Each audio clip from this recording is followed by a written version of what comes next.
是哪儿？我不是已经死了吗？刚打完3份工回来，我真的有点累。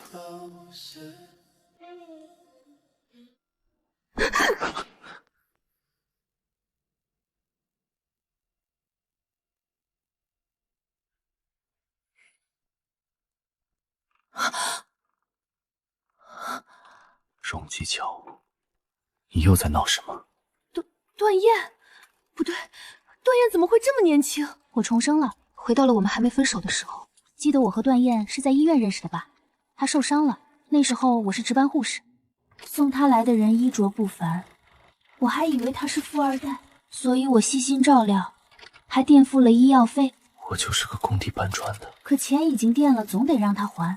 她长得好看，带出去有面子，先留着吧。她白天翻砖，晚上送外卖，还抽空接我上下班。我享受这些，心安理得。我喜欢他这张脸，给我长面子，满意他任劳任怨当牛做马。出来京城，我不想住阳光都照不到的筒子楼城中村，于是段燕咬咬牙租了这套1个月1万的小区合租房，光是房租就够压垮才来京城的段燕了。直到某天真相大白，当年送他去医院的根本不是我垫付的医药费也压根没有10几万，只有5000。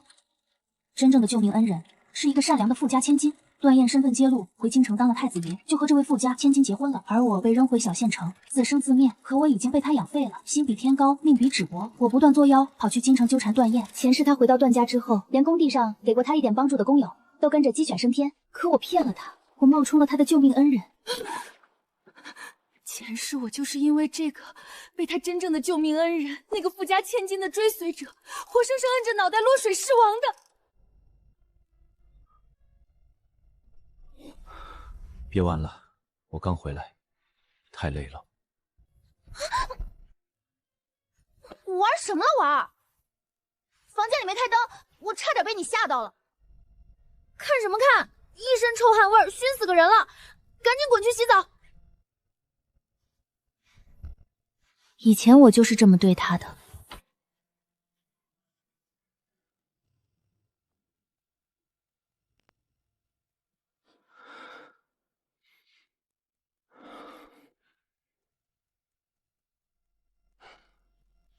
我活过来了，就算现在重来一次，我真的能掌握住自己的命运吗？快睡吧。我的确是爱慕虚荣，不甘心就这么被段燕踹了。我嫉妒他的妻子，后悔当时骗了他。世界上这么多恶人都活得好好的，我是比7男8女的有钱人可恶，还是比人贩还罪无可恕？为什么该死的是我？我是真重生了，哪怕是以后抓不住段燕，但也不能再得罪他了。上一世，段燕知道真相后，并没有动我，甚至给了我一笔钱让我离开。那这一世，要是从现在开始对段燕好呢，应该能拿更多钱吧？拿到了钱就跑路，还有半年时间讨好他。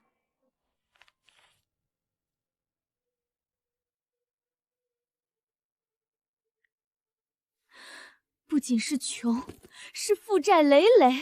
开门！别躲在里面不出声。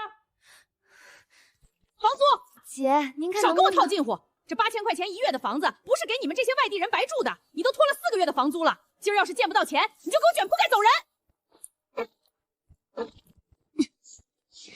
1000，不卖我就去下家。嗯。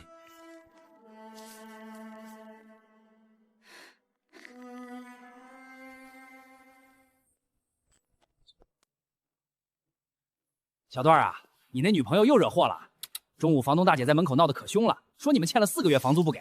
我看你天天累死累活的，钱都上哪儿去了？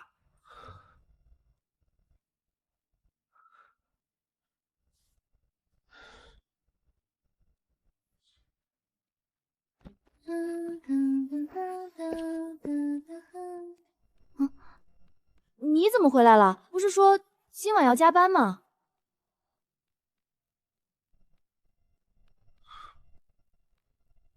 去哪儿了？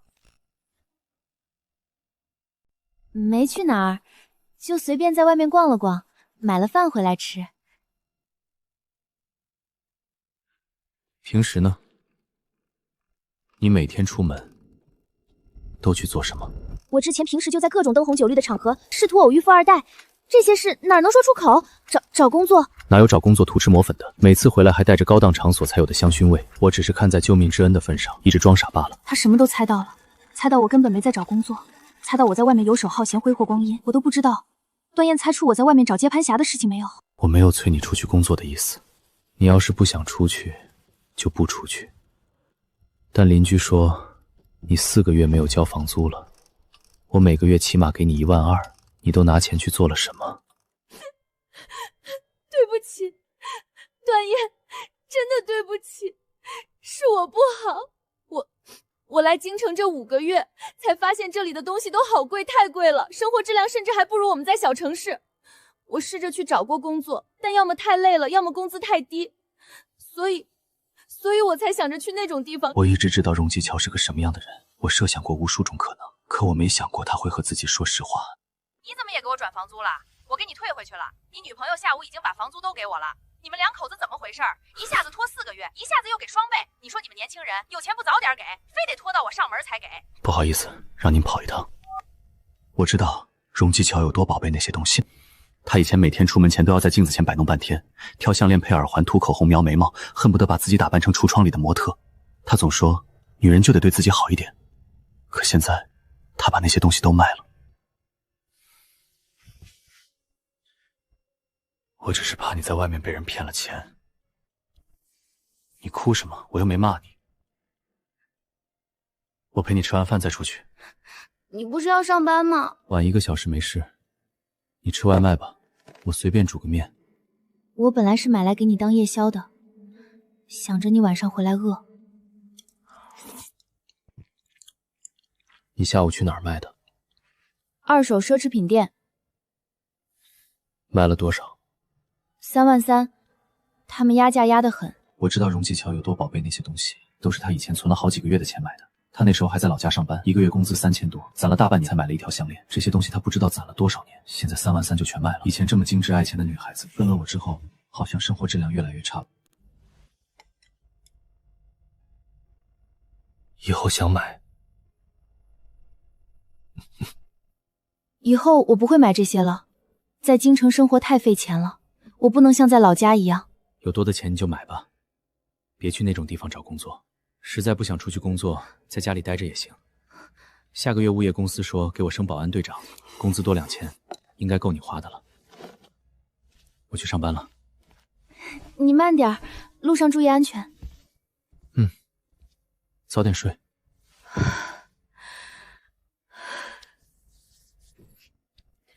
但今天骗他自己去那种地方是工作，万一败露了更完蛋。可没办法，一个谎话只能由另一个谎话来圆。要是聪明，就不会只是个小县城中专妹了，早就上清华北大了。以前觉得这些事儿都是段燕的活，只管貌美如花就行。可现在不敢了。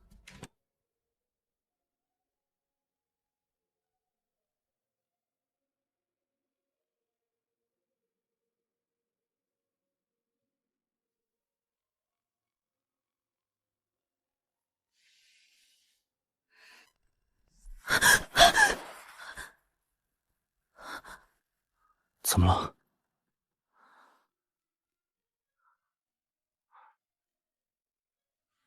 哪儿来的？买的。现在是要攒钱的日子，不用我们买这些。难怪他喜欢这些东西，他本来就适合带这种东西。没多贵。对了，我已经跟房东说了，下个月就搬走。我看了一套房子，城中村那边，4000块1个月，那房子也挺好的，虽然没这边新，但够住了。不用搬，这里挺好的。啊，可以不用这么好，能省钱。不用省钱，能养活你。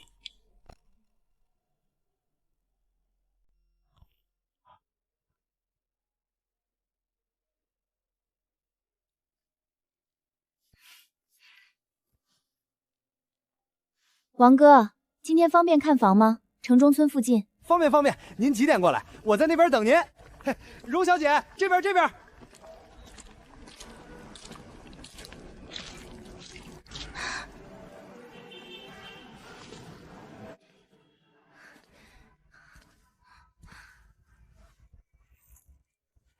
就这间，您再看看。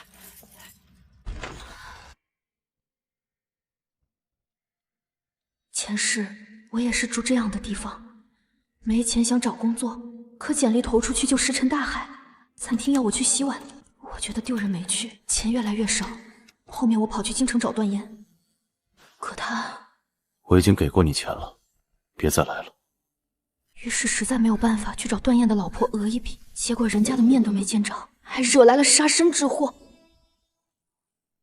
这房子性价比高，独立卫生间，还带厨房，您一个人住绝对够了。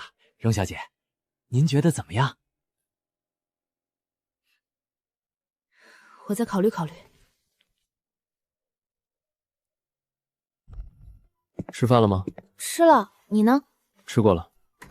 帮我们租这套房的中介和我说带你去看房了，你还是想换房吗？就随便看看。怎么没租？就觉得不太合适。哪儿不合适？就不太合适。是不是家具老旧？厨房即使是打扫过，油污还是能刮下2斤？还是窗户对着墙，阳光照不进来？或者全是不提民居，环境又臭又杂？你怎么知道？中介也发了几套城中村的房子给我看，是不是太破了，住不惯？我没有。那为什么不租？就是住不惯那种地方。我明天再去看看，看看有没有稍微好一点的。你笑什么啊？你说要省钱，结果自己先受不了。我也没想到那么破。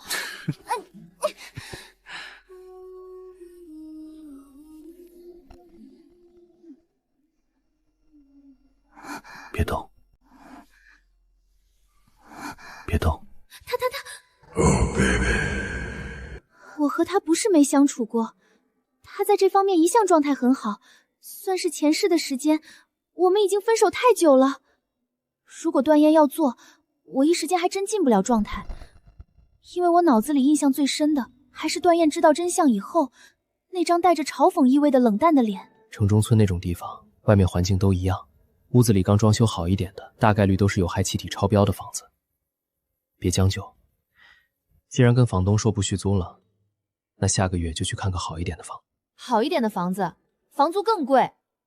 没事儿，不合租了，找个一居室，咱俩住。下个月我升保安队长，工资多2000，够了。可我养得起你，别多想，我去洗漱。等我也找个工作，负担房租应该是没问题，反正也就几个月。等段燕回到段家，我就回小县城吧。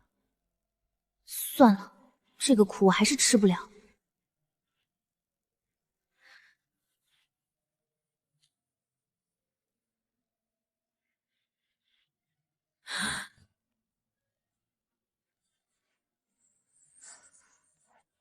谁的消息？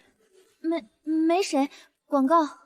这种口吻一定是之前在那些个场所蹲到的有钱人，但是前世也没有谁给我发过这种消息。说实话，我要求高，我这个长相真要挑有钱人还是能挑到的，但我喜欢年轻又有钱又帅，这3条就已经把大部分人给卡出去了。上辈子我有收到过别人送的包吗？没有吧，我才刚穿越来，所以到底哪儿出问题了，会导致这样的发展偏差？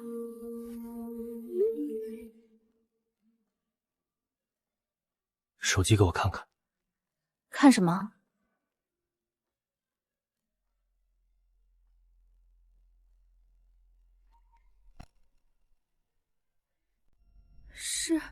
是催收短信，我白条欠了1000多没还。想买什么和我说，别用白条这些了。多少？就1500。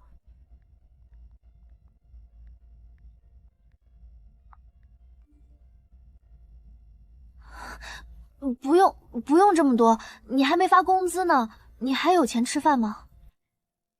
没事，有钱。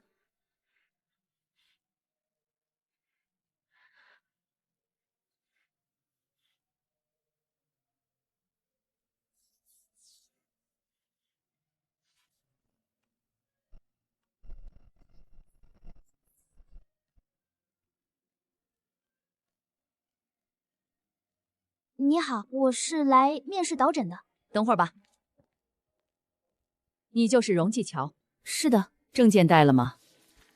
你之前在哪儿工作过？我我是今年刚来京城的，之前在老家的医院当过护士。县城医院啊？我学东西快，能吃苦。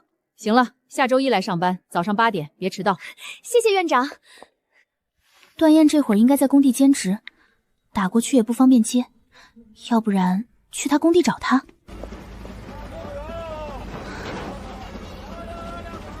小段儿，就吃这个。够了。吃点肉，干这活没力气不行。别客气，我老婆做多了。谢了。老板，这个盒饭多少钱？15一份，要哪个？这个还有这个，多打点肉。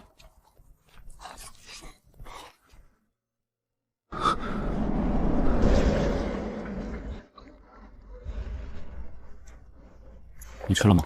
我吃过了，你快吃。我找到工作了。什么工作？导诊，在诊所，底薪3500，包中午饭不用夜班，下周一就能上班了。我自己也能赚钱了，你以后别这么省。而且我的钱够用，你别总给我转钱，留点自己吃饭。你是不是想分手？我不是说了我会养你的？我没想分手啊。那是有别人追你吗？没有，我就只是找个工作而已。你怎么想到这些了？不说主动找工作，就是变卖了自己的小玩意儿去填房租的窟窿和不出去乱晃，把家里收拾得整整齐齐，这些就够奇怪了。除非是荣技巧瞒着我发生了什么，不然一个人不可能会在短时间内有这么大的变化。那你没事找工作干什么？我就是想帮你分担一点，可你明明没钱了，还给我转那么多。只是还没发工资而已。我不需要你帮忙。我就是想上班，不想总在家待着。真的？真的。而且我也不能总花你的钱，我自己也得有点存款。行。他因为我这段时间的好转而软化下来的态度，突然又硬了回去。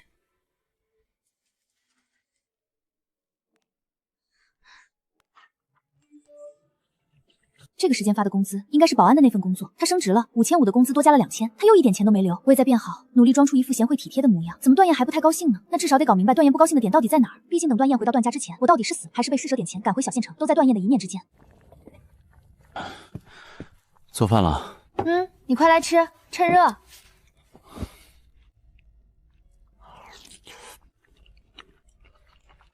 好吃。这个也吃，解腻。兼职的地方缺人，我去帮个忙。好吧，几点回来？不清楚。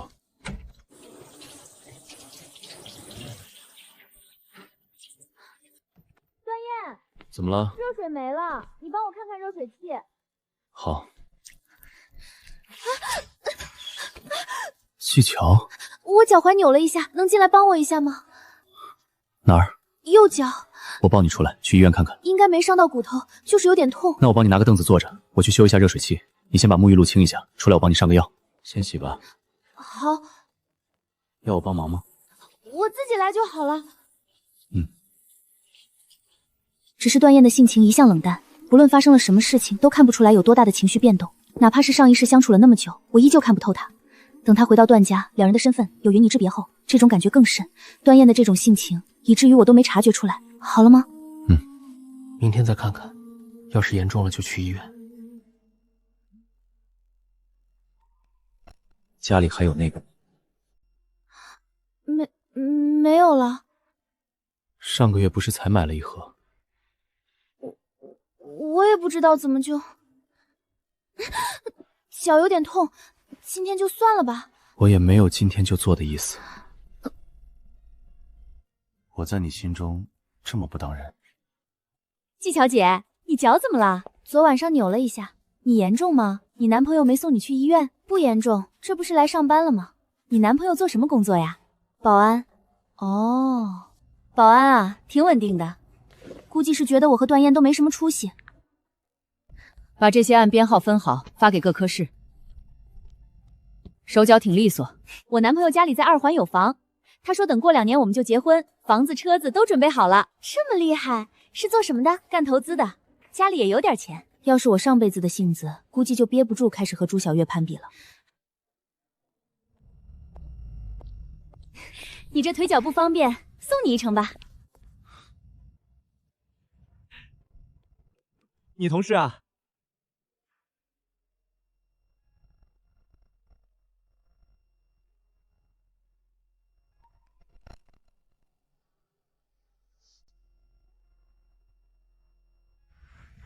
他还和我在一起，只是暂时没找到更好的选择。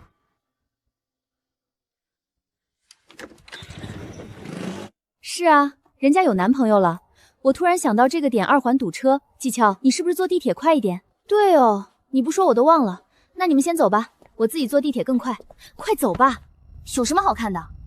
他就是恋爱脑，男朋友是个保安还不离不弃，不然就他这张脸能来这里混日子？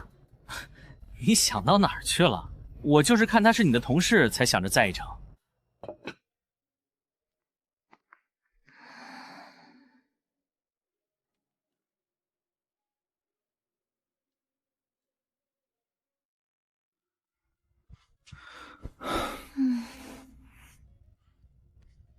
醒了，你回来了，给你的多少钱5000，这么贵？发了奖金。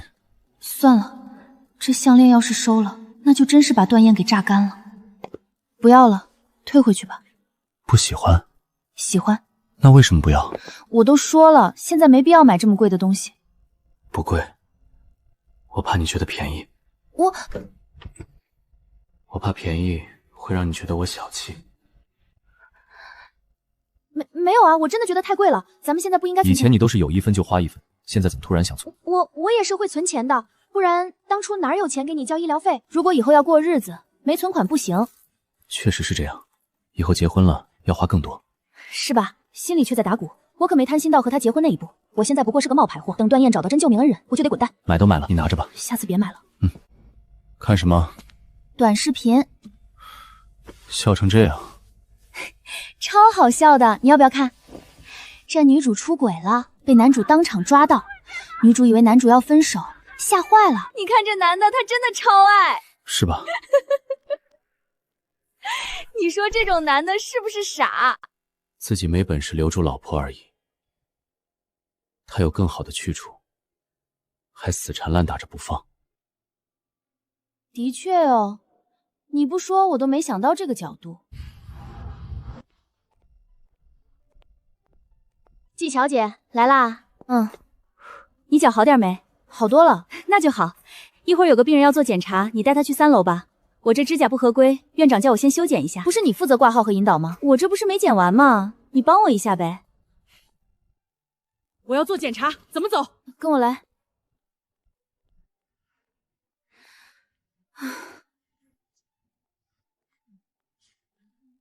季小姐，谢谢啊。我等了快1个小时了，怎么还没叫我？您别激动，我看看。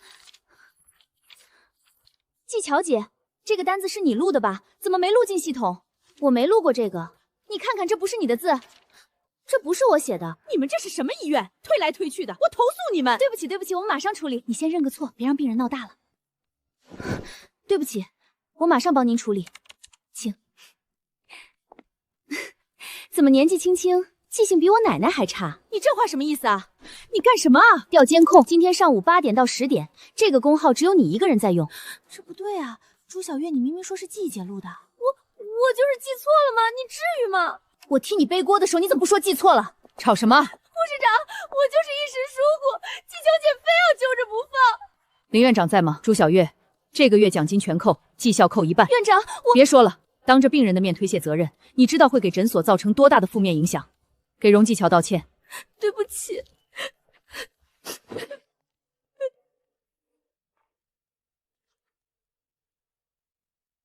哟，小姑娘回来了。让一下。这么晚才回来，加班啊？急什么？聊聊天嘛。我男朋友在家等我。男朋友？就那个保安啊，我见过，瘦不拉几的，1个月能挣几个钱？关你什么事？哎呀，别生气嘛，我就是替你不值，长这么漂亮，跟这个穷保安受苦，要不跟着哥哥，哥哥做销售的，1个月少说也有2万，比你那男朋友强多了。你再不让开，我报警了。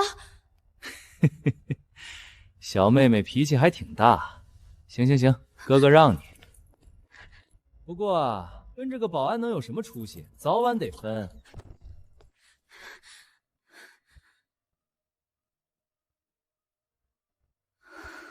段燕已经够累了，白天上班，晚上兼职，回来还得被这种破事儿烦。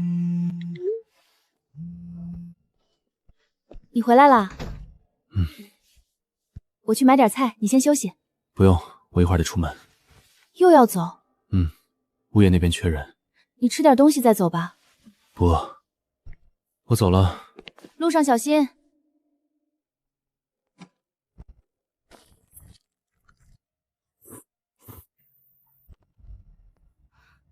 哟，这就去上班了？哎，昨天说话重了点，你别往心里去啊。哎，别走这么快嘛！我这儿有个朋友开公司的，要不要介绍你去？工资肯定比你现在高。不用。别这么冷淡嘛，哥哥也是好心。我再说一遍，不用。别这么不识抬举啊！嗨，下班啦。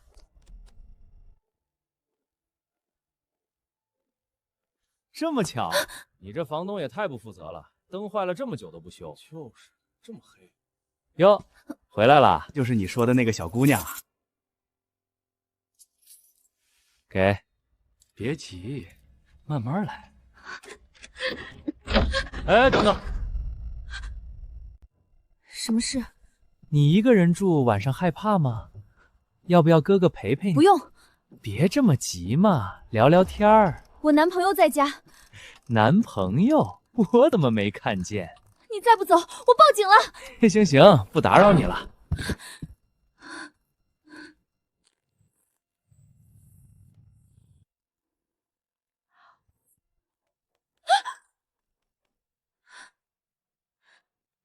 小姑娘，开门啊！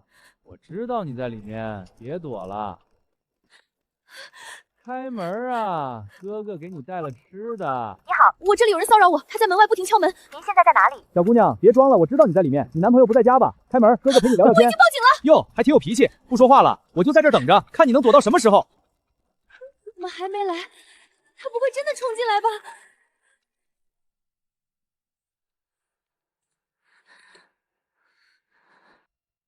同志，我就是跟邻居开个玩笑。开玩笑，人家说你骚扰他，你还踹门？没有没有，我就……里面的人，你没事吧？我没事。你跟我们走一趟。同志，我真没干什么，就是喝多了敲错门了。敲错门？你都把小姑娘吓成这样了，还说敲错门？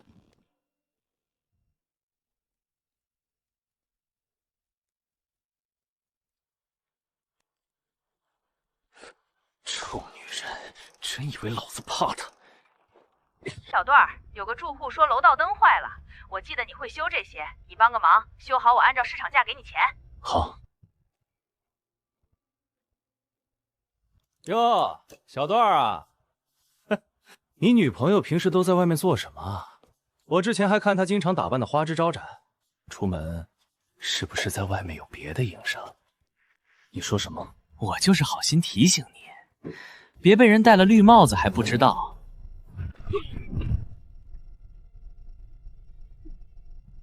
他肯定在外面，可恶！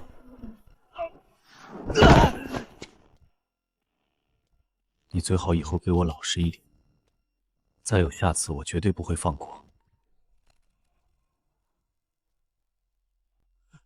你他妈！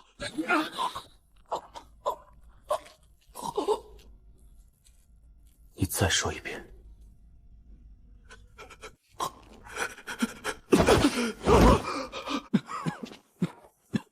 为什么突然和我说这些？我问你话。我就是随便说说。你是不是找过我女朋友？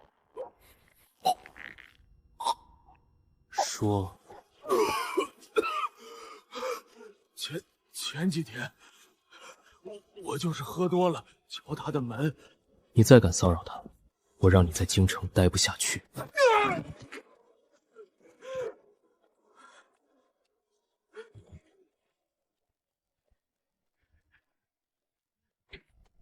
你回来啦？嗯。你手怎么红了？没事，碰到了。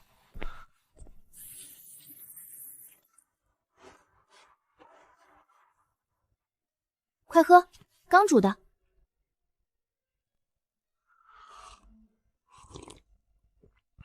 好喝。那我以后多煮点。嗯。估计是被吓住了，不敢再闹了吧？买了什么？排骨，还有点青菜。我刚刚才看见李健了，他脸上青一块紫一块的。这时像是被人揍了，可能喝醉了摔的。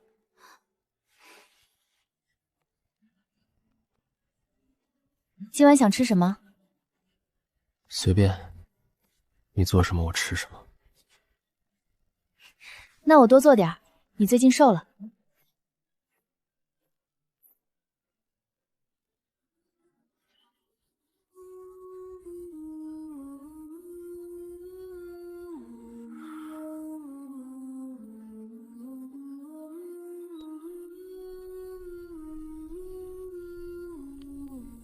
这点钱想要让他过上他期盼的日子，还不够，远远不够。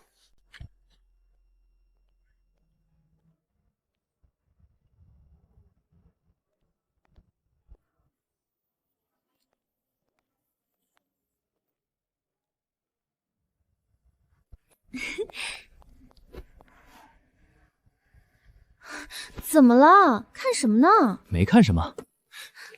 美女，这么巧啊！你是？我是小月的男朋友肖乐，上次见过一面，还记得吗？记得。这么晚了还没走，要不要搭个顺风车？我送你。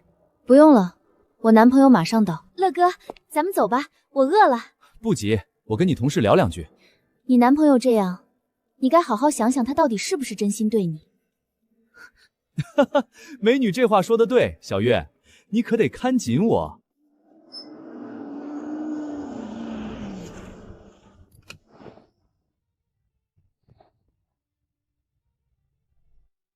这是她男朋友。等久了？没有，你刚好。走吧，回家做饭。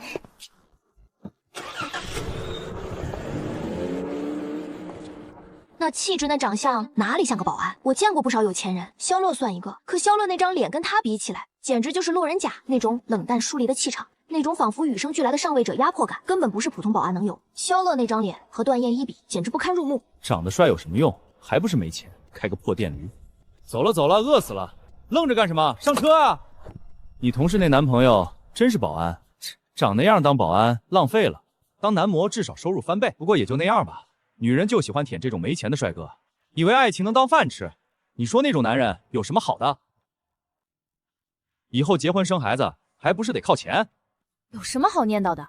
你要是觉得自己有钱就能追他，那去呗。这可是你说的。我说了是随口说说，你敢？我饿着呢，走吧。保安而已，开电驴的，没什么好眼红的。我一看就知道，这些都是两人谈恋爱的时候我转给他用的钱。他记这些做什么？是想把钱还我吗？小段儿，昨晚没睡好？怎么了？和女朋友吵架了？年轻人嘛，吵吵闹闹正常，过2天就好了。没吵架。那怎么这副样子？就是有点累。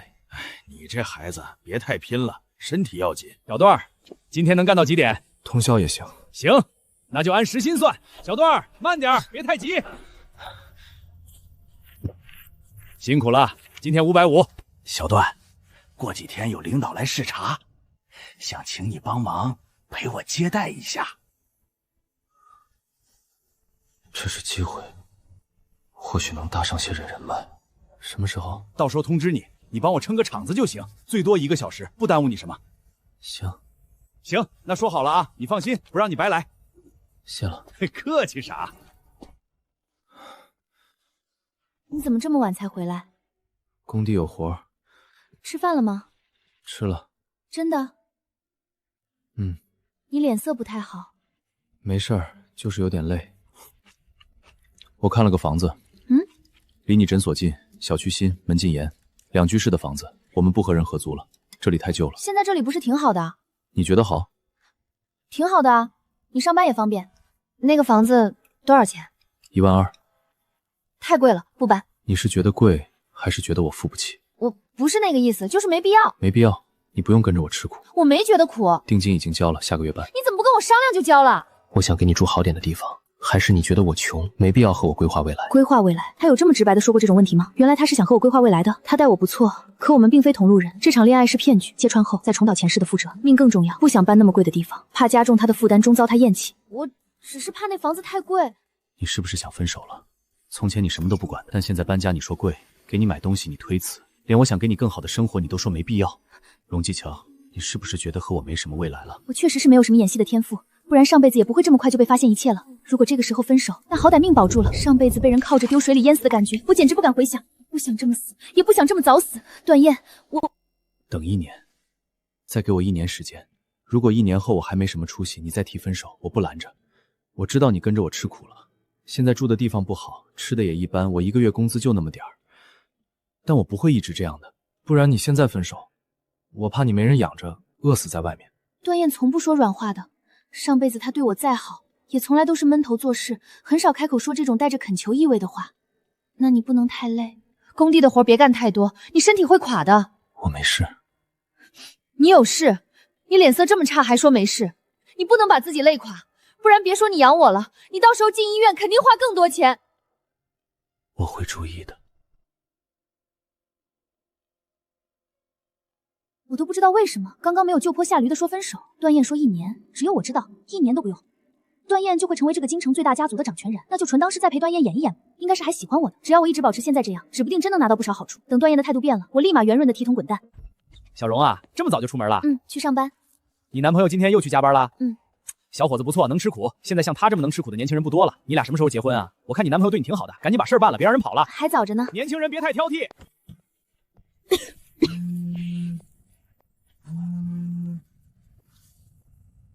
买菜啦？晚上煮火锅。上来。走，上去看看。在大城市生活，别说是住在环境稍微好一点的房子里了，就连阳光都是奢侈品。这个地段的这种看着很新但用料又很扎实的房子，有些人月入2、3万都不一定舍得租。怎么站着？唉，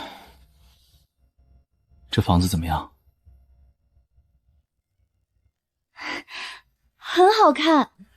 我一时间甚至都有一种冲动，把段燕带回老家，希望她一辈子都不要被段家认回去，这样段燕就不会知道我在骗她。段燕一直都对我很好，真给了种自己被无限纵容的感觉，不然以前也不会一直不死心缠着她。段燕的对我好是建立在我的救命恩情的前提下。算算日子，距离段燕被找回段家也只剩5个月了。等段燕回到段家，拿了他给的分手费，赶紧跑路才是明智之举。太子爷虽好，但不是我的菜。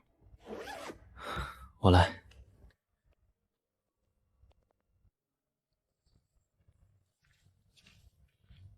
哟，老段，你小子可以呀，藏这么深，老婆长得跟明星似的。辛苦你来帮忙了。哪里的话？你好，你好，这个老赵应该就是当时跟着段燕鸡犬升天的其中一位。后面我回去找段燕的时候，老赵就已经是公司的安保部主管了，就是被他拦在公司大楼外的。算了，人各有命，我就是那种领导夹菜我转桌的咸鱼命。就这些，可真省心。我帮人搬家，头一回见东西这么少的。老段，你这房子行啊，小区环境不赖。这得多少钱1个月？12000。你小子现在混得不错呀。行了，我撤了，你俩慢慢收拾。得了吧，帮个忙还要钱，当我什么人了？拿着，耽误你半天时间，这是你该得的。愣着干什么？没什么，就是觉得搬得挺快。去买点东西。好，喜欢就拿。这条就行。你穿多大码？43。一共262。走吧。其实我可以付钱的，就是刚才那些东西我可以付一半，你别老是自己掏钱，我也有工资的。你那点工资自己够花吗？烦死了，累死了。还没完，继续。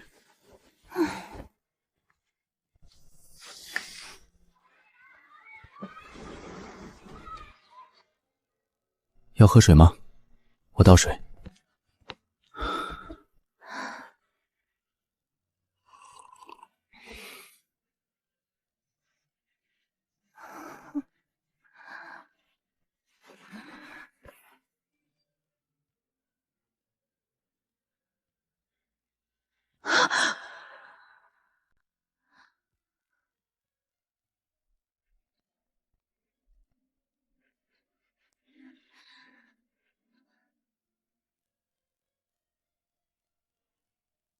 前世我在声色场里混迹太久，成天围着那些脑满繁肥或者附庸文雅的老板转，收过的包和首饰多得数不清。这只包到底是哪个冤大头送的？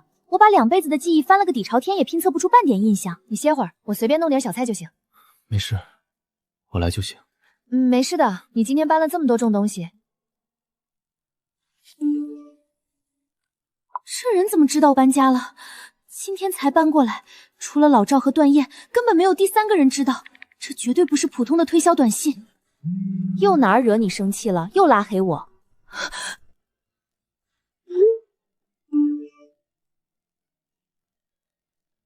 拉黑当然是不想你发消息来啊！这人是弱智吗？这点眼力劲儿都没有。怎么了？没事，今天跑上跑下有点累坏了。那早点睡。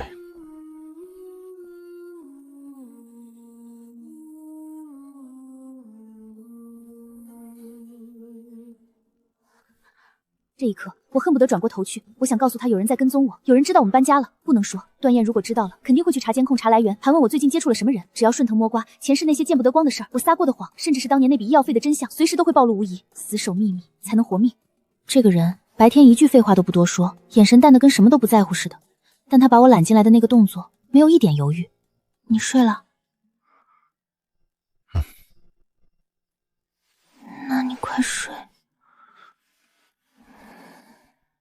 他有事瞒着我。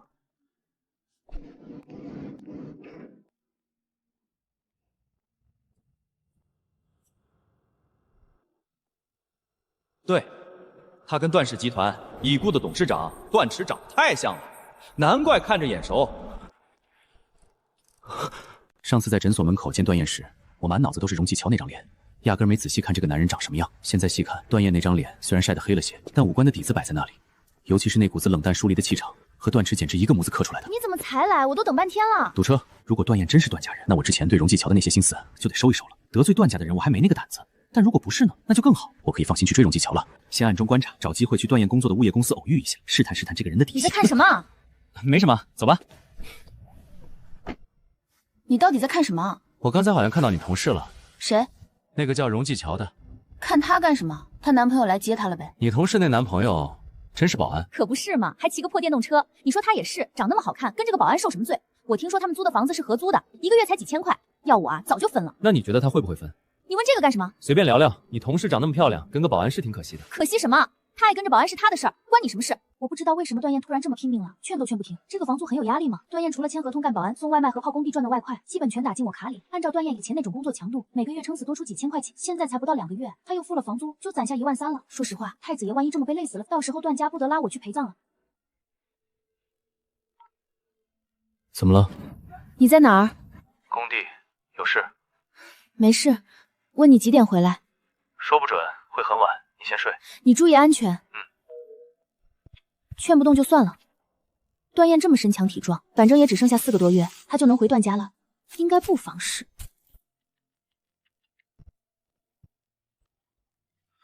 还没睡？给你热饭。不饿，不用麻烦。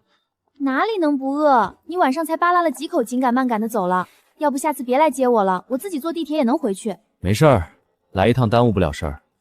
到时候你被野男人拐跑了，我上哪儿哭去？段燕指的是萧乐，我压根儿就对萧乐没那心思。段燕这人什么时候醋劲儿这么大了？这狗缝真别致。那是熊猫，挺别致的。你这手艺放中世纪欧洲，绝对是众人拾柴火羊羔的人物。啊，丑就丑，还拐弯抹角挖孔人！豆包，把段燕损人的技能复制给我。阿姨您忍忍，马上好。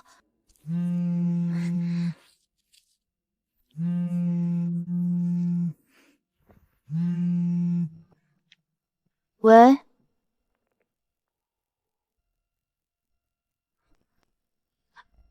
你谁啊？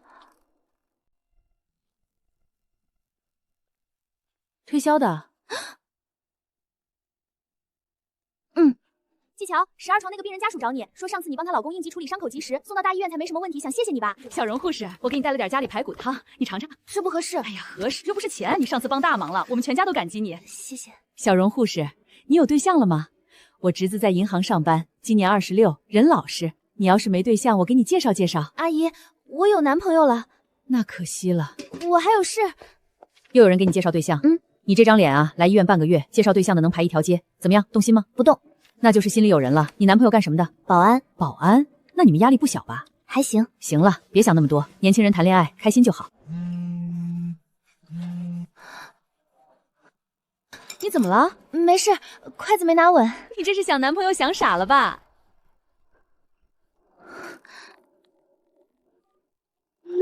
这到底是谁啊？我怎么一点印象都没有？按照现在能知道的线索，这哥们儿应该是我前世勾搭那些自认为的有钱人之一，以为我介意他是搞替身文学，所以没联系了。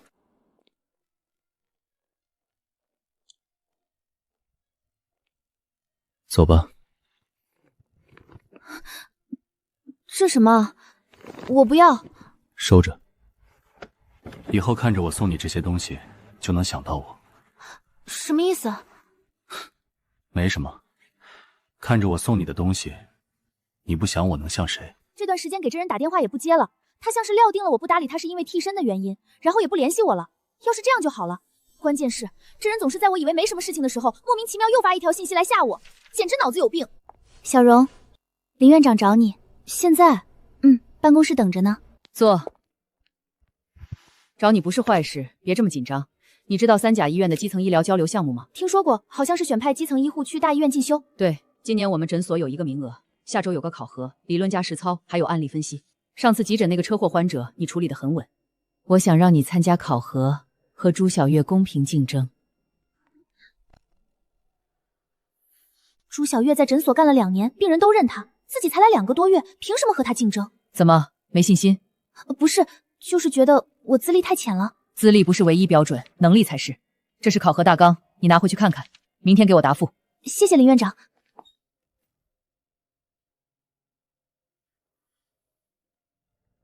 听说了，林院长让你参加考核，朱小月脸都绿了，刚才从这里过，连招呼都没打。我知道朱小月肯定不会善罢甘休。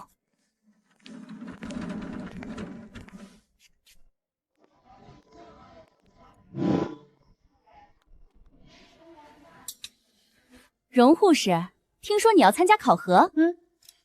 我在这里干了2年，你才来多久？林院长说公平竞争，那就公平竞争。行，你好好看看考核大纲，理论可不简单。我听说去年有个护士考了3次都没过，最后被刷下来了，那她运气不好。我运气一向可以。别理他，好好准备考核。前世我在县医院干了几年，这些东西都熟，但这一世我在诊所只待了2个多月，很多流程还不够熟练。现在不一样了，我要靠自己。这么多资料，考核用的。累不累？还好。今天怎么这么晚？看资料，下周要考核。你知道吗？朱小月，上次你和我吐槽的那个同事？他这次估计要气死。你怎么知道的他？因为你比他厉害。你就这么相信我？你是我见过最聪明的人。你这人真是说谎，话都不打草稿的，什么时候变得这么油嘴滑舌了？你就哄人开心吧。你从哪儿弄这些？同事的老婆是三甲医院的护士，就这么轻易给你啦？吃了我500块的烧烤，你要是没考上，记得还我500。这嘴真欠。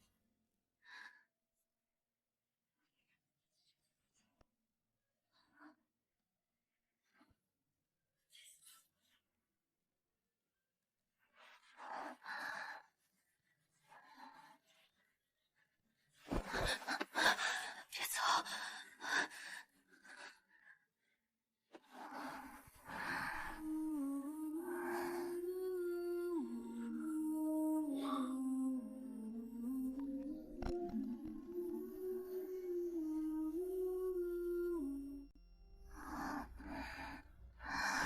别闹。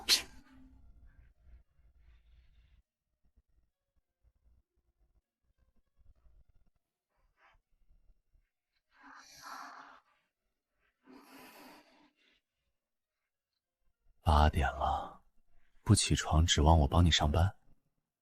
好烦啊，这人。周总明天来视察，这些东西你要看熟。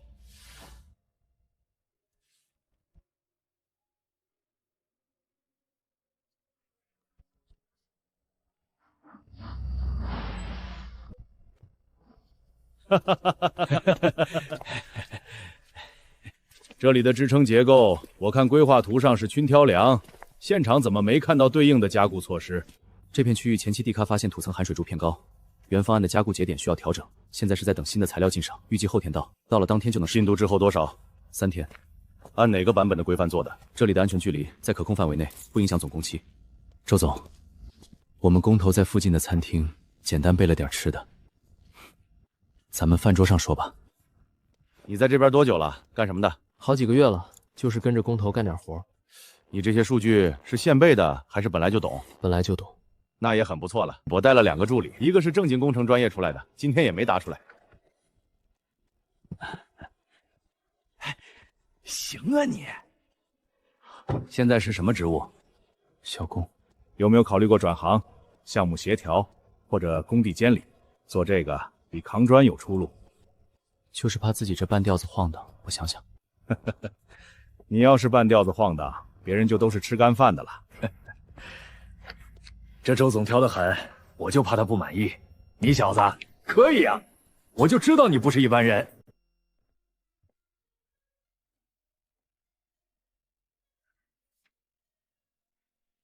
这谁啊？你今天去工地发传单了？今天去视察的开发商。开发商给你发名片干嘛？让你买房？他让我去他公司上班。上班？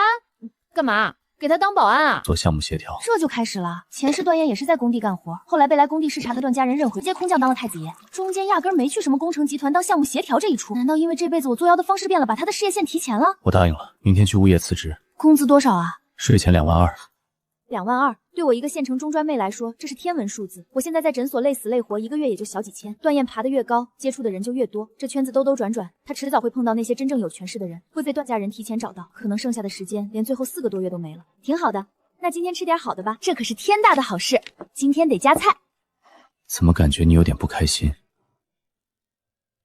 胡说八道，我哪里不开心了？你升职加薪，我比谁都乐意。你表情快哭了。段燕这人眼睛太毒。我没有不开心，我就是觉得你太厉害了，我怕我以后追不上你，成你的累赘。这番话半真半假，我是真怕跟不上他，更怕他飞黄腾达后回头清算我这个假冒伪劣产品。你不用追，我会等你。这4个字杀伤力太大，前世那些被水淹没的恐惧和眼前的温柔交织在一起，把我那点小聪明搅得稀碎。他越好我就越怕，怕谎言戳破那天，这双手会毫不犹豫把我推向深渊。啊！护士长，季小姐最近态度不太端正啊。怎么说？她这几天老是走神，考核这种事确实压力大，但态度不能散漫。刚才我看她把复习资料随便往桌上一扔，人就不见了，连病人的登记表都压在下面。找什么？整理一下桌面，把这些归档。考核重要，日常工作不能出岔子。知道。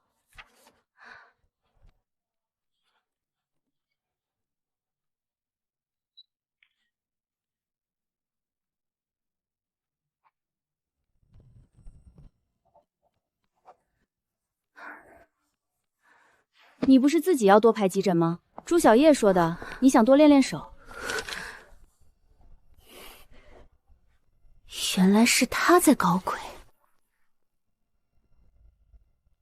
我寻思你既然主动要求的，我就按你说的排了。怎么，有问题？没问题，是我没说清楚。下周能不能帮我调一下？不用排那么集中，匀开来就好。早说嘛。行。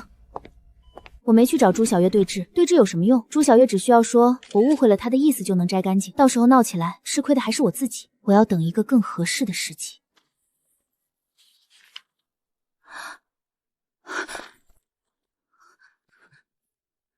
找什么？没事。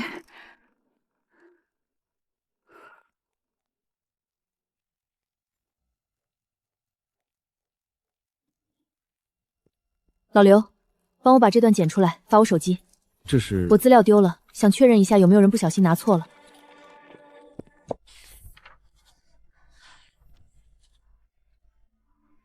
心肺复苏30:2。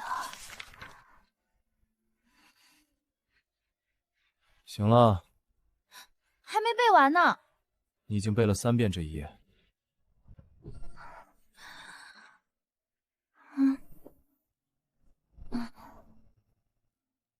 你行的。你怎么知道？我就是知道。你你这是敷衍我，说点有依据的。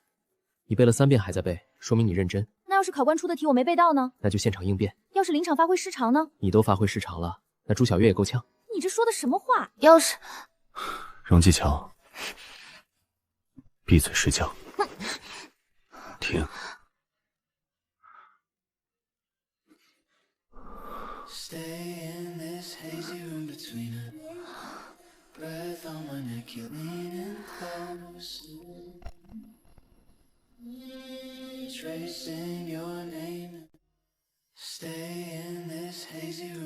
明天还要考试，快睡吧。段燕，你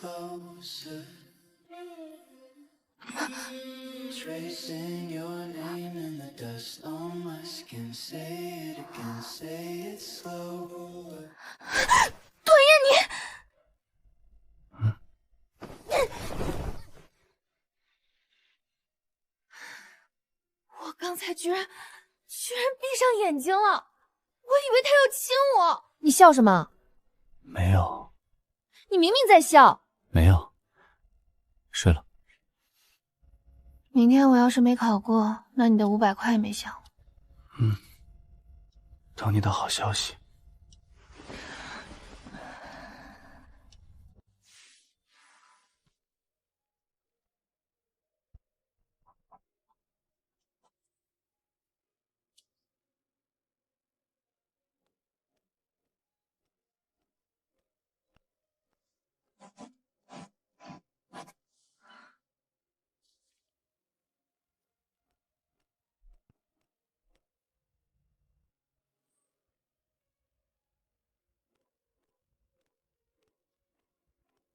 荣继桥理论91分，实操满分；朱小月理论78，实操扣了12分。朱小月，你先回去。是。林院长，我有些东西想给你看。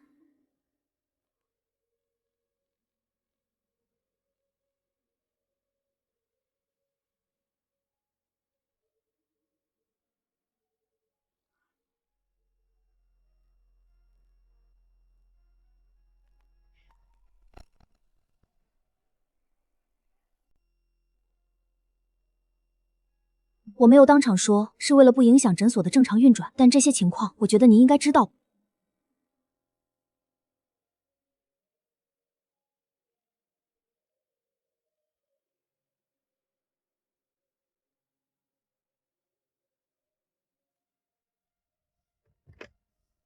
朱小月，来我办公室一趟。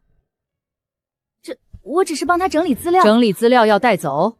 排班的事，你告诉沈慧说，荣继桥主动要求排急诊，他从来没有开过这个口。你在这里干了2年，知不知道什么叫规矩？下次再有这种情况，你自己知道该怎么做，你自己离职。你满意了？挺满意的。今天辛苦了，你去忙吧。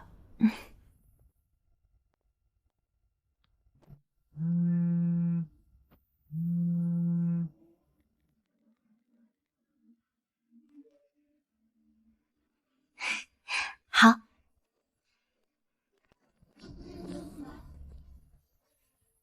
考怎么样？理论91，实操满分。走吧。你要请我去哪儿吃？你想吃什么？随便。随便是什么？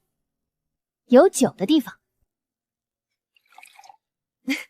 你说他走的时候门关那么重，是把门框震坏了？你觉得我厉不厉害？厉害。你才知道啊？我一直知道。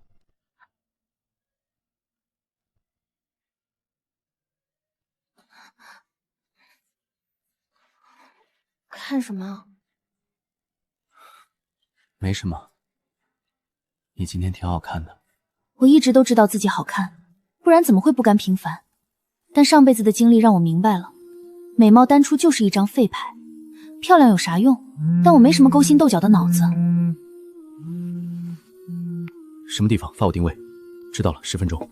工地那边出问题了，我得过去一趟。你吃完再走。去吧。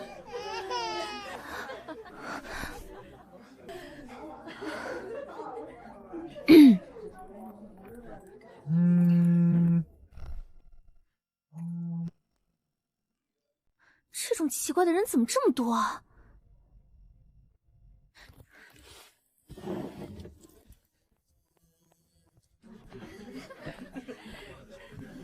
季川先生，您点的2杯酒。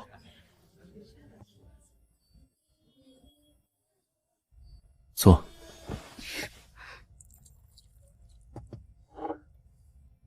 喝点儿。不喝。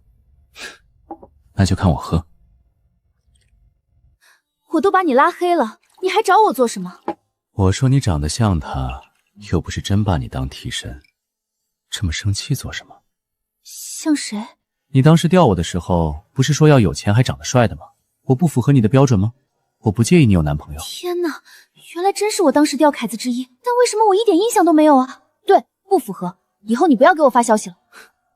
那我送给你的东西你都收了哎，30万的香奈儿包包。天杀的奸商，30万的包才给我3万的回收价，我得去找那奸商要回来，我会把包还你的。你还我就成了2手包了，不值钱了。你又不是不知道我的经济状况，我网贷都信用度不够。那你和我在一起呗。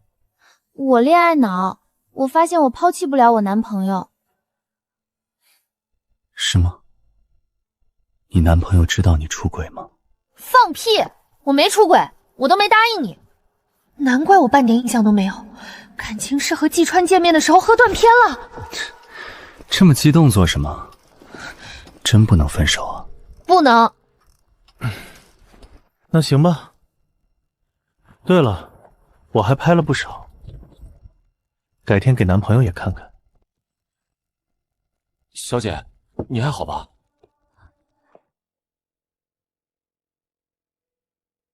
最后一个号了，别再给我拉黑了，不然我电话打到你男朋友那儿去。报警没用，季川没有实质性伤害，报警最多警告，告诉段燕。那我绝对要提前下线。救命啊！我以前到底干了多少蠢事啊？季川到底是把我当成谁的替身了？要是找到那个人，去劝劝季川，不要再骚扰我，会不会有点用？有病啊！还把人当替身耍着玩。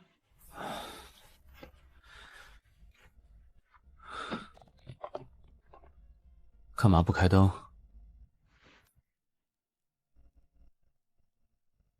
段燕，问你个事儿。说。如果有一天你发现我骗了你，你会怎么办？那要看什么事，小事就原谅你，大事就再说吧。大事呢？比如你知道了就会和我分手之类的。那得看具体是什么事情。我哪敢说？冒领救命之恩，心安理得花他血汗钱，这事一旦曝光，前世那种凄惨下场绝对会重现，那我肯定不能说。说吧，我又不会掐死你。掐死算轻了。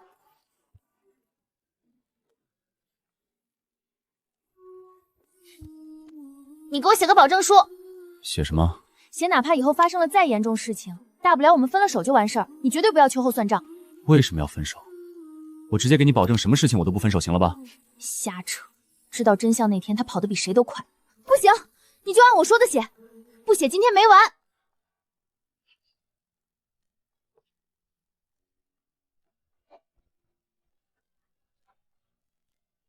写完了，还要签名、盖手印，没有印泥，用这个代替。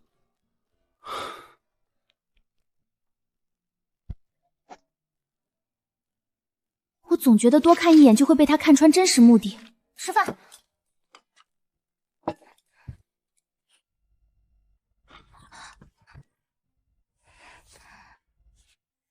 这根本就是废纸。等他发现救命恩人是别人，这纸撕的比谁都快。你耍赖！你根本没按我说的写。我写的也是保证。你根本没放在心上。你重写，现在重写。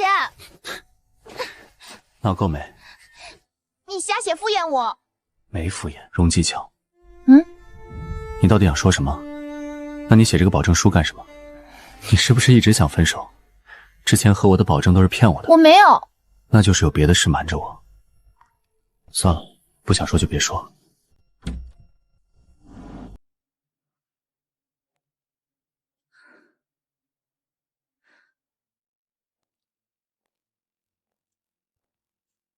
姐姐买包啊，可看准了，这黑店30万正品都能按3万收，别当冤大头。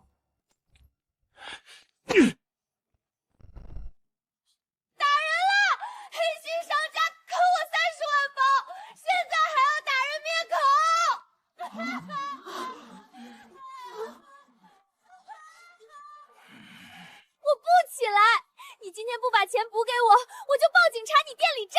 大家来看看啊，30万香奈儿，他骗我不懂行，3万就给收了。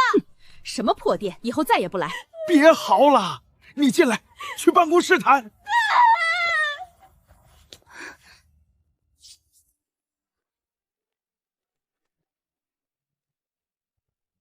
你到底想怎么样？给钱。那只包二手市场回收价起码18万，你才给我3万，退我15万差价。你做白日梦，买卖自由，当初钱货两讫，凭什么给你补？行，那我出去继续哭。你敢？要不是季川那个家伙跑来闹那么一出，这笔巨款真打水漂。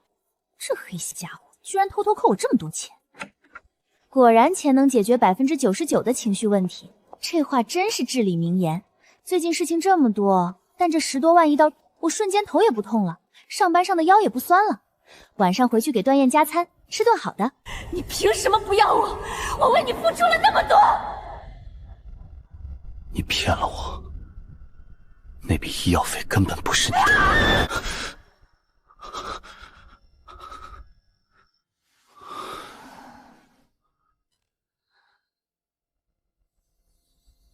那种被欺骗后的厌恶感，顺着我的脊椎骨往上爬。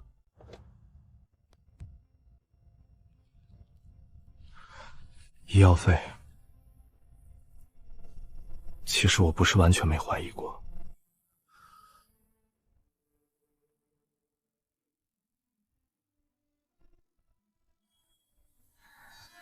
梦是假的，怎么会突然做这种梦？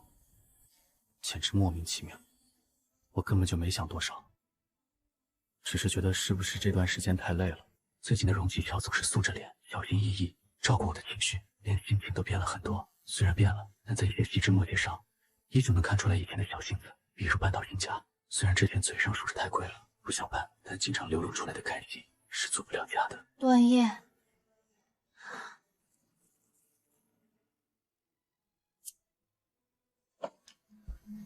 怎么了？我还以为你去上班了。这才5点，快睡吧。我想起梦里歇斯底里的他，和眼前熟睡的人截然不同，又分明是同一个人。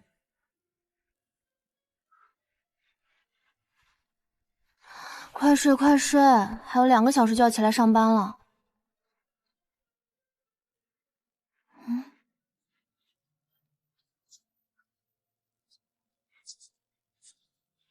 敢打不敢看。谁让你没事掐我脸？你生气的时候不也经常给我一拳？我那是打着玩。我也是捏着玩。查到了没？查是查了，就一普通打工的，叫段燕，今年22。不可能，你再仔细核对，籍贯是哪儿的？父母具体干什么的？母亲早病死了，一直在福利院长大的。父亲纳兰空着，当年根本没人认领。这种社会底层的烂账多了去了，你费劲查他干嘛？欠你钱了。表哥，再帮个忙，把这小子他妈的照片调出来发我，随便什么证件照都行。段燕的母亲，就是当年段驰明媒正娶的那个妻子。但段家老爷子就段驰一个儿子，自段驰死后，一个直系血亲都没，偌大的家业，连个继承的人都没有。老爷子是怎么能让段燕他妈把段燕带走？还是他妈偷偷带走？如果段燕真是段老爷子的亲孙子，段燕是通过我认祖归宗，那也算我大功一件了。不对，我连段燕具体住哪都不知道呢。你在哪儿？干嘛？把你那个同事线住址发给我。肖乐，你还要不要脸？我们还没分手呢，你就去见你那个狐狸精。他有个穷保安当保，你真赶着去当备胎啊？你别烦我，我找他有正事儿。正事？你能有什么正事找他？告诉你没门，你还指望我？别给脸不要脸！我再问最后一遍，地址在哪？你要是不给，我送你的那些东西，明天连本带利还给我。肖乐，你真行！这小区门禁严，外车根本进不去。这可是一尊活财神，就在这里等着。你就是段燕，周总早上开会专门提过你。哪家公司？什么岗位？负责图纸还是监理？小工，搬砖的。原方案断是最保险做法，再看预算楼塌了谁负责？按你的诸季方案打下去，光前期进场打桩要拖1个月，下个月雨季来了，工期延误每天违约金多少算过没？工勤款你来垫。你懂个屁！这是结构安全，不是你家客厅，安全个屁！甲方要的是颜值，你这堆钢筋水泥能卖钱吗？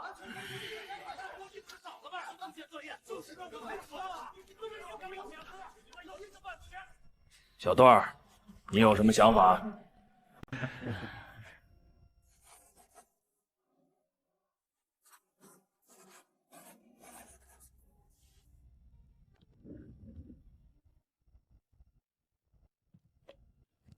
我在来京城之前就在工地干过，还干了不少年。我是福利院长大的，那时候的福利院还没有那么明确的规章制度，自己出来打工了，很多时候都是在工地做苦力，许多东西耳濡目染都会，只是缺少实践。第一，东侧地质条件不适合原方案地基深度，钻孔降筑当成本过高，建议改用法板基础，成本能降12%。第二，北侧施护结构纯属浪费，现有防起墙完全可以利用起来加固，能省出2周工期。第三，材料进场顺序有问题，钢筋和水泥进场节点撞了，顺序错开2天，避免2次搬运增加人工费。一个搬砖的这么快就解决了？法板基础我们承载力够，风险大，根本没必要改。年轻人别光看点书本知识就纸上谈兵，现场情况复杂的多。北侧那墙都多少年了，不用新支户出事谁都理。你们算法板承载力用的是去年的地勘报告，那是最新版本。今年补勘数据显示，土层含水率比去年高了8%。这种含水率下，原方案桩基打下去会造成严重泥浆污染，清理费就会吃掉你们所谓安全预测。用踏板基础配合局部换填，承沼力不仅达标，顺便解决排水问题。上个月补勘报告拿来。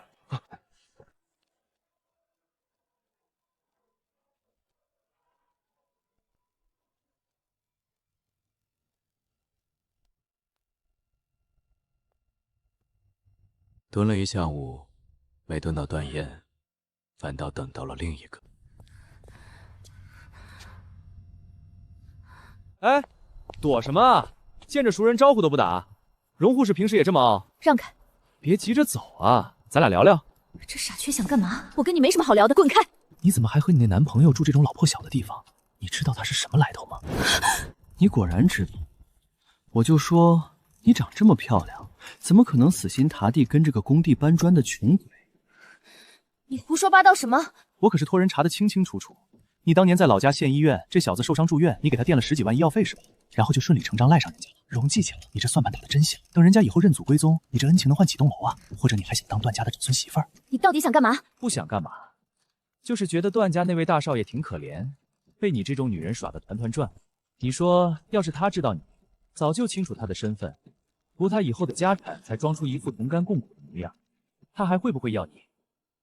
这可是送上门的立功机会，只要我把荣继桥的真面目揭穿，说不定段燕还会感谢我。兄弟，你回来的正好，我有件大事得跟你好好说道说道，你可千万别被这个女人骗。段燕，他骚扰我，我刚下班他就把我堵在这里，说些不三不四的话，还不让我走，我好害怕。你胡说八道什么？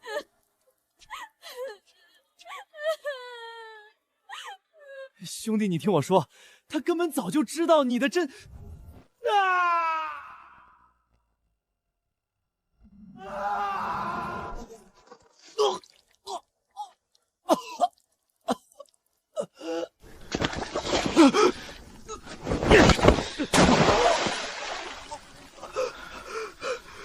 再让我看见你找他麻烦，我弄死你！要不要报警？不用了，你下手这么重，万一他见到警察反咬你一口怎么办？走走走，咱们回去就行。这关算是糊弄过去了，可下次萧乐再找上门来，该怎么办？这种事情能糊弄过去一次，到时候萧乐直接找上段燕，还能糊弄第2次不成？那个人骚扰你多久了？没多久，就今天下班突然跑出来堵我。今天我晚了一点，以后不会了。这男人不行，有女朋友还在外面3心，不认真对待感情。以后就算咱俩分开了，你找新的对象也长点心，行不行？起码得找个比我帅的，不然别人绝对以为你眼瞎，越找越差劲。你还挺自信。实话实说，今天想吃什么？随便，你做什么我吃什么。那我随便弄点了。好，萧乐的话还在我脑子里转，谁会信我重生的？我这段时间不作妖，好好表现，等段燕被段家找到，到时候天南海北谁也见不到谁，这样就好了。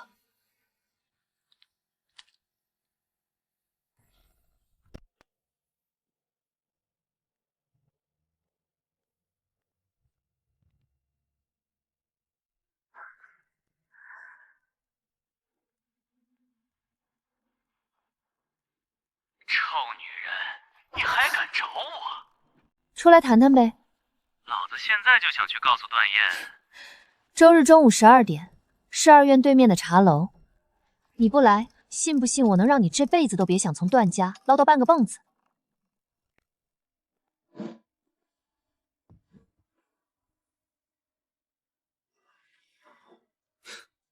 有屁快放！你去告诉段燕我骗了他，然后呢？然后你就得滚蛋！我帮段家少爷看清了你的真面目，他肯定会感谢我。脑子是个好东西，可惜你没有。你骂谁？现在我才是段燕的女朋友，你一个外人跑去挑拨，你觉得他会信你还是信我？你不过是个纠缠他女朋友的流氓。你看我前天晚上不过说了2句话，他就为了我把你打得半死。你无非就是想抱段家的大腿，你把我的事儿搅黄了，你能拿到什么？段燕要真想感谢你，那这种恩情让你得利一次也就还完了。你想说什么？合作，我不走。我以后就是段家的长孙媳妇，你帮我瞒住这件事，等我进了段家，手指缝里露一点出来都够你吃几辈子。一个是细水长流的靠山，一个是一次性买卖，你自己选。希望这次我不要露馅儿。还段家的长孙媳妇，我听了之后自己都觉得尴尬。口说无凭，我怎么知道你以后不会过河拆桥？我们现在是一条绳上的蚂蚱，你手里攥着我的把柄，我能拆什么桥？你这算盘打得真精。行，我帮你兜着。既然合作，你现在就得帮我办件事儿。什么事儿？帮我查个人。季川，我要他全部背景资料，越详细越好。季川，你一说这个名字，家里又有钱，我第一反应就是京城季家那个二世祖，家里有点底，但比你男朋友差远了。查清楚了发给我就行，记得付钱。你不能这么对我，我付出了这么多。放手！你从一开始就在骗我。我重新把2人相处的点滴剥开，荣记桥的消费习惯和存款压根就不用去探听，全是逾期的信用卡。连白条那1000多块欠款都能把他急得眼眶发红，平时花钱没有半点成算，妥妥月光族，哪来的10几万巨款给你？问过几次，问他当时垫钱有没有找人借，利息多少，他从来没给出具体账目。他要么说钱早攒好了，要么立刻转移话题，问他今晚吃什么。我不想怀疑他的，可是10几万的窟窿根本圆不上一个中专毕业在县城小诊所打工的护士，才21岁，父母也都是农民工，没有存款，拿什么垫这笔钱？别多想，梦就是梦，不能靠一个梦去定人的罪。荣记乔小姐在吗？麻烦签收。谁啊？有病啊！往诊所送这么大的花，病人不得投诉死我？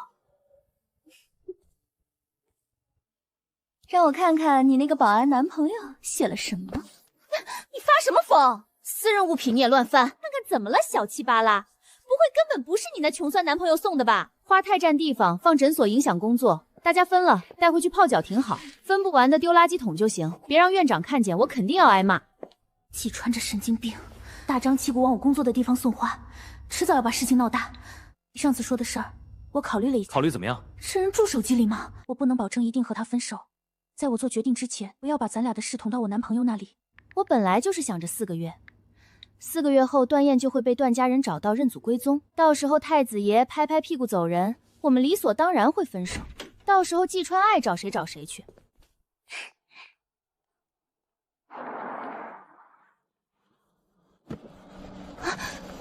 这人怎么阴魂不散？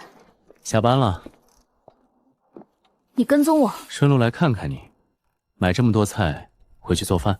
关你什么事？4个月我答应了，你是不是也得拿出点诚意？什么诚意？明晚陪我吃顿饭。不去。照片还在我这儿。你那保安男朋友快下班了吧？要不我在这里等他回来。遇上这种不讲理的疯狗，毫无办法。地址发我。应付季川比上8小时班还累。回来啦！今天买这么贵的东西，发奖金了，15万这事儿烂肚子里都不能说。你们诊所福利不错。我还买了1斤排骨，你想吃红烧还是糖醋？都行。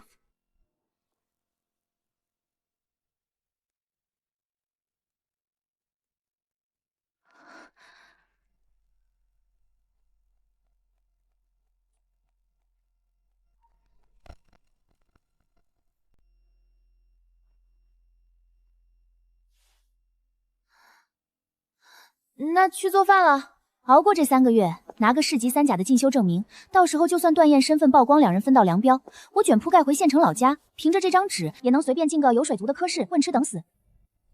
小荣，你刚来多锻炼，1号诊室那位贵宾你带一下。怎么不搞个私人医疗团队，还往医院跑？入职培训第1天你在梦游吗？还是小说看多了？国内牛逼的大拿都在3甲和公立，私人团队最多治个痔疮，大病还得来咱们这儿。咱们特需科室的前身就是他的私人医疗团队，后来不知道为什么和3甲院合并了，可能是太高调了，被上面要求的。行，是我冒昧了。您好，是做常规复查对吧？这边走。新来的护士，今天第4天。李主任现在也是敷衍我，找个生瓜蛋子来糊弄事儿。不好意思，这位先生，我同事那边临时有事，您放心，流程我都熟悉的。您早查完早回去歇着，水温调过了，不烫口。我不喝你们这儿的饮水机水。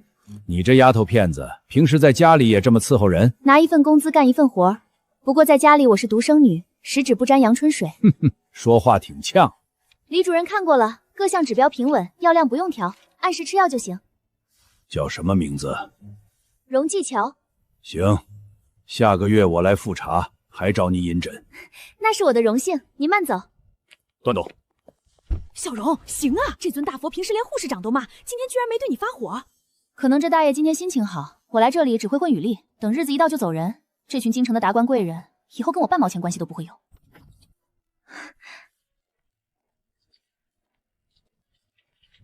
今天买这么多菜，进修第1周顺利结束，当然要加餐。你去歇着，今天我下厨。我来吧，你坐着等吃就行。不行，你上班那么累，好不容易早回来一次，这顿必须我来做。今天进修还习惯吗？挺好的，今天还接待了个脾气古怪的阔老头，别人都不敢上，我出马直接拿下。他还说下次来复查指定找我，虽然可能是下次继续来找我麻烦的。看来你很会讨长辈喜欢。那当然，我可是专业的。你今天在项目部怎么样？没被人欺负吧？没。那就好。等发了工资，你别再给我转钱了。你现在去大公司上班，得买几身像样的西装撑场面。你喜欢我穿西装？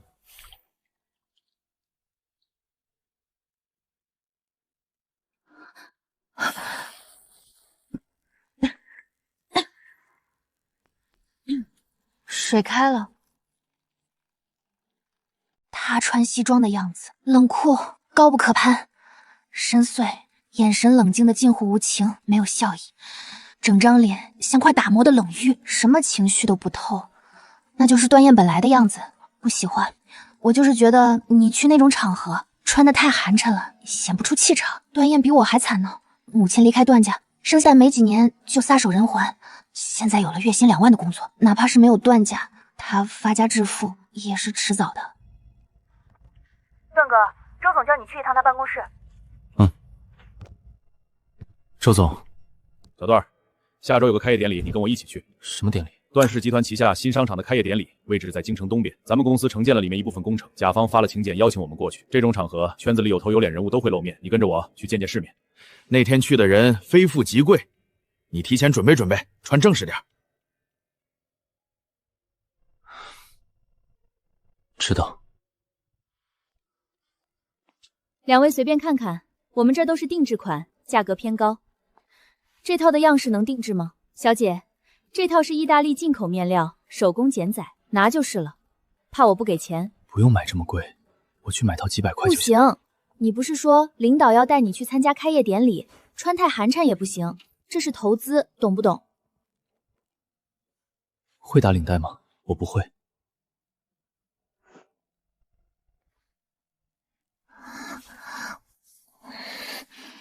我其实也不太熟练。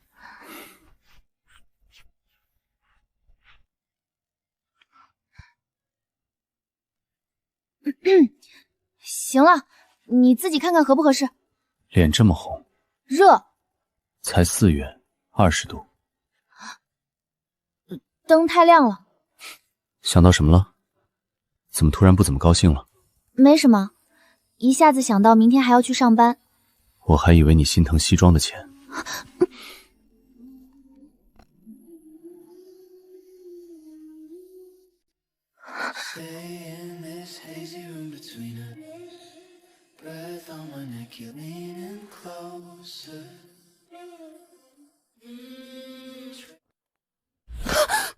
换好了吗？嘘，先生，马上出来。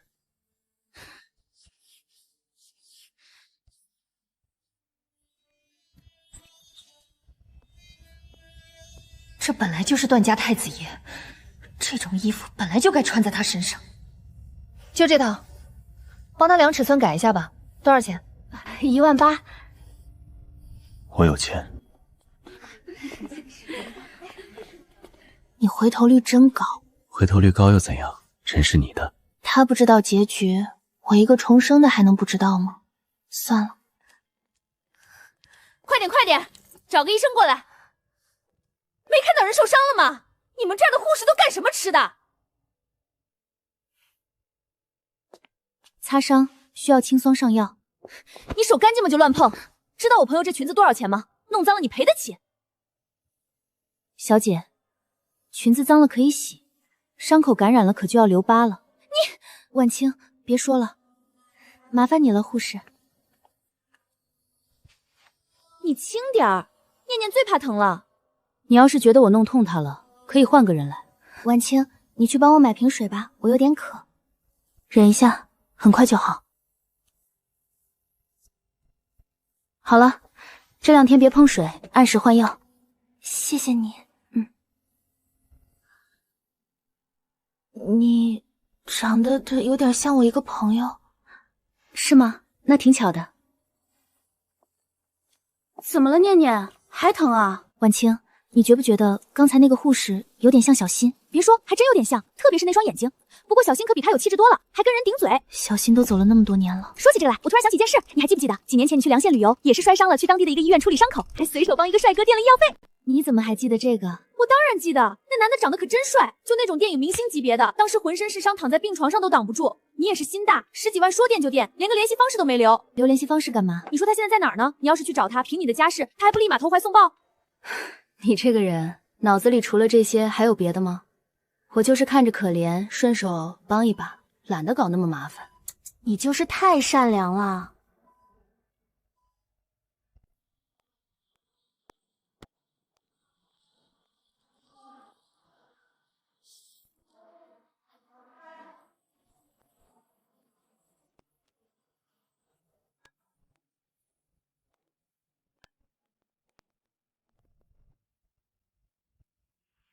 你过来。老先生。还是你带我。好的，您这边请。也不知道这老头又来做什么。流程还是和上次一样，直接走 VIP 特殊通道，专人专事检查。老先生，您这胳膊上的血管有点细，平时是不是不太爱喝水？你这丫头，上次说自己是独生女，我今天看你做事麻利得很，遇事也不慌，一点都不像娇生惯养出来的。工作是工作，生活是生活，我总不能把病人当爹妈来撒娇吧？年纪轻轻倒是活得通透。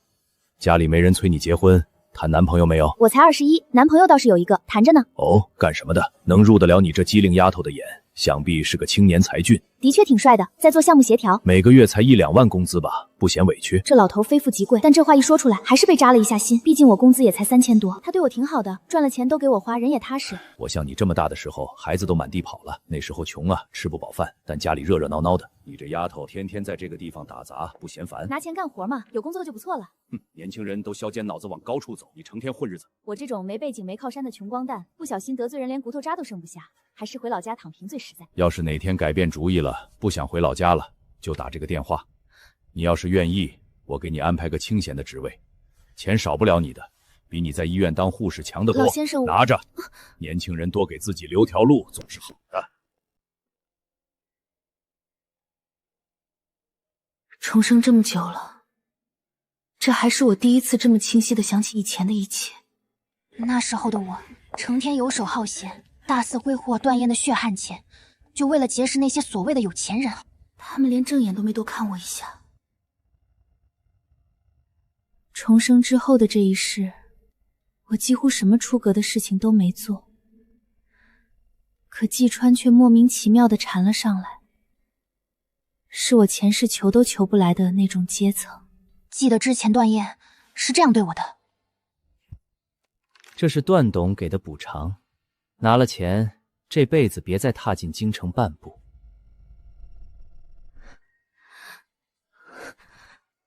我不甘心，过惯了衣来伸手被人无底线纵容的日子，我怎么可能甘心被打回原形？以前段言和我在一起的时候，我连袜子都没自己洗过一次。于是在阴冷潮湿的车库蹲守了3天3夜，终于还是让我蹲到了。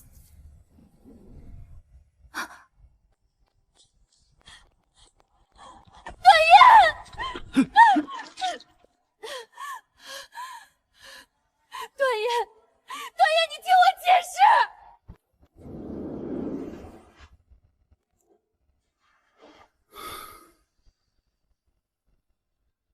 放开他。段燕，你听我说，我当初不是故意要骗你的，我是真的离不开你，你别不要我。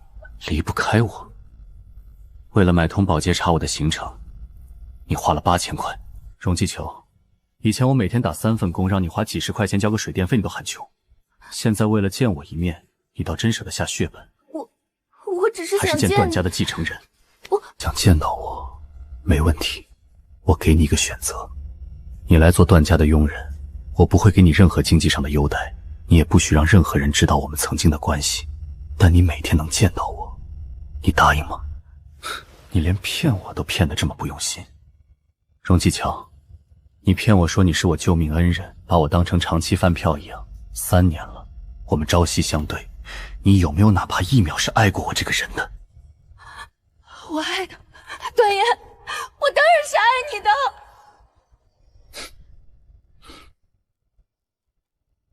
是吗？我感受不出来。当年的段燕已经是段氏集团名正言顺的继承人，每次出行身边必定跟着保镖团队。我到底是怎么做到每次都能精准堵到他的？连萧乐都说，季家段家这种体量，连狗仔和侦探都不敢近身。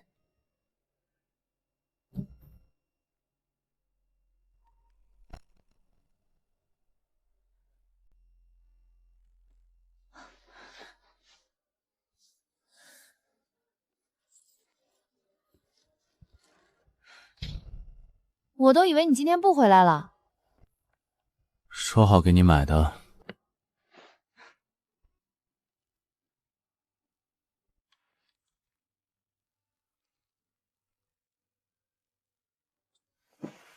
怎么一直坐在沙发上，也没见你看电视？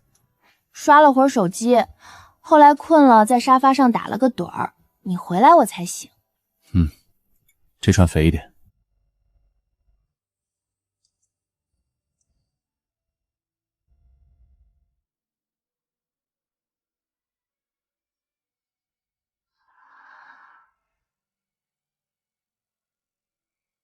前世这双眼睛曾像冰刃，此刻却只有柔和。看什么呢？你为什么对我这么好？不对你好，对谁好？我是说，我也没干什么特别好的事儿，你就……你最近好像很喜欢和我扯这些。其实我仔细想想，跟着你这么久，我好像真的没有付出过什么，反而还总是无理取闹惹你生气。你最近都主动洗碗做饭了。还好这小子没谈过正常的恋爱，不知道我们这样是不正常的。看朱小月就知道了。萧乐就是说一句重话，朱小月都不敢给他甩脸子。到了段燕和我这里，赚钱的是他，出钱的是他，还得把我当皇帝伺候。喜欢是付出，没有为什么。你愿意出去工作帮我分担压力，不也是喜欢我吗？上辈子我骗了他3年，从来没有爱过他。按照段燕的说法，喜欢是付出，但上辈子我从来都没有这种意识。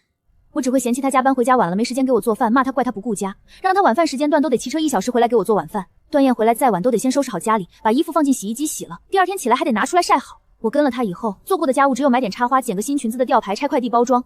我只会花他的钱，哪怕是段燕那会儿身兼3职，保安、工地搬砖、送外卖，努力到每天只睡5个小时，我也依旧会骂他赚的钱怎么才够生活费，距离我白日梦里大富大贵的日子相距甚远。是了，我没爱过段燕，但我这么拙劣的把戏能骗得了太子爷3年，等正主出现才被揭穿，也算我运气好。现在回想起来，我自己都觉得好玩。段燕到底喜欢我哪儿？是我这张脸，还是我虚构出来的恩情？我感觉后者会比较多，毕竟段燕回到段家以后，在她困难时期帮过她的人都鸡犬升天了。她的确是个很记恩情、懂得感恩的人，唯一能吸引到她的一点，她却毫不在意。我在段燕这里体现不出自己唯一的魅力，想在别的地方找到认同感也没毛病。季川那边怎么解决？我还没想到好的办法。他要是闲着没事去查段燕的身世，绝对比萧乐查的还快，分分钟就能知道段燕是谁。现在段燕要是被找回去，会像上辈子那样暴怒吗？这段时间我努力工作，还勤俭持家，表现够好了。这2天找个时间和段燕忏悔，把工资卡和攒的钱给他，让他看到我改过自新、好好向上的态度。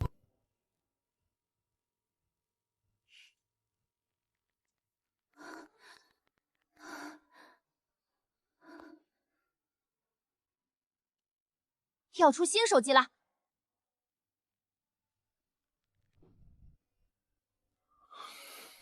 又是想换新款手机，我要1TB 内存的，还要 Pro MX。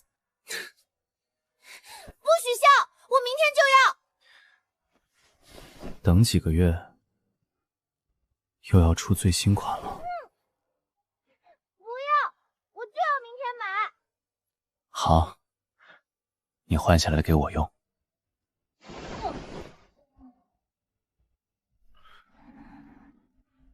睡这么早？我困了。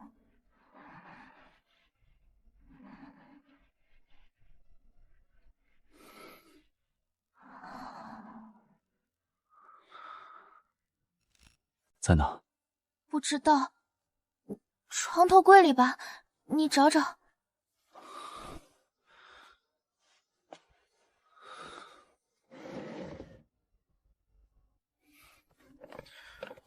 没找到。衣柜抽屉呢？我找找。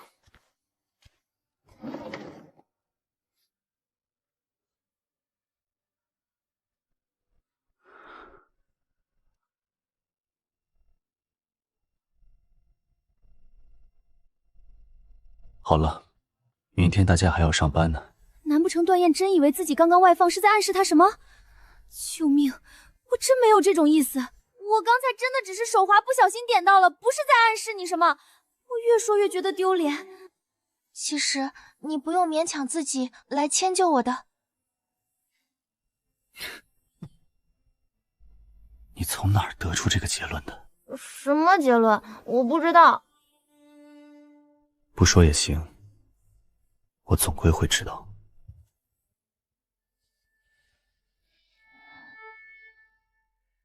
上班了。亲家。您好，我是荣继球的男朋友，他今天身体不太舒服，想跟您请1天假。你让小荣自己来说。刘姐，是我。天呐，小荣，你这嗓子怎么回事？感冒了？扁桃体发炎？可能受凉了，嗓子有点发炎。我今天休息1天应该就好了。行了行了，你休息吧，实在是受不了要看医生的，别硬撑着。好，谢谢刘姐。早餐想吃什么？我点外卖。粥。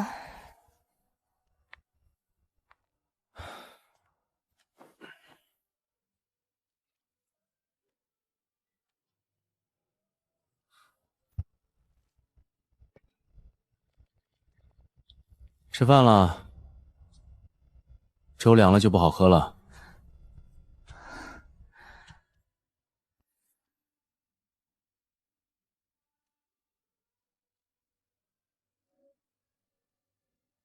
来，先喝口热的，暖暖胃。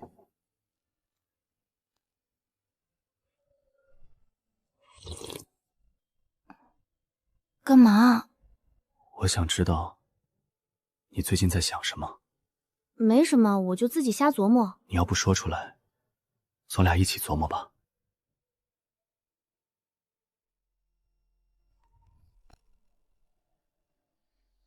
最近看网络小说看多了而已，真没想什么。书架上也有不少书，你也可以挑着。大晚上看到你手机还亮着，问你几点了，还骗我才凌晨1点。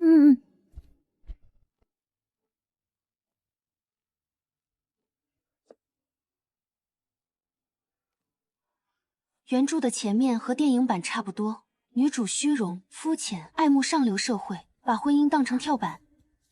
我上班去了，有什么事给我打电话。嫁给一个她根本不爱的沉默寡言的男人，然后出轨了。男主从外在条件和世俗眼光来看，是上流社会理想的婚恋对象。医学博士、细菌学专家，才华卓绝，在自己的专业领域里备受尊敬。他爱妻子，也就是女主，为了取悦女主，他刻意压抑了自己的智慧、爱好，把自己伪装成一个平庸的人，只为能离他的世界更近一点。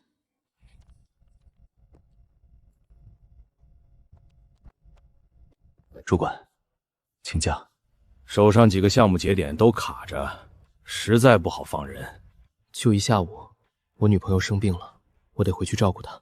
你女朋友有手有脚又死不了，实在不行你把她送医院嘛。多大点事儿就要请假。上次老韩的奶奶发葬，我都没批。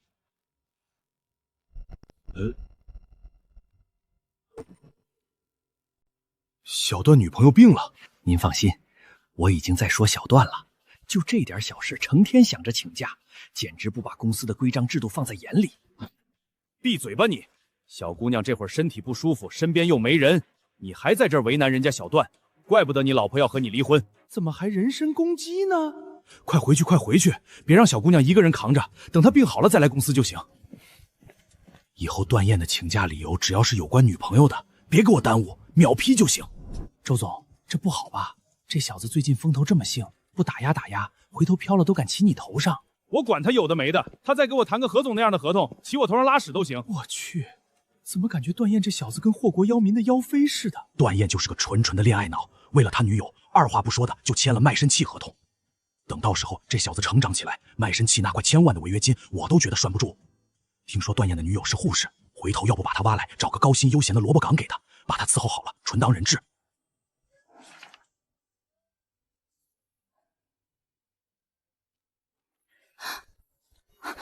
你怎么又回来了？请假了。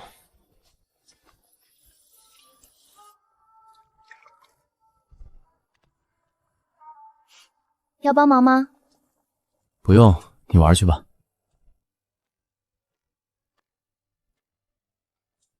书看得怎么样了？你要问我读后感吗？说说呗，看看我俩的理解是不是一样的。我没文化，我说了不许笑我。我也只读了9年义务教育。就男主印象比较深刻。哪让你深刻了？恨海晴天的感觉。的确和我们之前看的电影版很不一样。电影里的男主，我只感到他对女主的爱和宽恕，小说里的情感会更复杂一点。电影版会更像好莱坞式的爱情史诗，原著里大量细腻的心理描写和讽刺旁白，比如沃尔特那句死的那个是狗，深刻意蕴需要读者反复品味才能领悟。电影把男主的爱恨修改成纯粹的深情，商业化的面向大众，想更直白一点。我也是这么想的。你上次还说你看不懂大道理，你看你理解的比我还多，都赶得上我看了这么多年书锻炼出来的阅读理解了。以后你可以多看看，要是对读书能提起兴趣就更好了，以后一起去深造学历。我还感觉男主像老婆养的一条狗，他恨的不是欺骗，是弃养，这里没理解对吗？我也不知道，有个早会不能送你了。好，你怎么不开保时捷？那是你的车，我又没说不让你开。你的就是你的，学了驾照赶紧开。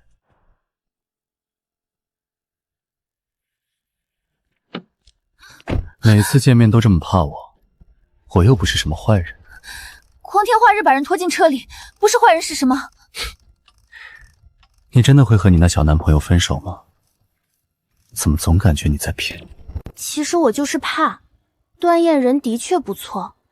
等我和他分手，你说你又不一定对我认真，我到时候找谁哭去？听起来你还挺舍不得你这个小男友。又好看又能花钱，谁舍得？的确，那我岂不是显得有点空手套白狼？拿着。想怎么用怎么用，别跟我客气。有命收，没命花，这几个字在我脑壳里砸了又砸。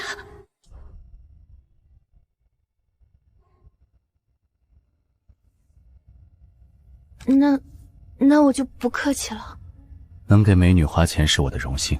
我早知道季川是笑面虎，内里就是个斯文败类。要是不知情，我怕是真会甩了段言跟他走。可我始终搞不懂他到底想干什么。若真是因我长得像许念，拿我当替身，那上辈子他也没因这张脸手下留情，还不是说淹死就淹死。我上班要迟到了，把我放在路边就行，我自己进去。顺路，送你到门口。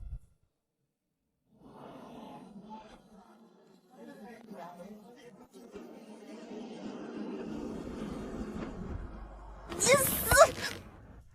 这么急着跑做什么？我又不会吃人。不会吃人，会杀人啊，大哥！来上班了。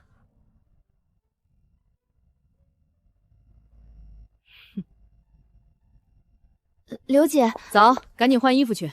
今天来了个加急的复查，特需那边要人。我走了，乔乔，晚上我来找你。不去。哦，去呗，也可以把你小男朋友一起带上。这就是我一朋友。男人的话别信，彩礼能多要就多要，到手的才是真的。好，我知道了，咱先不说这个。反正撑着男人还爱你的黏糊劲儿，使劲薅钱就行。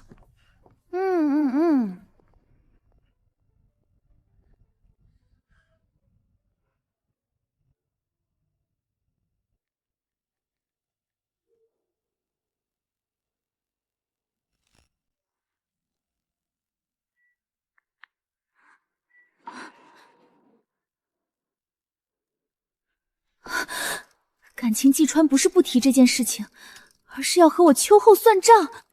你怎么了？崴脚了？没事，就是踩滑了。肿倒是没肿，你这几天怎么老出状况？走路踩滑，嗓子发炎，一会儿精神蔫了吧唧的。我说你是不是最近没休息好？可能最近运气不太好。行了，你先去护士站坐着歇会儿，等会儿特需那边来人了，我叫你。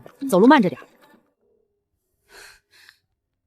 季川要和我算账了。啊，这事怎么办？你想个办法呀！我打电话来就是想问你有没有什么办法，你倒好先问我怎么办。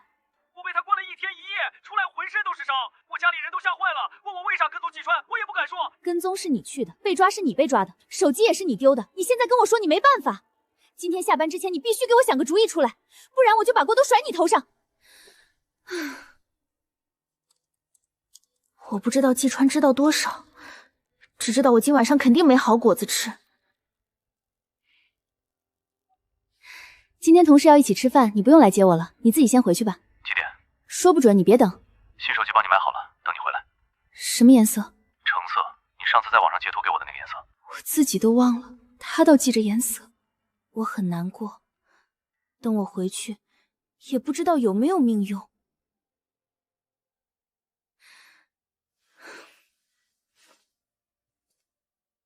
段家那边的剪彩，他们旗下新项目的落成，晚宴的邀请函我给你弄了2张。你也知道，这种场合能进去的非富即贵，能在里面认识几个人，回来以后这圈子门路宽多了。带你那小女朋友进去，拍几张照片，高端上档次，她指定高兴。好，小段，你知道你这种场合里认识哪些人最值钱吗？段家那位老爷子，据说身体1年不如1年，可集团连个能接手的直系血脉都没有，底下的人天天都在站队。这种局面，谁能走进这个圈子才叫机会。我明白。不过你小子以后要真飞黄腾达了，可别忘了我啊！我能飞黄腾达什么？周总，你公司都快上市了，我再厉害也不过在你手下混口饭吃。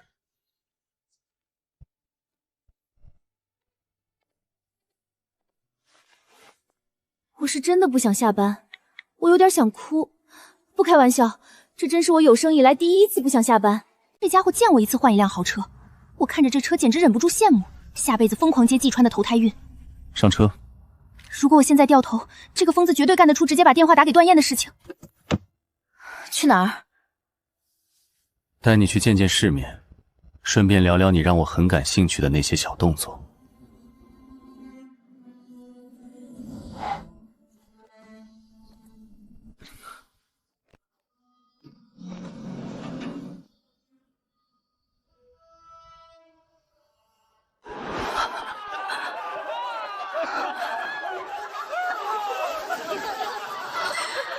化成灰我都认得。季哥，这玩意儿太碍眼了，扔海里喂鱼怎么样？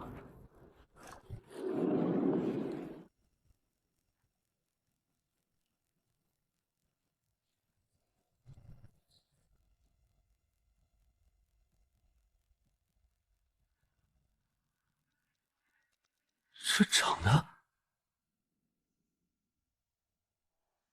哟，川哥今天兴致不错啊，哪儿找来的这么水灵的姑娘？昨天城南那块地皮的竞标最后怎么说？老爷子没再发难吧？吃点水果，看你吓得脸都白了。他们有那么可怕吗？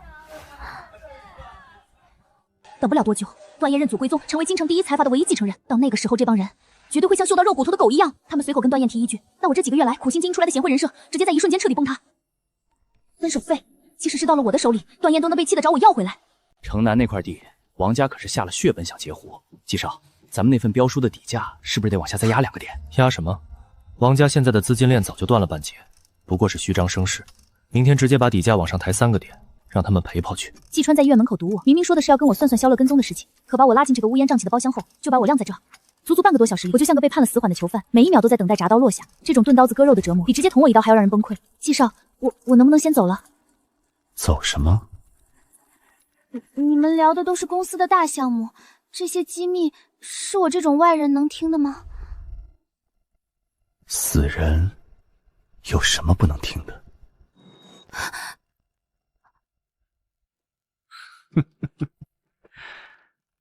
逗你的，看你怕成这样。你到底想做什么？去，开3瓶白酒拿过来，把3瓶白的喝完。你让萧乐跟踪我的事情，我就不追究了。我深知自己的酒量，平时喝2杯啤酒都能醉得找不着北。这要是3瓶白酒灌下去，别说走出这个包厢，恐怕直接就得进急救室抢救了，会喝死人的。喝不死，我让你喝做什么？婉清，你又来这种地方干什么？哎呀，念念，你就当陪我放松放松嘛。我听说这家会所今晚新来了几个超级无敌帅的男模，那长相那身材简直绝了。我特意带你来开开眼界，见识见识什么叫人间极品。这几瓶酒可拿准了，赶紧送到顶层包间去，千万别怠慢了季少。念念，你听见没？季川居然也在，哎，真巧，刚好找季川玩玩。我记得你也挺久没见他了。算了吧，你不是要点男模吗？他肯定和一群人在一起玩，怕你放不开。这有什么？搞得那群人多正经似的，换女人跟换衣服一样勤快。哎，季川在哪个包间来着？哟，川哥今天这是手笔够大啊！小丫头，季少亲自赏你的酒，这可是别人求都求不来的福分。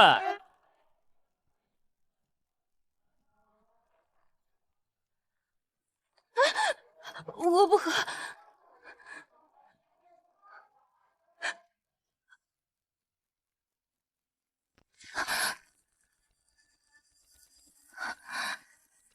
乔乔，不乖是要受罚的。哎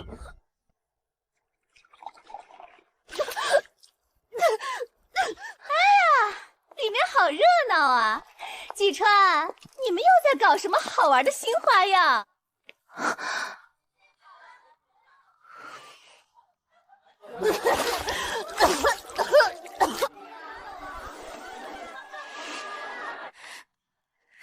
季川，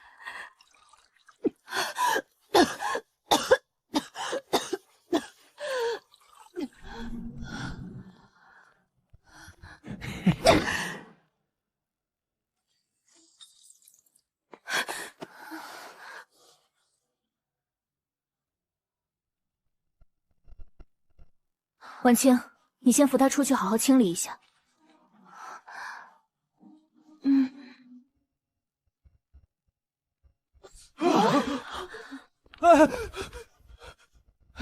哎呦，念念，这是干什么？有话好好说，别动手啊！大家都是出来玩的。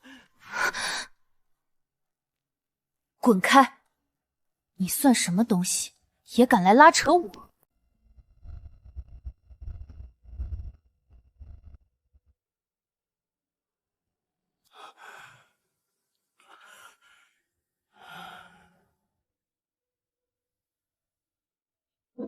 段老，许家虽败，但名下的码头和商号仍有30%利润。若能得段家庇护，这些收益足以成为投名状。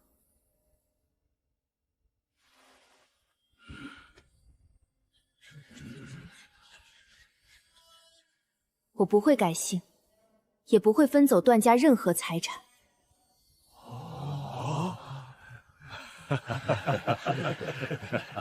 跟在段守正身边，耳濡目染的学了很多东西，把许家剩下的那些企业经营的井井有条。平日里，他极少参与京圈那些乌烟瘴气的声色犬马，只是低调的做做慈善，搞搞公益。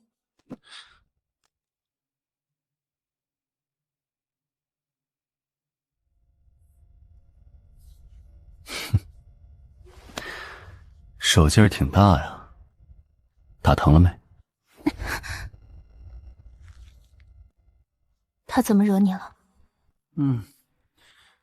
玩玩呗，你生这么大气做什么？几万块钱一瓶的酒，多的是人想喝还喝不到。你最好赶紧去把酒醒了，以后别成天学着那些地痞流氓，净干些欺男霸女的下作勾当。你不嫌丢人，季家还要脸面。行行行，咱们小公主亲自发话了，我哪敢不听？今天就玩到这儿，都散了吧。季少，您的脸都肿了，我去给您找点冰块敷一敷吧。要不咱们去楼上的客房，我帮您好好揉揉。今天没兴趣，滚！季川以前不是这样的，川哥，你怎么会变成现在这副样子？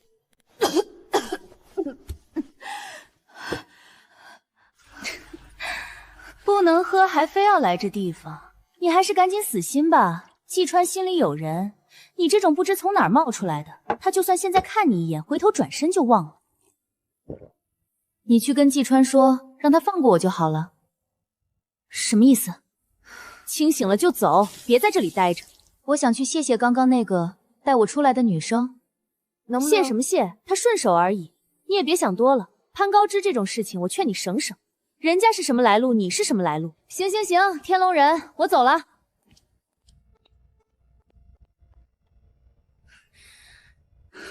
念念，你刚刚跟季川说什么了？你们两个到底是怎么回事啊？还有那个女的，你们认识？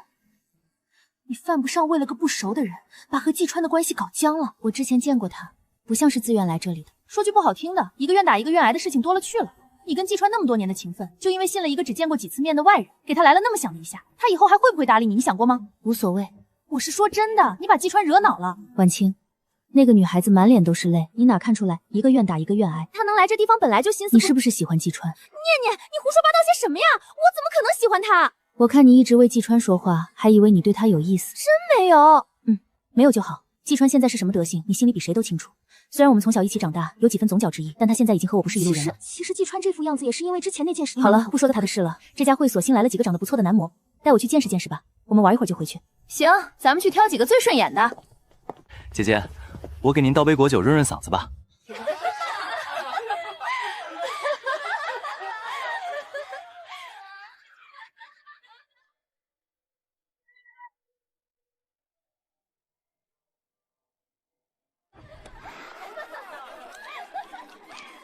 婉清，你说小新当年有没有可能还有什么流落在外的同胞姊妹？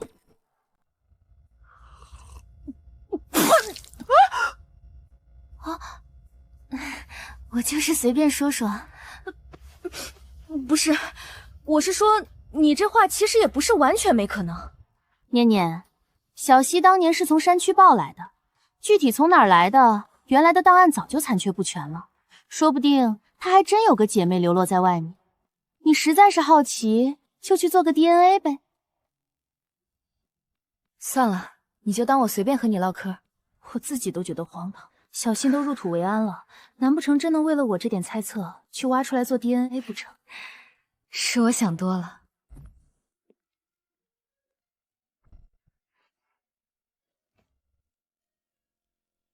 喝酒了？被灌了点儿，就那么2口，还没缓过来，难受死了。以后这种要喝酒的局别去了，喝不了的就推掉。哦，把旧手机的数据转过去吧。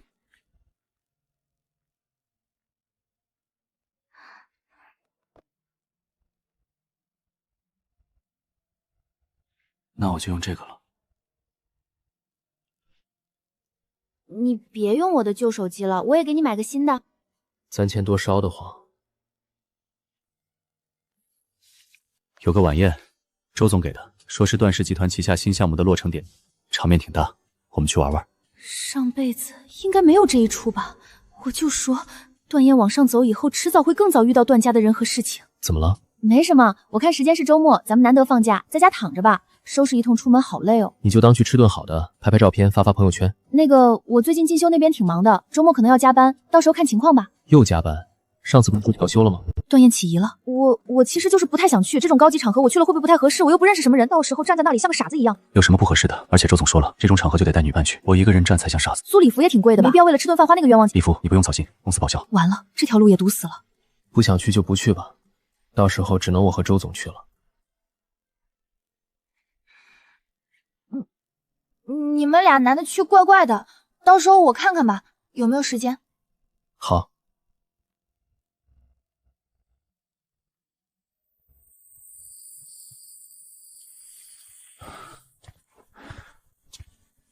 要吃夜宵吗？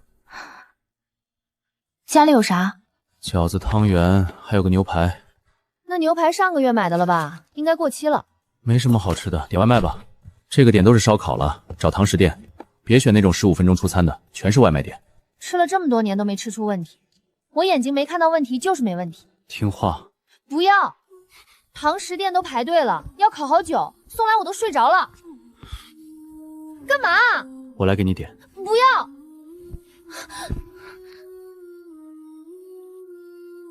你真烦人！不给我就不吃了。求你了，你吃吧。你放开！别闹。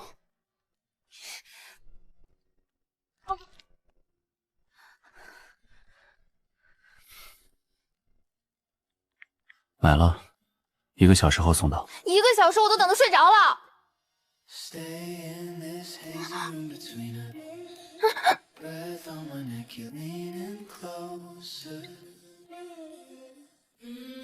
反正还有1个小时，拿来干点睡不着的事情。你新买的呢？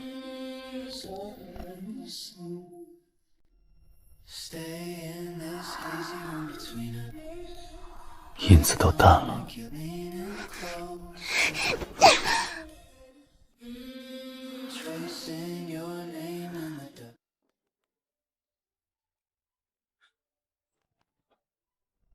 辛苦了。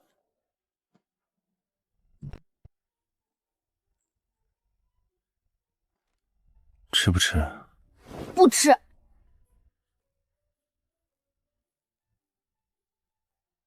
我呢？还剩没剩？快来吃。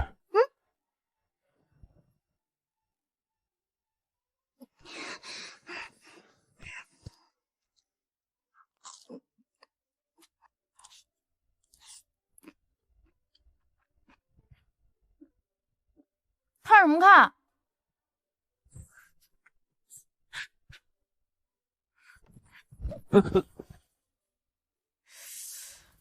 昨天就不应该在沙发那种地方嘶呼。段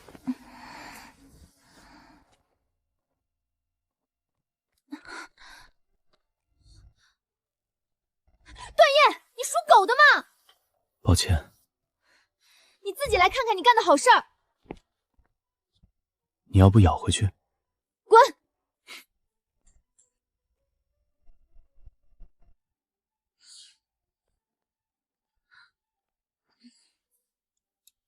这都能遮住？再说1个字，我就把碗扣你脸上。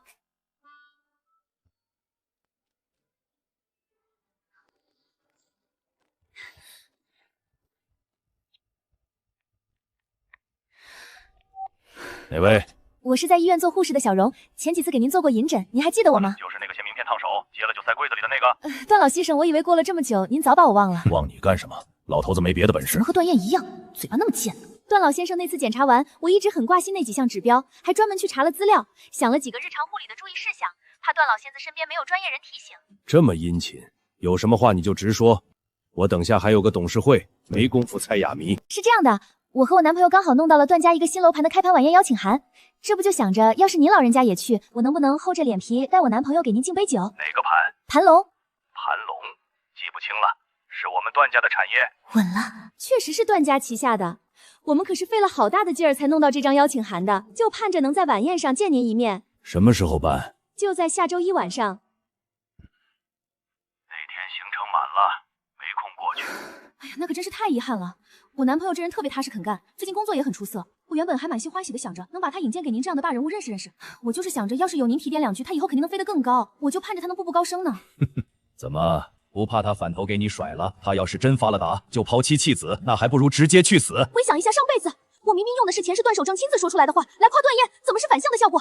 不，段老先生您误会了，我不是那个意思。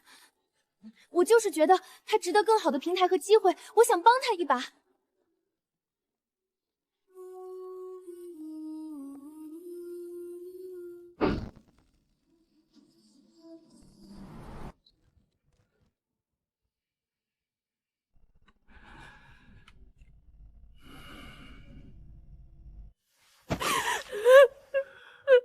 我比你更想找到凶手，但事实就是事实。段守正，你不配做他的父亲！滚！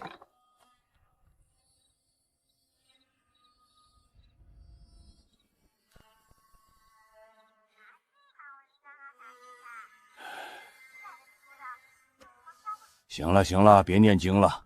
看你费了这么大劲的份上，那个什么盘龙的晚宴，去溜达溜达也不是不行。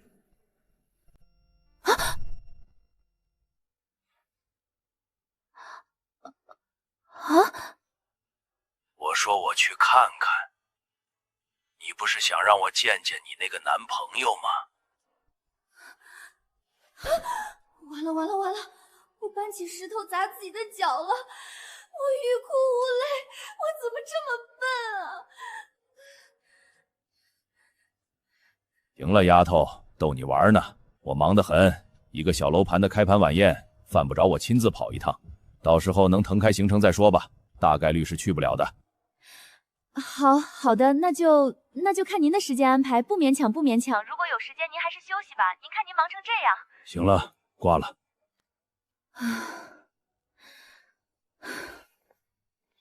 葛姐，干嘛呀你啊，一惊一乍的。葛姐，上次我听说你要去给你儿子求平安符，能不能帮我求个回来？你什么时候开始信这个了？最近运气不太好，想求个心安。行吧，举手之劳。要什么样的？保平安的还是求姻缘的？保平安。要那种最灵验的，开过光，最好再帮我求一个事业顺利的。不，求一个小人退散的。行，我都帮你求，你放心。老天爷、佛祖、玉皇大帝、太上老君、耶稣基督、贵圣沈尊神，麻烦各位了，让那个老头子忙起来吧，忙到连喝口水的时间都没有的那种。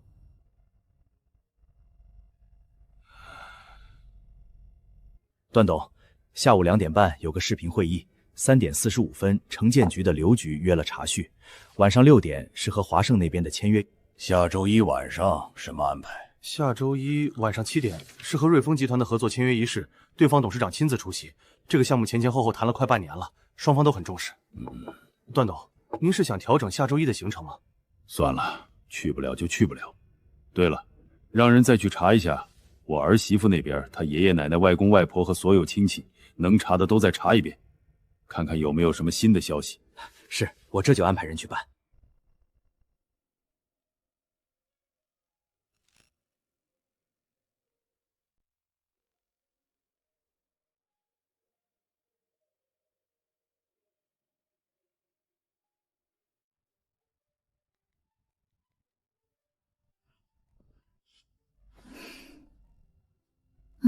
你怎么又来了？我不是说了有事打电话吗？电话哪有当面说来的有诚意？给你买的，那家新开的法式甜品店，排了40分钟的队呢，你尝尝。有病啊！不要，你拿回去自己吃。别这样嘛，我就是想请你吃个饭，联络感情。咱们现在不是盟友吗？盟友之间总得有点交情吧？我男朋友马上就来接我了，你赶紧走，被他看见又得挨揍。就5分钟就行。我就是想问问你和他的事情，我觉得你和他的感情已经够好了，你能不能别在我下班的时候聊这个？万一被他撞见，你怎么解释？就聊5分钟，等会儿太子爷看到我，你就说我还在骚扰你，大不了挨顿打。就5分钟，其实就是好啊，荣继秋，我就知道你不是什么好东西，你跟我男朋友搞在一起，你这个不要脸的狐狸精！你听我解释。解释个屁！我就知道你对荣继秋有意思，这下被我拍到了吧？死渣男，不要脸！平时在装的跟朵白莲花一样，背地里勾搭我男朋友。朱小月，你他妈有完没完？什么事都没有，你不要在这里搞颠倒黑白的事情。乔姐都叫上了，心情去是吧？手机给我！不给！你别跑！你疼死我了！松手！今天你要是敢走一步，老娘就把这个视频原封不动发到网上，我让所有人都知道你是个什么货色。我跟肖乐真的没什么，他今天来找我也是为了别的事，跟你想的根本不一样。为什么他给你买这么贵的新甜品？你以为我是傻子吗？看着像特虚那样，前几天还是踩他跟着刘姐。各位行行好，帮我评评理！我就这么一个男朋友，跟我谈了这么久，我把心都掏出来给他了。胡闹什么？我和他真是普通朋友关系。我很是绝望，有种把肖乐掐死我再一头撞死得了的冲动。季川那边的事还没解决，朱小月这边又给我在火上浇了一桶油。别闹了，再闹下去对谁都不好。先把视频删了，咱们回去好好谈。当时只是在强撑面子，或者是因为没有亲眼抓到现行，心里还存着最后一丝侥幸。那些云淡风轻绝对是装出来的。你段燕，你来的正好，这就是你当成心肝宝贝一样护着的女朋友。你每天在公司里累死累活的赚钱养她，她却下班了在这里私会别的男人，连人家送的爱心甜品都收了。这么帅，我去，这都能被绿啊！我要是有这样的男朋友，我绝对不会看别的男人一眼，好吧？事情绝对不是这个疯婆娘说的那样。我今天来找真的是为了谈正事。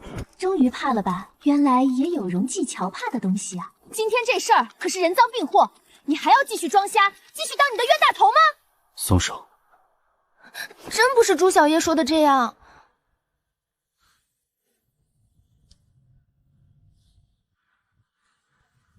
先不说这个，被捏疼没？滚啊！天杀的，这个世界上的恋爱脑能不能去死啊！虽然之前已经意识到了多厉害，但这还是第一次现场看到被训得跟狗一样的太子爷。今天开车来的，停在马路对面第2个车位。先去车里坐着，我说2句话就过来。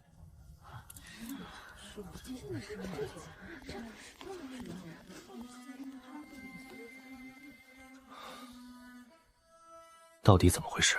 这事儿跟荣继乔一点关系都没有，是我自己贼心不死，一直在单方面纠缠他，他从来没有给过我任何回应，每次都让我滚，是我自己死皮赖脸。你应该做好准备了吧？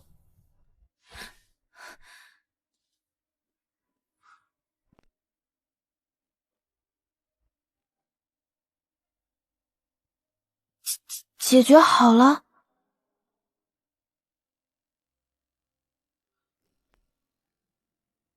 我摊上荣继乔和段燕这2口子，就没过上一天好日子，感觉自己像个结婚20年的中年无业妇女，掐着时间等，不知道啥时候才能等到的好日子。我到底哪点对不起你了？你非得去抢那个荣继乔的墙角？你知不知道今天这事儿害我丢了多大的人啊！老子平时带你吃香喝辣，买包买衣服，哪个月没给你钱？要不是你个疯婆娘突然跳出来发癫，我今天能平白无故挨这顿毒打吗？那你以后要是和荣继乔那个女人在一起了，是不是就要把我甩了？怎么着？听你这话里话外的意思，你是准备忍辱负重，心甘情愿留下来给我当小三儿？要是你每个月能再多给我几万块钱的补偿，其实也不是完全不能接受。你脑子里除了钱还装了什么？我最后再给你解释一遍，我跟荣继乔就是普通关系，什么事都没有。刚刚在大街上，你可是亲口承认了你在单方面死缠烂打的追求他，那是有逼不得已的原因，让你别问你就别问。到底是什么原因？你今天不把话给我说明白，我就不走了。就你这张漏风的破嘴，我敢把事情告诉你，今天这点芝麻绿豆大的事儿，你都能嚷嚷的恨不得拿个大喇叭让全天下都知道。我发誓，我以后绝对把嘴缝上，我一定改，还不行吗？你告诉我呗。滚！拿着钱，现在立刻马上给我滚出这扇门，别让我再听见你耗丧的声音。那个卡里面到底有多少钱啊？你再多问1个字，就立马把卡给我还回来。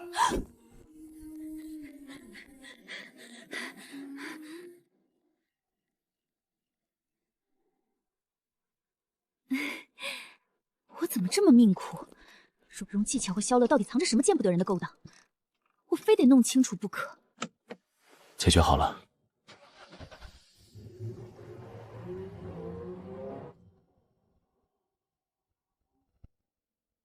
肖乐一直在骚扰你，怎么不跟我说？我就是觉得你最近工作太忙了，每天加班到那么晚，有时候凌晨才回来，这种事我自己能处理，就没想着拿去烦你。是我的问题，最近太忙了，忽略你了，以后尽量早点回来。不是，我不是这个意思，你忙你的，我又不是那种需要人24小时陪着的，你还是事业更重要。没你重要。还有没有别人骚扰你？没有了。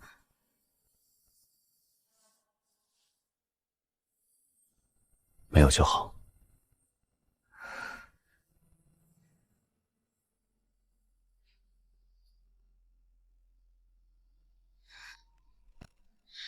那个段燕，我跟你说个事儿，刚来京城那会儿，我出去玩的时候，就是有人假装是有钱人来接近我，说要带我赚钱什么的，当时我脑子进水，信了那一套。杀猪盘，以后别信这种套路，是不是被骗了钱？那倒没有，就是当时没反应过来。你年纪小，精力又少，以后别再接触这些人就好了。其实你以前的那些事情都不用和我说了，往前看就好。我就是胆子太小了，才一直瞒着你，对不起。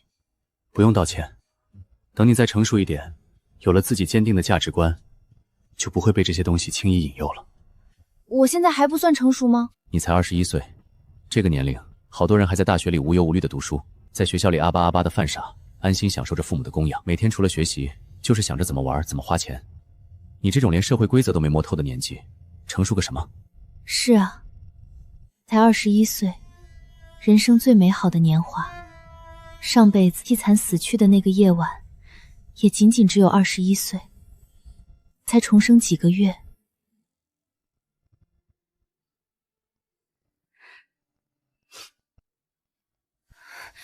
我以后一定会对你好的，至少在段燕被找回段家这段时间，我一定会对她好的。不要分手费实在是下不去这个决心，穷怕了，以后再也不可能会有遇到金圈太子爷的机遇了。这次不捞，就我这个臭德行，这辈子都发不了财了。所以现在对我，其实还不是最好的意思吗？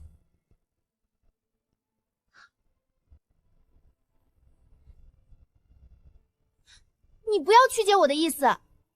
那你说说，你到底是什么意思？趁着我现在还在愧疚，你就少问2句，问烦了我揍你啊！那我姑且就自作多情的以为，你是想一辈子陪着我一起奋斗了。嗯。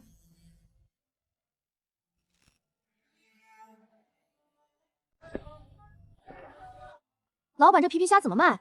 这是赖尿虾，320一斤，今儿刚到的货，新鲜着呢。这么贵？你这是不懂行，这个分量别家至少贵你20，我这给你算最实惠的了，再低了我这摊子就不用支了。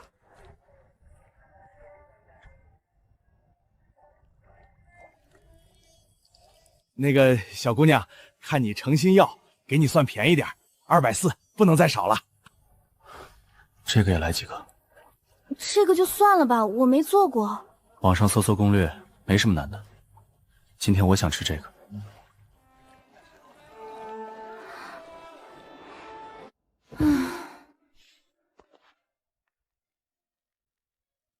我学会了。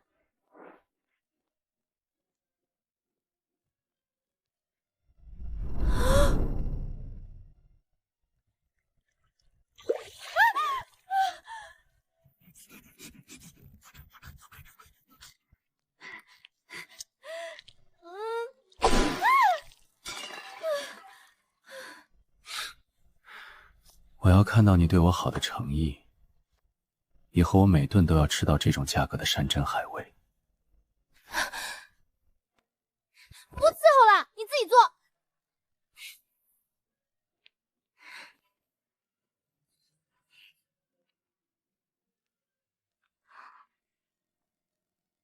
段燕怂恿我买的这些食材，好像都是自己喜欢吃的。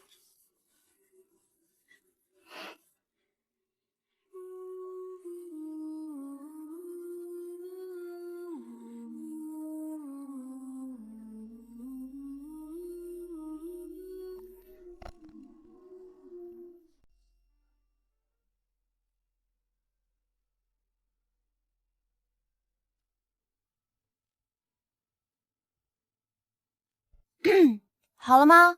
快了，你去坐着，叫你了再来端。我就是来喝点水。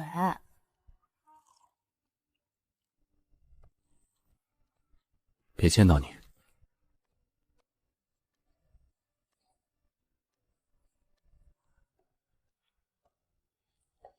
见不了几个月了。不是说去看电视？看完了，没什么好看的。你炒的第一道菜是什么？番茄炒蛋，糊锅了。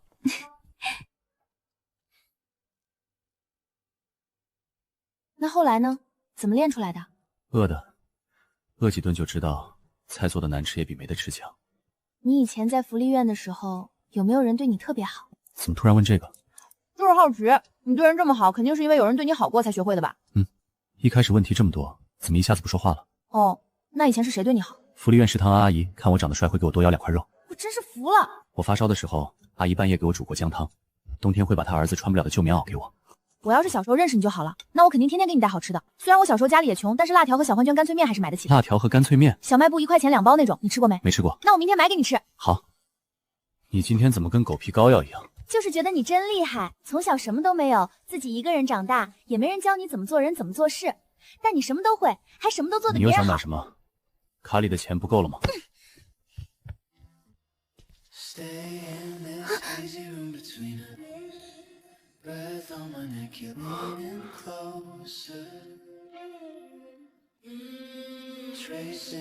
谢谢你。真是好奇死了，萧乐和荣继乔到底在搞什么勾当？昨天一个脑热，一不小心得罪了荣继乔。看萧乐对荣继乔那屁颠屁颠的样子，荣继乔不会让萧乐甩了我吧？朱小月，你跟我来一下，有件事通知你一下。什么事啊？林院长今天早上做的决定，你的劳动合同到这个月底终止，不再续签了。什么？院长说从今天开始你就不用来上班了，这个月剩下的工资会按天数折算，月底打到你卡上。我犯什么错要辞退我？上头有人打了招呼，指名道姓的让院长辞退你的。谁啊？你问我，我哪知道？你自己想想，最近是不是得罪了什么人吧？得罪人？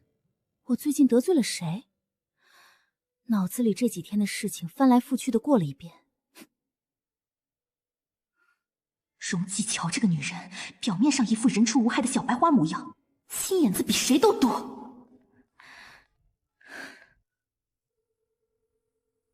萧乐，你是不是跟荣继乔说什么了？他是不是让你帮他搞我？干嘛？这娘们又发什么癫？你又在搞什么？你能不能别成天没事就作妖？我被辞退了，说是上头有人打了招呼。你说这不是荣继乔干的，谁干的？他肯定找你告状了，对不对？你就帮着他把我的工作给搅黄了。跟我有什么关系？我又不认识你们诊所的人，我闲着蛋疼才搅黄你工作。朱小月，你有没有脑子？我昨天被人打得跟个猪头似的，你以为我现在有精力管那些破事？我连床都下不了。那你解释啊，你倒是跟我解释清楚，为什么偏偏在我得罪了荣继乔之后，我的工作就没了？你也太巧了吧！老子懒得和你说，你自己最好想想到底是怎么回事，别又是你在外面嘴贱惹了谁。你要是影响到我，我让你好看。别不是段燕已经悄咪咪回归段家了吧？如果真是这样，那朱小月被辞退的事情就理所应当了。既然已经回了段家，那为啥还要跟荣继乔在出租屋里吃苦啊？难不成他在试探荣继乔到底是不是真心对待他这个穷小子？我操，还是太子爷玩的花！我知道了，荣继乔是不是根本就不是普通的小护士？他是不是实际上家里巨有钱，背景特别硬？得出的结论还不如不思考。我就说嘛，我早就觉得不对劲了。一个中专毕业的小护士，凭什么能进3甲医院进修？凭什么考核的时候能压我一头？凭什么走到哪儿都有人帮他说话？还有段燕，一个大男人对他死心塌地到那种程度，别人都说他被人出轨了，他连眉头都不皱一下。你说这正常吗？荣继乔根本就是个隐藏的富家千金，对不对？我就说你为什么对他那么殷勤？他是知道荣继乔的身份，才那么死心塌地的。有的时候我很喜欢朱小月的蠢，没那么多心思；有的时候又因为她的蠢脑子而感到力气，至少可以避免她去荣继乔那，又给我惹麻烦。对，就是这样，这都能猜到。那是。那现在你都知道了。荣继乔在和段燕玩县城文学出租屋 play， 你也别脑残，辞退的事儿自己憋着吧。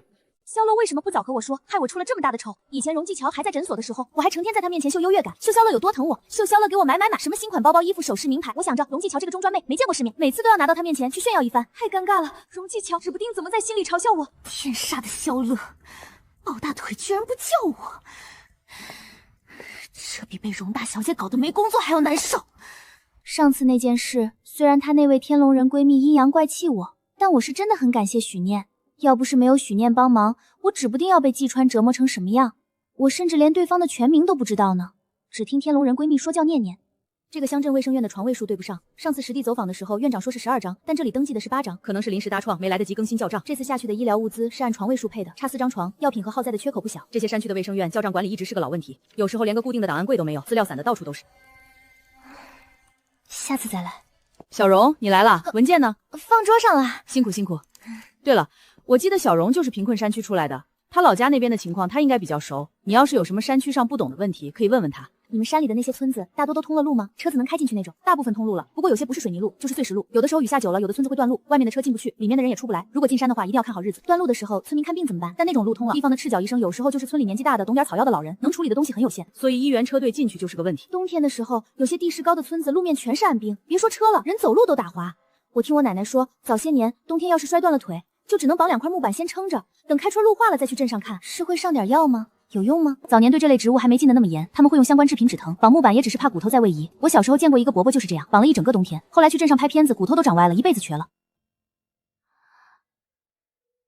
堂姐，这题太难了，真笨啊你！大概就是这些了，其他的我也不太了解，毕竟离开山区好多年了，很多情况可能已经变了。怎么了？我脸上有东西？张婉清说的对，世界上长得像的人太多了，不能因为几分相似就自作多情的往故人身上套。但我就是想问问荣护士，你有没有什么姊妹之类的？有啊。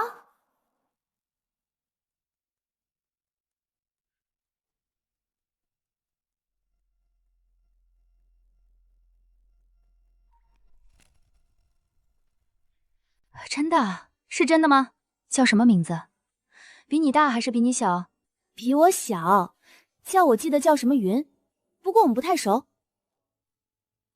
你前面说的那些信息非常有用，不过我好像中间有一小段没记住。你哪里没记住？不着急，今天耽误你太多工作时间了，我们先加个好友吧，回头有时间了再慢慢聊。现在就可以问，我今天下午没什么事，不耽误啊，我的大小姐。这位大小姐是真没上过班，真的不耽误了。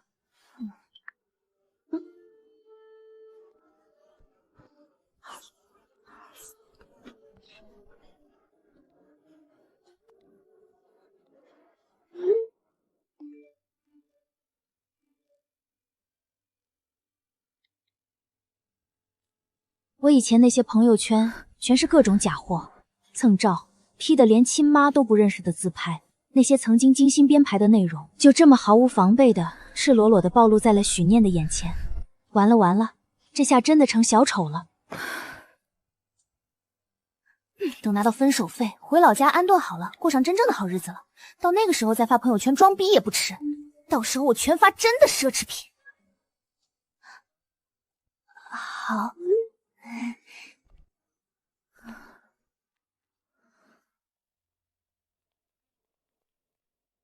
对不起，朱小月，你有病啊！你是不是专门蹲在这里等着把我吓出心脏病的？你到底想干什么？上次闹得还不够大。我知道上次是我不对，我今天来就是专门跟你道歉的。等下，这什么情况？朱小月道歉这两个词放在一起，比太阳从西边升出来还离谱。按照朱小月的尿性，我骂他一句，他能回正10句，这其中必定有诈。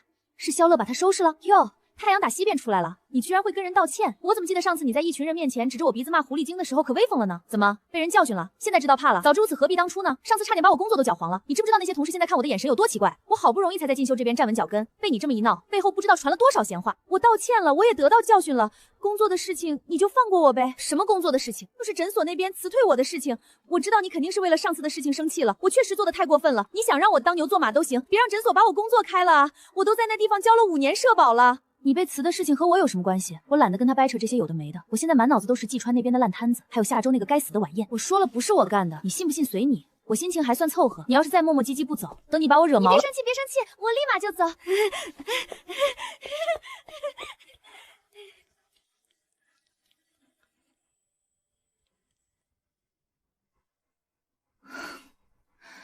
这人到底是什么毛病？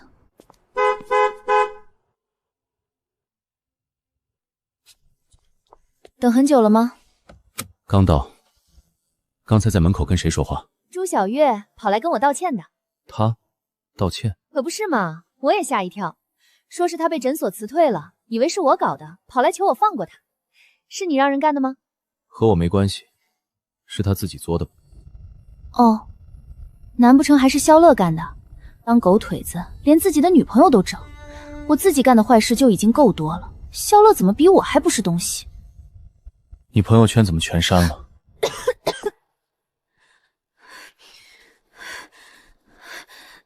你怎么知道的？啊？就是点进去发现没了，我还能怎么知道的？你经常看我朋友圈啊？有的时候顺手就点进去看看了。怎么了？听段燕这么说，肯定顺手不止1、2次了。当时我因为许念的点赞，搞得尴尬的要死，只顾着赶紧删干净，完全忘记了当时有些朋友圈有没有屏蔽段燕了。关键是好多条那种钓鱼意味很明显的朋友圈，更别提我删朋友圈的时候，还看到好多自己曾经拍的擦边照片，我想死的心更强烈了。现在在3甲医院进修嘛，同事和领导都加了我微信，我一个中专学历，好不容易挤进去的。朋友圈里要是放那些炫富的东西，万一被有心人看到了，说我一个进修护士生活这么奢侈，搞不好还被举报。其实拍的挺好看的，删了怪可惜。这么大杯奶茶放你边上，再不喝冰都化了。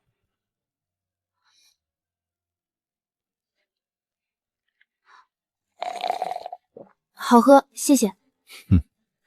是我罪有应得。怎么了？从刚才就魂不守舍的。没有，走吧走吧，回去做饭。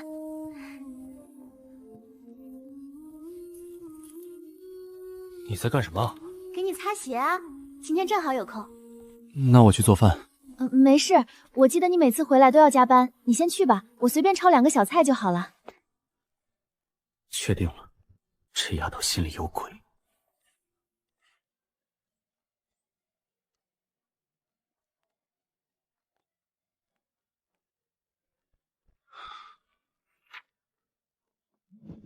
这么快就炒好了？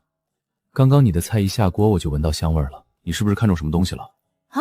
没有想要的吗？我看你搬家以后就没买过什么包包首饰了，我明天陪你去买，下个月的提成也发你，我自己留1500。我真的有这么恶毒吗？搞得段燕花1500，还要给我打报告。我没有想要什么东西。没事，我直接给你买，是我不对，好久没给你带礼物了。好吧，我的确是有这么恶毒，我只会在花钱时讨好段燕，段燕能得到我好脸色的时候，永远只有付款的前后几秒，我又没办法解释真正的原因，我只能硬着头皮否认。真没有，我就是觉得你最近太辛苦了，想对你好一点。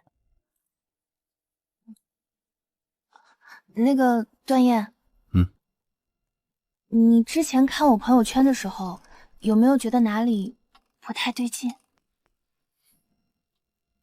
就是那些文案啊、照片啊什么的，你看了之后有没有觉得很奇怪？确实有点奇怪。那个，其实是因为我当时……你发了那么多条朋友圈，怎么一条都没有和我相关的？你是不是不想让别人知道你有男朋友？原来这位爷压根儿就没往那个方向想。不是不想发你，你平时这么忙，我以前也大多都是白天出去，哪能拍得到你？我现在拍一张。不用，我就是随便一说，我也没什么好发的。给不了他想要的生活，的确没什么好值得官宣的。好看吗？挺好的。发了，以后都发你。你发你自己就好，不用发我。段燕，你那件外套要不要我丢洗衣机里？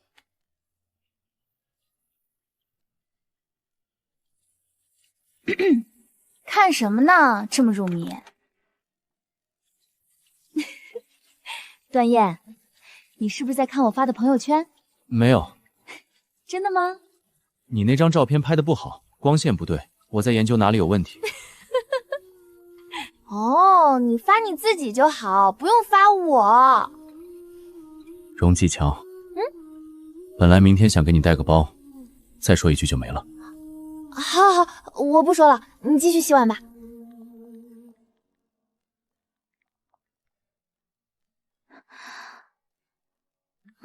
怪不得这段时间季川都没来骚扰过我。不过许念又敢打季川，还敢警告他，哎，肯定家世很牛逼。果然天龙人还得天龙人才能治，怪不得她闺蜜要警告我别去找许念，生怕沾上他一样。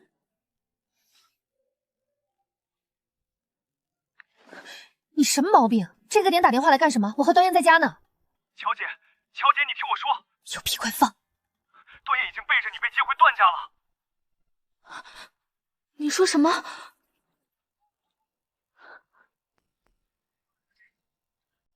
我找了好几个圈子里的人打听，段守正前段时间又重新派人去查他儿媳妇的下落，而且查的力度比以前大了不止1倍，指不定查出了以前遗留的线索，还有朱小月被辞退的事情。总不能是你干的吧？我也没干，那还能是谁？他肯定已经回段家了，拿到了段家的资源，才能这么轻松的帮你出气。完了，他不会已经什么都知道了吧？乔姐，你听我说，段燕回到段家以后，用特权处理的第一件事情就是帮你出气，你知道这意味着什么吗？这说明他爱死你了，都回到段家当太子爷了，第一时间想到的还是你。这种男人打着灯笼都找不到啊！你怎么不说话？你说你是不是该开始准备了？等段燕正式公开身份，你就是段家的尊媳妇了。到时候你可别忘了我啊！我这段时间给你当牛做马，挨打受骂的，你得给我安排好。我也不贪心，就跟段燕说一声，给我家公司批几个段氏集团的供应商供名额。滚！你看不出来来我不是什么好东西吗？等我嫁了段家，第一件事就是卸磨杀驴。如果段燕真的已经被接回段家，那他为什么还住在这里？段燕要是被认回段家，肯定也和他未来老婆相逢了。他未来老婆是还没说这件事情吗？现在段燕又表现的一切正常，又不像是已经知道自己身世的样子。萧乐的消息来源到底靠不靠谱？他脑子一向不好使。但万一呢？万一段燕真的已经知道了一切，只是在装作若无其事的试探我？荣技巧吓成这样，我在想是呢，你突然出生，能不被吓到吗？床头堆的衣服我拿去洗，哪件是不用洗的？黑色那个薄外套。那个段燕，我想跟你说个事儿。说吧。就是你的工资卡，我要不还你吧。就是我这段时间上班也有工资了，虽然不多，但日常开销够用。你的钱你自己留着，万一公司那边有什么需要应酬的地方，手里没钱多不方便。而且我算了一下，之前给我的那些钱，我其实没怎么花，大部分都存着，我一直在花我自己的工资。为什么不花？我之前不是说了吗？想对你好一点。你每天这么辛苦，钱全给我了，自己连顿像样的午饭都舍不得吃，我心里过意不去。而且我现在也在努力工作了，不能老是花你的钱。谈恋爱是互相付出，而不是单方面的。干嘛？想看看你脑袋瓜子里到底装了什么。我一个人花不了多少钱，吃食堂、穿工服，连理发都是楼下那个15块钱。我现在有工资了，虽然不多，但够我自己花的。你是不是觉得有一天我不要你了？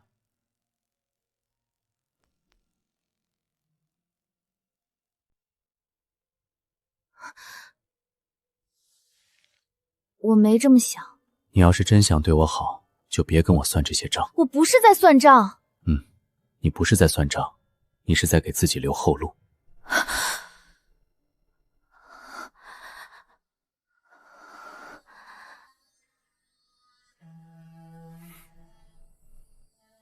我是不是哪里做的不够好？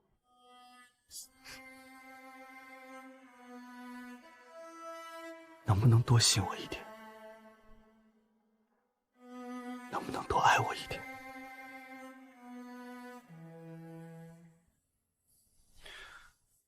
荣技巧，我真的搞不懂你到底在想什么。我出去走走。也不知道过了多久，这些数字已经烂熟于心了。10万、15万、11000，拿到手的才是真的。他这种天之骄子和我不会是一路人，更不会属于我。要和这么好的男人分手，伤心难过一下是正常的。我都不知道自己什么时候睡着的，也不知道他什么时候回来的。你今天不上班吗？不去了，我去买个菜。啊？女朋友都要跑了，还上什么班？自己昨晚倒是睡了一个整觉，数完钱之后给我睡美了，我都不知道自己昨晚那番话能引起他这么大的反应。你先去上班，不是你想的那个意思，我没有要走。不就是花你的钱？我不知道你会这么介意。你要我花，我绝对花。我今晚就去商场。真的？真的，真的。那我晚上来接你。好，好，好，快走吧。跟哄小孩似的。他在怕什么？我想不通。我把能给的都给了，工资、耐心，可他好像一直在防着我。防着什么？防着我有一天突然变心。文燕，何氏那边的2期方案，你这边进展到哪一步了？东区结构优化的部分已经出了初稿，明天上午能交。小段，等等，你今天开会的时候眼神飘了至少7、8回，怎么了？何氏2期的方案遇到什么麻烦了？周总，你说女朋友突然不肯花我的钱了，是什么意思？这不是好事吗？说明她懂事了。你怎么还不开心？你这个想法不对。一个女人开始不再依赖你的钱包，你应该感到高兴才对。这说明她在成长。与其在这里想东想西，不如带她去干点正经事。那个晚宴记得带她去把礼服选了，到时候她漂漂亮亮的拍个小照片，吃个小蛋糕，你再买个小包哄她，保准能哄好。差点忘了跟你说，刚刚我秘书那边接到消息，据说段董事长本人要亲自到场。到时候我给你点他的资料，你看一下。咱们公司能刷脸卡就刷。你能不能有点反应？段守正，段氏集团整个京城最顶尖的财阀掌舵人，他老人家亲自到场，你知道这意味着什么吗？咱们公司要是能在他面前露个脸，拿到点从他指缝里漏下来的一点好处，往后的路能宽出一条高速来。到时候那么多人去刷脸卡，我挤得进去吗？看不起谁呢？到时候我也跟去。你周总，我当年在建材市场抢货源的时候，连300斤的东北大哥都挤不过我。段哥，周总让我把这个给你，段老董事长的资料，辞退那个叫朱小月的护士的事儿，周总那边处理完了。好，帮我谢谢周总。但是段哥，那个小护士到底是怎么得罪你的？周总还说你为了这事儿主动许诺今年再给公司多拿一个大项目，一个小护士而已，至于这么大动干戈吗？惹了我女朋友。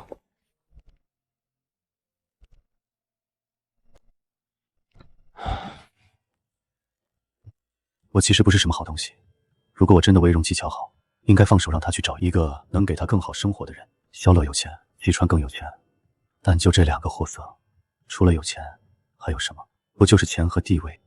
没有人会再比我对荣技巧更好了。一群傻逼不配让荣技巧惦记。荣继桥之前答应过我的，1年不分手，那就代表我还有时间。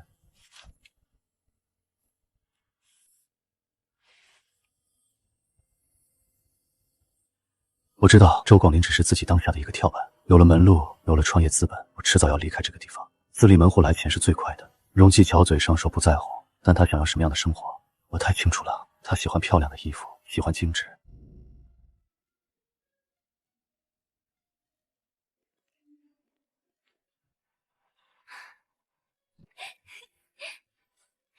等很久啦？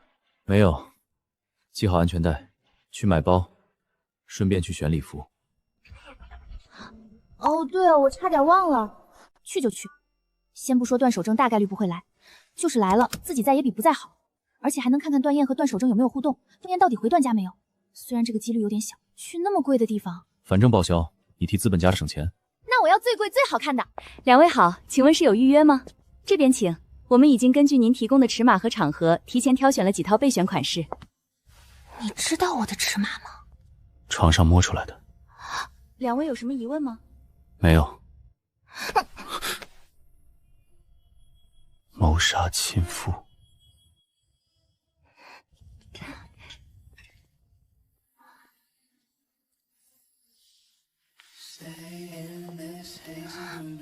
好看。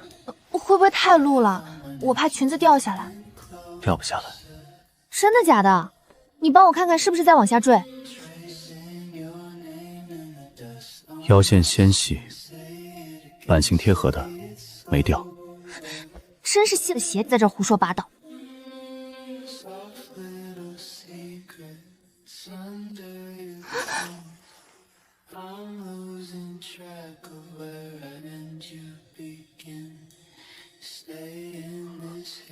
我扯不下来。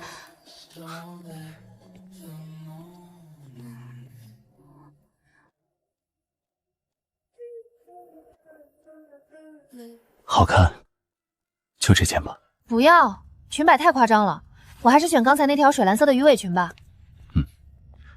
就水蓝色那条，帮我包起来吧。这礼服真不是人穿的。唉。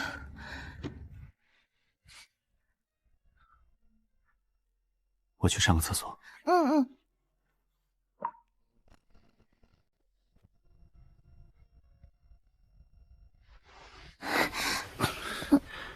鞋跟高，慢点。段守正那个老头子日理万机，10几个亿的生意等着他签字开张，一个破楼盘的剪彩晚宴，他有病才亲自来。神学加持，双重保险，稳了。我以前蹭过不少高档场所，自以为见过不少世面，但那些和眼前这个场景比起来，就像是路边摊儿和米其林3星的差距。富贵迷人眼。这就是小荣吧？幸会幸会。周总好。别叫周总，叫哥就行，都是自己人。小段儿，我先去那边转转，老刘和王总都在，我先过去打个招呼，混个脸熟。你先带小荣逛逛，吃点喝点。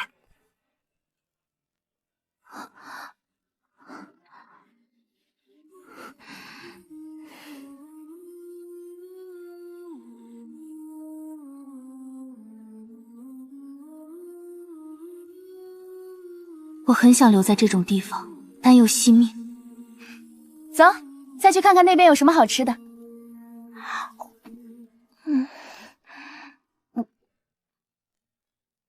最后一个。别吃太多甜的，晚上睡不着。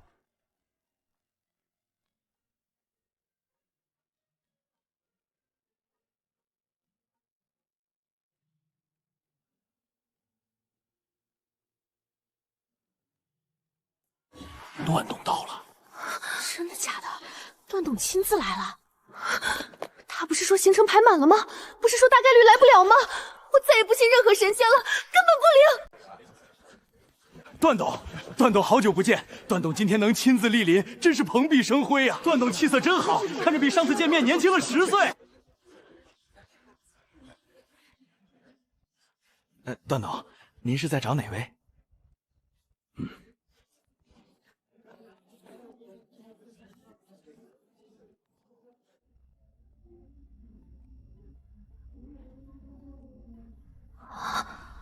不能让段燕和段守正碰面。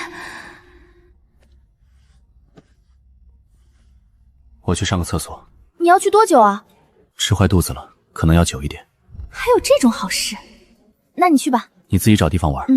等会儿我回来给你打电话。好吧，好吧。虽然有些不厚道，但我还是希望段燕最好能在厕所蹲到宴会结束，但不会拉脱水吧？荣小姐，段董想请您过去。我等会儿再过去行吗？我这边还有点……臭丫头，又躲什么？段老先生，惊不惊喜？怎么见到我不开心？段老先生，您真会开玩笑，我搞不懂段守正你说到底想做什么。你之前在电话里可是把那小子夸得天花乱坠，非要带到我面前露个脸。怎么，我今天亲自来了，他人呢？他去方便了。哼，懒驴上磨琐事多。既然他不在，你就跟着我。不，段老先生，我什么都不懂，跟在您身边怕是会给您丢人。丢什么人？我上次的提议不嫌你丢人，看你是想留在京城拿我给你安排的工作，还是执意要回那去赚那可怜巴巴的2000块死工资？那就打扰您了。等会儿到了段董面前，你千万别怯场，你的能力我是绝对认可的。等会儿我要是说的有什么不对，你记得帮我补充补充，就跟我俩第一次见面一样。我知道，分寸。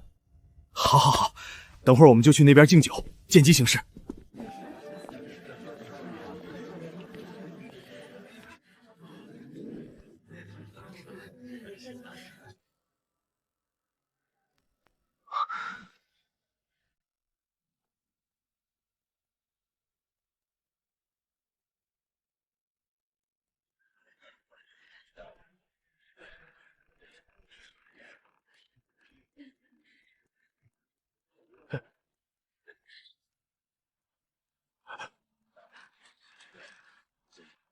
那不是小荣吗？他怎么跟段董站在一起？他认识段董？小段，你女朋友跟段董是什么关系？你怎么没跟我说过？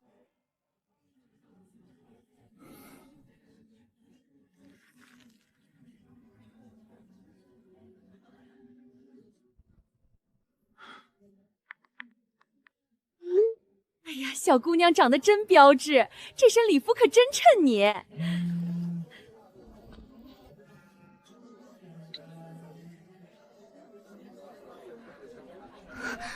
他出来了。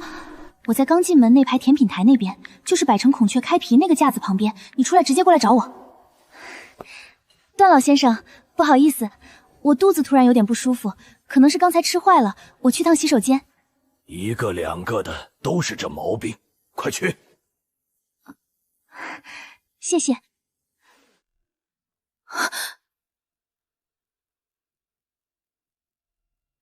他明明说还在洗手间，他骗我，为什么要骗我？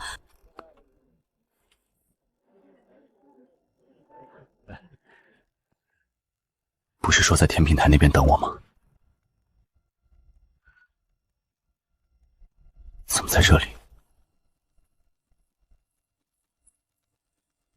这就是你男朋友？不对，这不对劲。萧乐一个外人都能一眼认出段燕和段池的相似，段守正可是段燕亲爷爷，却对他的长相毫不惊讶吗？除非段燕真的已经背着我被认回段家了吗？在那之前那通电话，自以为得意的试探，费尽心思确认，段守正大概率不会来，全都是我在自欺欺人。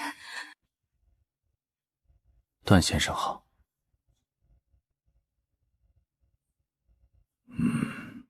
段董，久仰大名，我是鸿建工程集团的周广林。上次盘龙项目的竣工报告还是我们团队提交的，不知道您有没有印象？鸿建，哦，有点印象。是，段董您日理万机，还能记得我们小公司，这是我们鸿建的荣幸。我们鸿建最近的业务突破，最大的功臣就是段燕，我们项目的骨干。前段时间何氏集团那个单子能谈下来，全靠他一个人搭的桥。年纪轻轻能拿下这么大的单子，本事不小。多谢段董，多谢段董。你上次在电话里把他夸成一朵花，确实有2把刷子，不过还差得远。到底怎么回事啊？我头要疼死了。小段儿，你知道这张名片意味着什么吗？我在这个行业混了这么多年，从来没有拿到过这个层级的准入资格。妹子，你怎么和段董认识的？听刚刚段守正说话，这两人还私下里打过电话。刚才那个就是我之前跟你说过的，在医院做引诊的时候认识的那个 VIP 病人。特需部的护士都不敢带他，几次把我推出去，一来二去就熟悉了。后来还说，要是以后不想当护士了，可以去找他安排个工作。我本来觉得他在吹牛逼，结果前段时间才知道他是以前新闻上看过的段守正。刚才他认出了我，我们就聊了一会儿。那就好。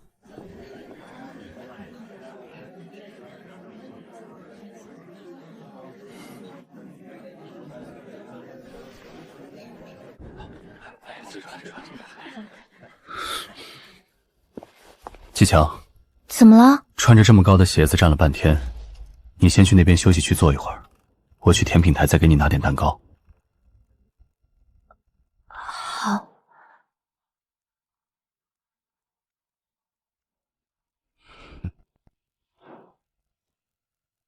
失陪一下，我有个熟人要叙叙旧。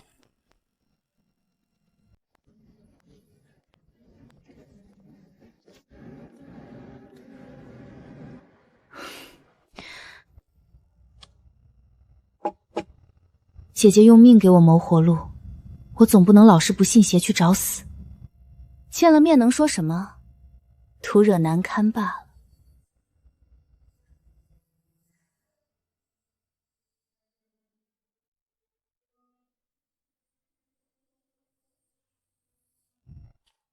荣小姐，非常抱歉打扰您。段燕先生到了，他想见您。我不想见。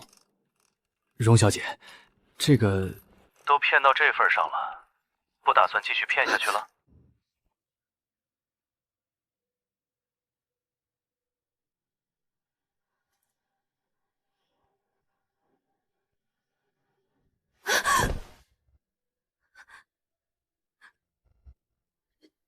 对不起，我……你现在骗都懒得骗了吗？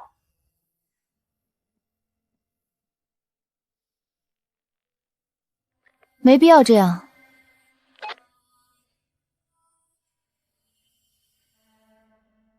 你喜欢我吗？有时候觉得你是喜欢我的，但有时候又觉得不是，因为你每一次都能那么干脆，说抛弃就抛弃，头都不回。不和我谈谈吗？没必要。你到底有什么理由非得把我扔下？是段守正威胁你了？还是有人拿什么东西拿捏你了？我跟你说说，这2天我这边的事儿，段守正的人找上门来了。他跟我说我是段家的人，说了我的身世，说是你告诉他的。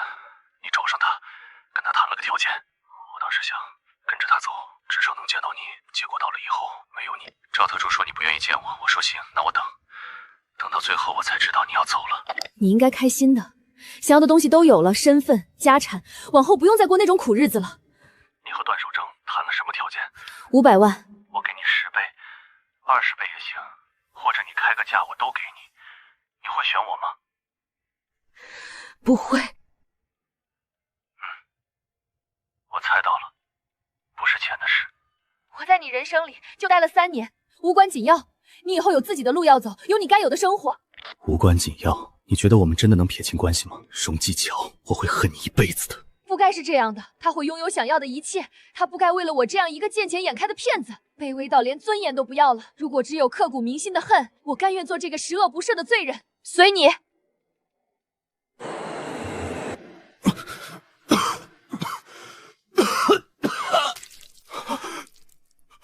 去医院！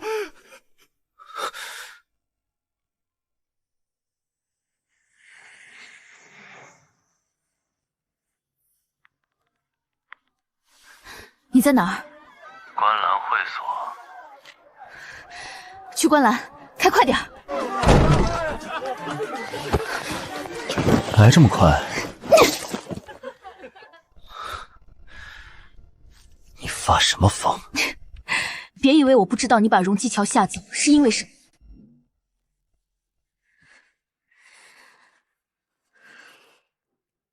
都出去！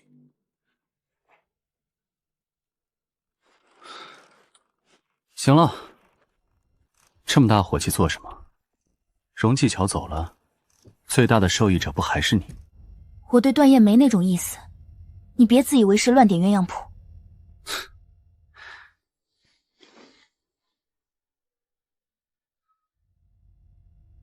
感情是可以培养出来的。假如段燕不是荣继桥的男朋友，是别人的男朋友，现在他回归段家了，你能不在他身上费心思？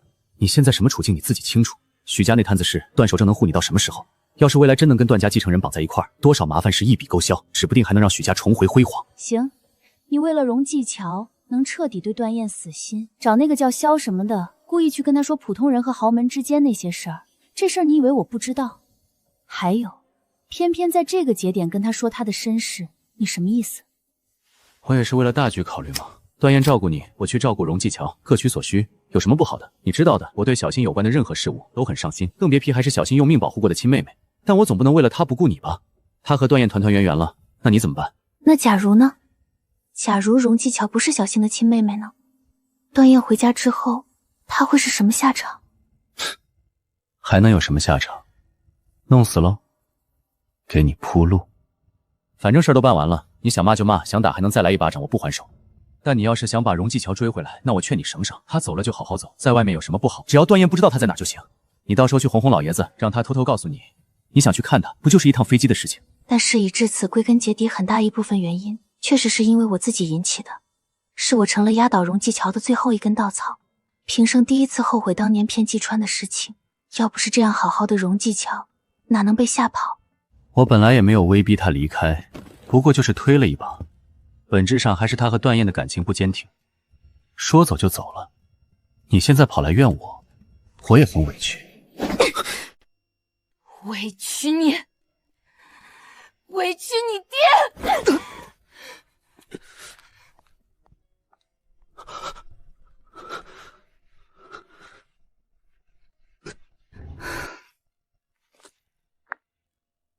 爷爷，我回来了。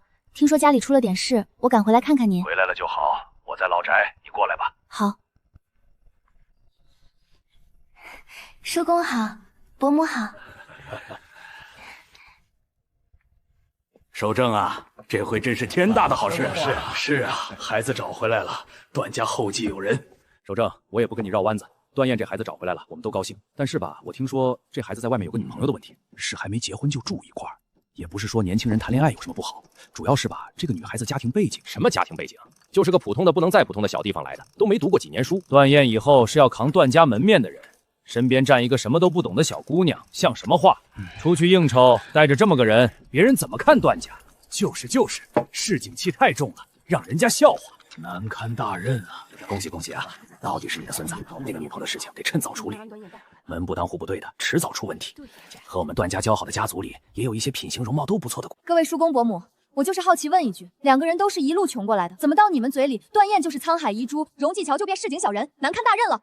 怎么不一样？人家18岁就和他在一起了，被他养在家里，白纸一张，什么都不懂。按照你们说的，段燕这么厉害，什么都懂，什么都行，怎么不知道好好教教人家？段燕她自己在外面没混出名堂，还要拉着人家一个小姑娘，陪她在最底层的泥潭里吃苦受罪，只知道一味纵着人家在家里混吃等死。荣继桥再怎么不济，都是被段燕的蜜罐子惯出来的。段燕那么有本事，怎么不把她教成你们满意的、带出去有面子的大家闺秀？念念，你去看看段燕吧，听说她不太舒服，赵特主在那边，你找他带路。那我先去了。这丫头越来越没规矩了。许小姐，赵叔，爷爷让我去看看段燕。段少爷身体有些不适。什么叫有些不适？消化道出血，在机场吐血了。赵叔，荣继桥到底去哪儿了？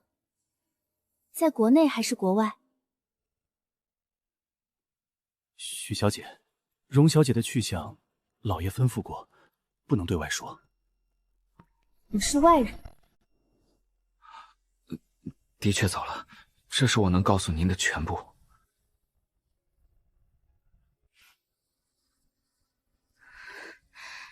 带我去找段燕。段少爷一直住在这里，和荣小姐之前住的地方。你打电话让他开门，我自己上去。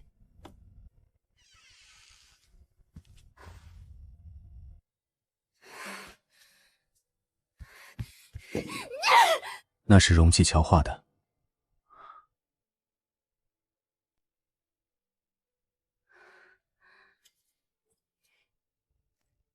要我自我介绍一下吗？不用。我跟你说个事儿，刚才在段家老宅，你那些族里的叔公伯母们凑了一屋子人，你猜他们聊什么？聊荣继桥，说他出身低，眼界窄，没文化，带不出去，丢段家的脸。你知道他们为什么敢这么说吗？他确实拿不出手，他确实没有学历，没有背景，没有人脉，连在那种场合该怎么说话都不知道。这些都是谁造成的？段燕，你自己心里清楚吧。他本来就没有父母教育，也没读过几年正经的书，你从他18岁就把他养在身边，什么都替他做，什么都依着他。他不想出门，你就让他待在家里；他不想工作，你就养着他。一个正常人和另一半在一起，应该是互相带着往前走。你呢？你把他圈在你身边，让他什么都不用想，什么都不用做。让我猜猜，荣继桥来京城以后，为什么突然出去工作了？8成是你这边的经济跟不上了，生活压力大了，他才出去找的活。他还拿到京城3甲医院的进修名额，中专学历拿3甲的进修名额，你知道这有多难？他天天说自己不聪明，脑子笨，但你逼他一把，他完全能自己养活自己。我有病，我知道。你要是有权有势，能让他无所事事一辈子也就算了，可是你没有。段家那帮族老，你最好心里有数，他们想拿你换利益，联姻是最快的方式。你要是哪天一觉醒来，发现床上躺了个不认识的女人，生米煮成熟饭，你哭都来不及。荣继桥的东西呢？他的衣服，他的东西，我收拾了带走。不行，他的东西不能动。神经病，有病去治病。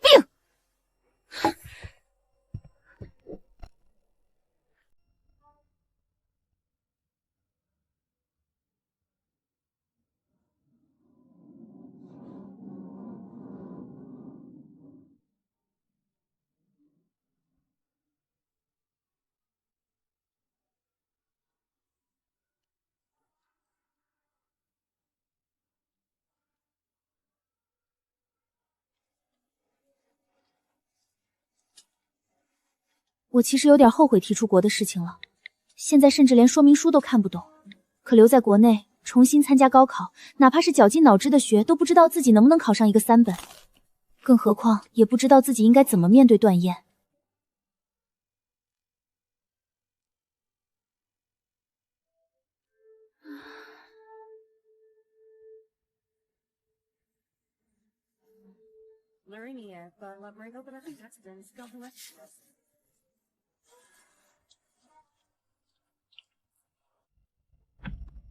荣继桥对吧？我叫李佳怡，你叫我佳怡就行。你好，不好意思啦，我白天在导师那儿，只能忙完了来找你。来，先给你说说接下来的安排。还有你没有语言基础的话，就得先从 ESO 英语课程开始，然后还要就读大学学前语言班。你当时学了多久啊？我没去过语言班，我雅思9分直接入学的。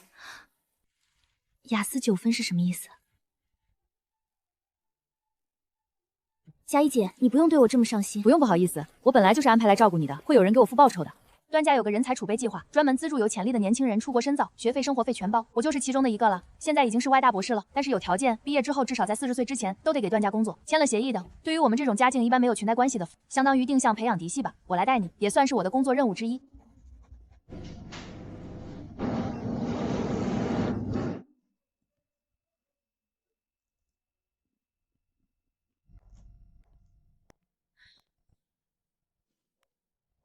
嘿，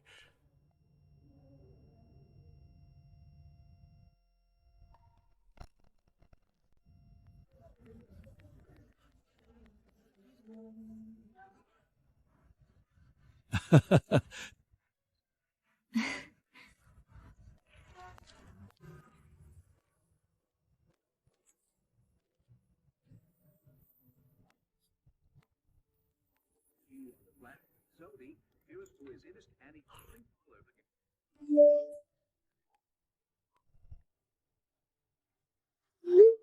乔乔，对不起，明天我请你吃饭，吃好的，你想吃什么都行。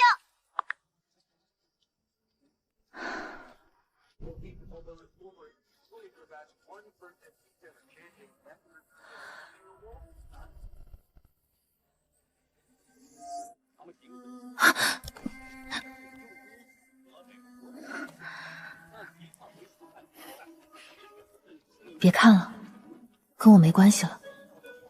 我走的时候就知道的，这条路是我自己选的。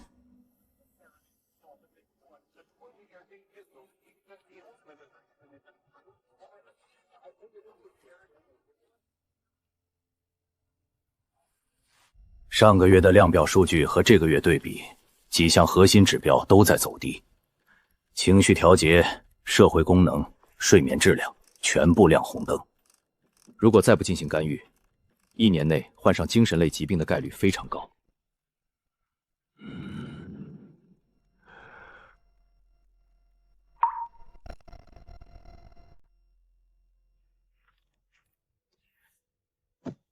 我建议尽快安排系统性的心理咨询，1周至少2次，必要时需要配合药物和治疗，能很大程度缓解症状。他知不知道你来找我？不知道。行了，你先回去吧，后续的方案整理成文件发给赵特助。老赵，段董，段燕在哪儿？下午5点左右从公司离开的，司机送到半路，他自己下了车，说不用跟了。后来我们的人确认过，少爷回了原来的住处。备车。是。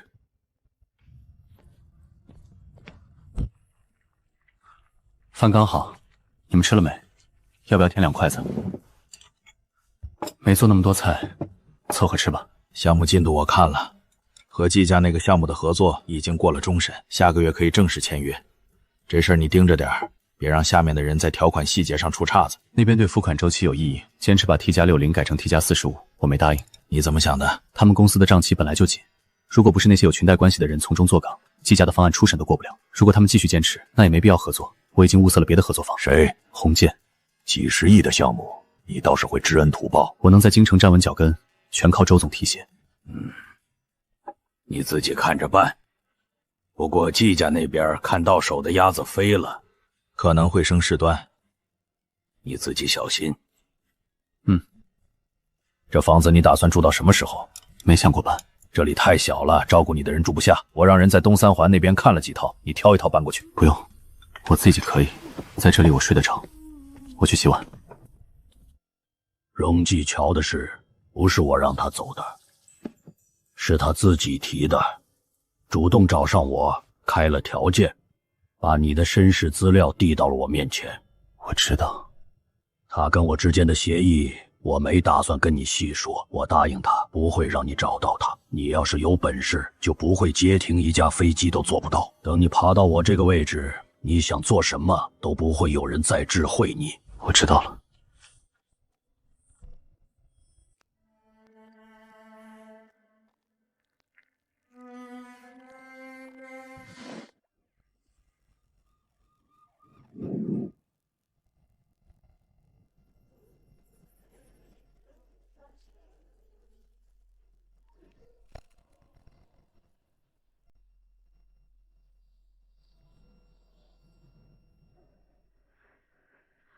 段先生，我们需要您配合辨认。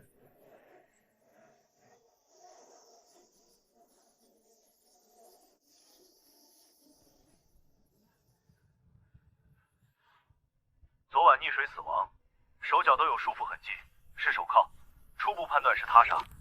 最后一通电话打给你的，你没接。你和死者是什么关系？你为什么没接？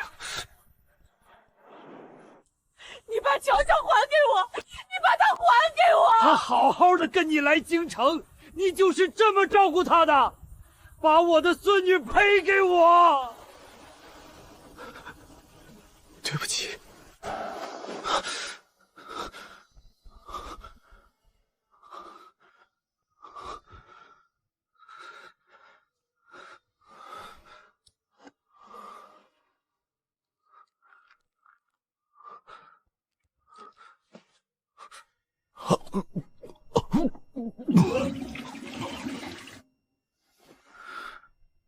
来接我，去医院。您怎么了？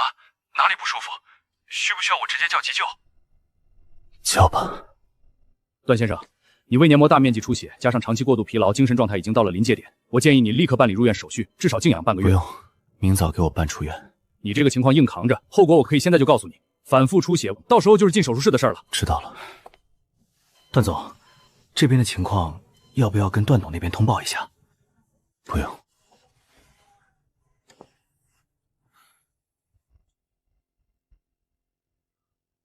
上午10点是并购案的推进会，下午2点和宜宾的王总会面，晚上6点有个慈善晚宴，需要您露面。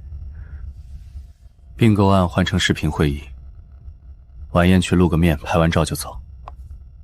您之前在我们这里定下并要求寄存的那件白色礼服，不知道您是打算直接带走，还是等我们搬迁后继续寄存在新店？让人送到这里就行，会有人签收。段总，周广林周总今天来谈合同，听说您在，问问有没有空叙叙旧。已经在贵宾接待室等了快2个小时了，让他进来吧。段总，哎呦我的段总，你可算让我逮着了。周总，别叫周总了，你现在是我太子爷，我哪还敢当你的总？我也没想到会有这一天。说真的，当时就觉得你这小子，嘿，段总不一般，结果真让我说中了。说句不好听的，要没有你，我周广林这辈子做梦都摸不到段氏的门槛。对了，公司上市的事情在筹备了，到时候我给段总留点原始股，不多，意思意思。不用，当初签的合同里该给的分成，走正常流程就行。那哪能一样？那恭敬不如从命。小荣那丫头真是捡到宝了，当初你俩在那个小出租屋里挤着的时候，我就看出来了，你这小子将来肯定不是池中之物。你们年轻人不容易，当初一块从底层摸爬上来，这种感情搁哪儿找？将来日子只会越来越好。谢谢你的祝福。那我就不打扰你忙了，改日再聚。段总，慈善晚宴6点入场，您的座位在前排，主办方安排的，6点半左右就可以离场。还有一件事，今晚拍卖环节的名单我提前拿到了，您要不要看一眼？不用。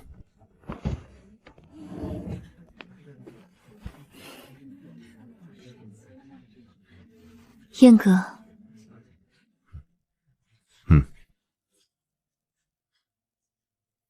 把茶杯还我。粉色的是我的，蓝色是荣继桥的。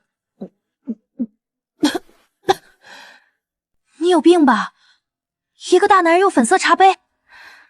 季家那个合作，你怎么说砍就砍了？季家让你来问的，你和季家关系倒是不错。表面功夫总得做，就像你今晚不也得来这种地方露个脸？那你在季家身上获利这么多年，打算就这么袖手旁观？如果不是形势所逼，倒是挺佩服你，不是利曲者。我做不到放着眼前利益不管，只凭感情用事。说实话，你才回段家，根基不稳，和季家闹翻不是什么好事。难怪季川这么暴力，你都没和他闹翻。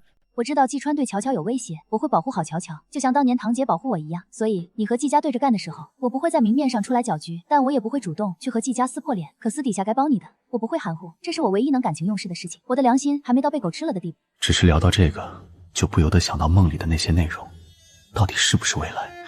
如果是假的，那些事又该怎么解释？回到段家已经印证了部分是真的。你有过和我联姻的打算吗？那倒不会，我虽然不是什么好东西，但原则还是有的。我没事抢乔乔的男朋友做什么？不好意思，虽然你们现在半分不分的，也不知道乔乔还要不要你。那梦里联姻的事情又是怎么发生的？这中间是不是发生了什么事情？这是英国浪漫主义诗人珀西·惹来的14行诗，别掀开这彩色的面纱的亲笔手稿，经过多家权威机构鉴定，确认为真迹。值得一提的是，这首诗正是毛在创作小说《面纱》时书名的灵感来源。毛姆将这首诗的节选印在了小说的扉页上。Lift not the painted veil which those who live。翻译过来是：别揭开这彩色的卫纱，它被活人称为生活。徐念说的对，是我把他困在这层所谓安全感和溺爱的表象里，让他在患得患失的自卑与自我怀疑中如履薄冰，如同书里的凯蒂一般。荣继桥完成了痛苦的蜕变与清醒，亲手撕裂了这层面纱，是自己在依附荣继桥，而非荣继桥离不开。280万，有请各位举牌。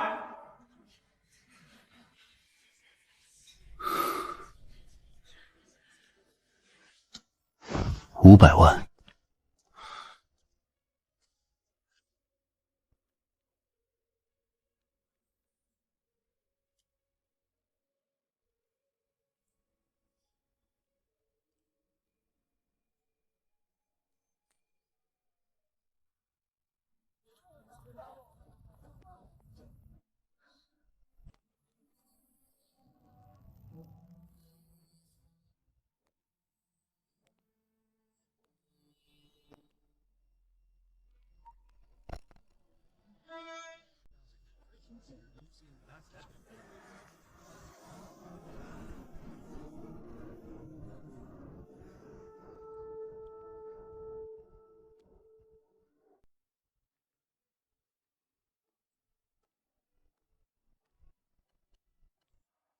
Ciao.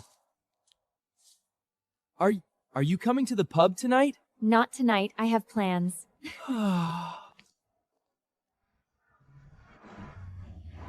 你那帮朋友在里面等着了，你们那桌我给加了几个菜。谢谢老板。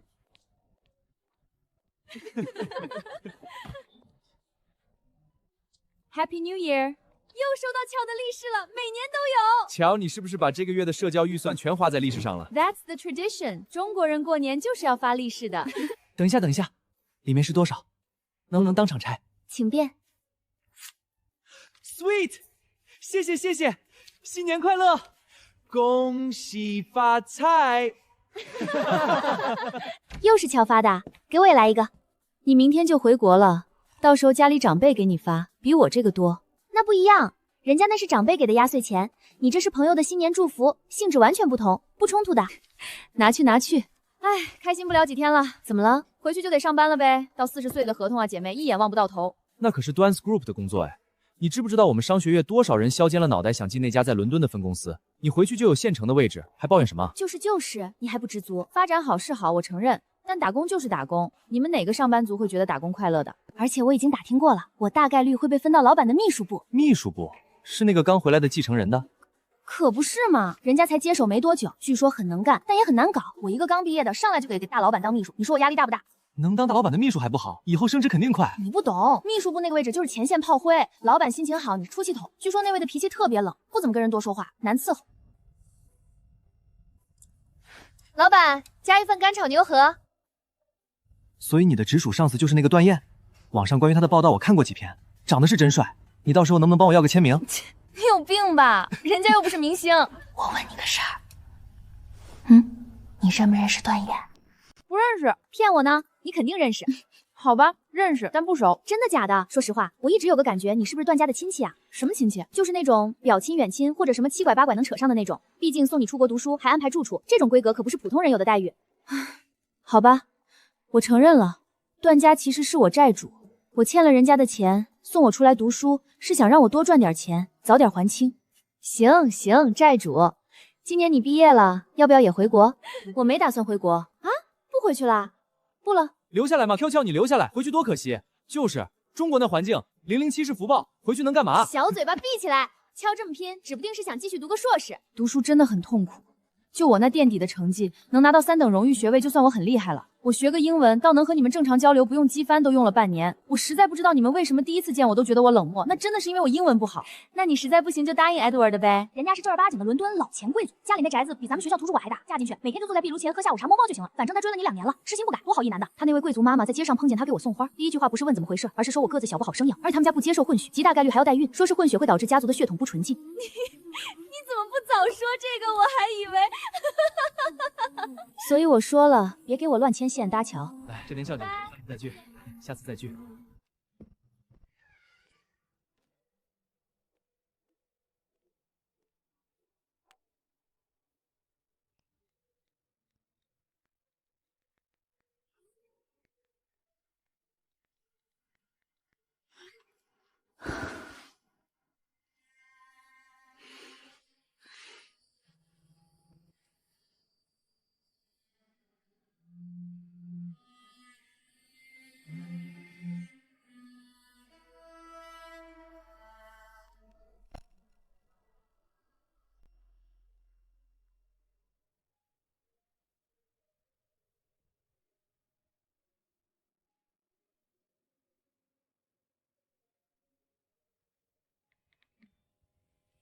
Audrey 是我上学期做社会实践调研时，在招聘 APP 冒昧加上的。她的从业方向正好契合我的课题。我鼓起勇气自我介绍请教问题，原以为会被忽略，她却认真回复，给了不少详实建议。调研结束后，我们仍有往来。我时常向她求教，我不清楚她的底细，只推测她并非伦敦本地人。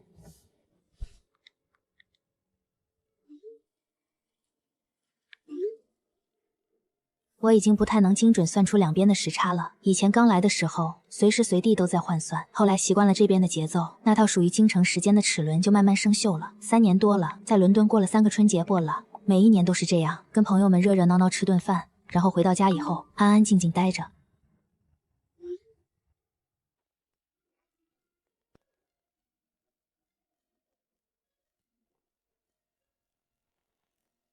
今年爷爷奶奶应该在看春晚，堂屋里的方桌上应该还摆着年夜饭的残余，没收拾完的碟子碗筷。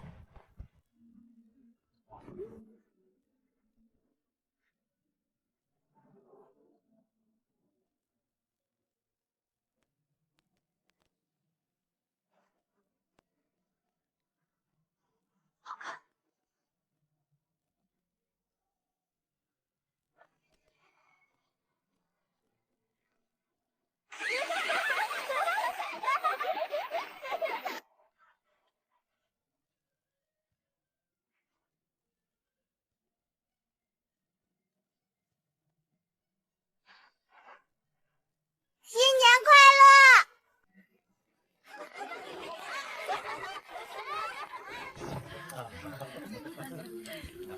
回来啦！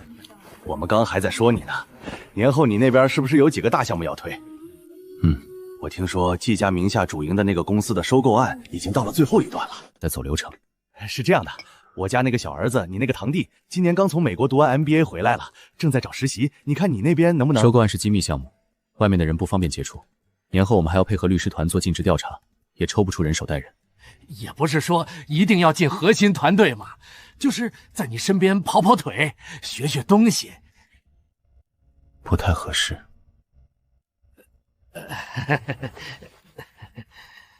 工作的事儿不急，你这都20多了，该考虑考虑个人问题了吧？堂姑这边倒是有几个不错的姑娘，家世清白，学历也好，改天给你安排认识认识。的确，今年回国的旁支小辈里，我看有这些年轻人里和许念适龄的男生更多，条件不错，长得也能看。就刚刚唐叔家那个二小子很可以。堂姑、堂叔，等他的婚事尘埃落定了，我再腾出手来考虑自己的事情，也不迟。念念啊，来来来，我给你介绍介绍，我家那小子今年从沃顿回来的，各方面条件都不差。你看看，身材管理做得很到位。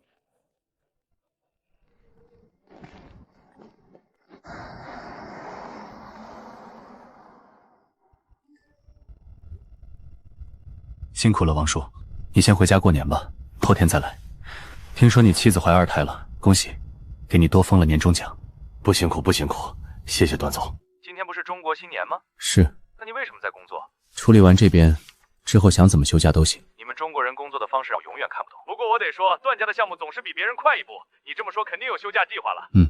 准备去歪国待一段时间。歪国哪里？伦敦还是乡下？我告诉你，歪国大城市的游客全是中国人。你要想真的……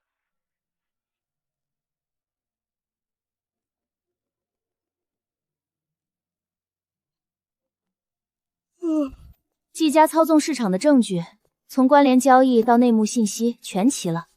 你想要的那几笔资金流向的原始记录也在里头。说好了，好处3期开，你3我7。7给你，多出来的存到荣记桥名下的信托里。你怎么知道我给荣记桥开了信托？我不只知道这个，我还知道你去年就从老爷子那儿磨到了荣记桥的住处。他在外面不好吗？学业有成，也有朋友陪伴，该吃吃该喝喝，日子过得比跟着你的时候舒坦100倍。你为什么不敢主动给他钱？是他知道后压根就不会要吗？他这3年多没联系过你一次，你还不能明白你当年有多耽误他？再多说一个字，你1分钱都拿不到。送许小姐出去。是。说2句就破防。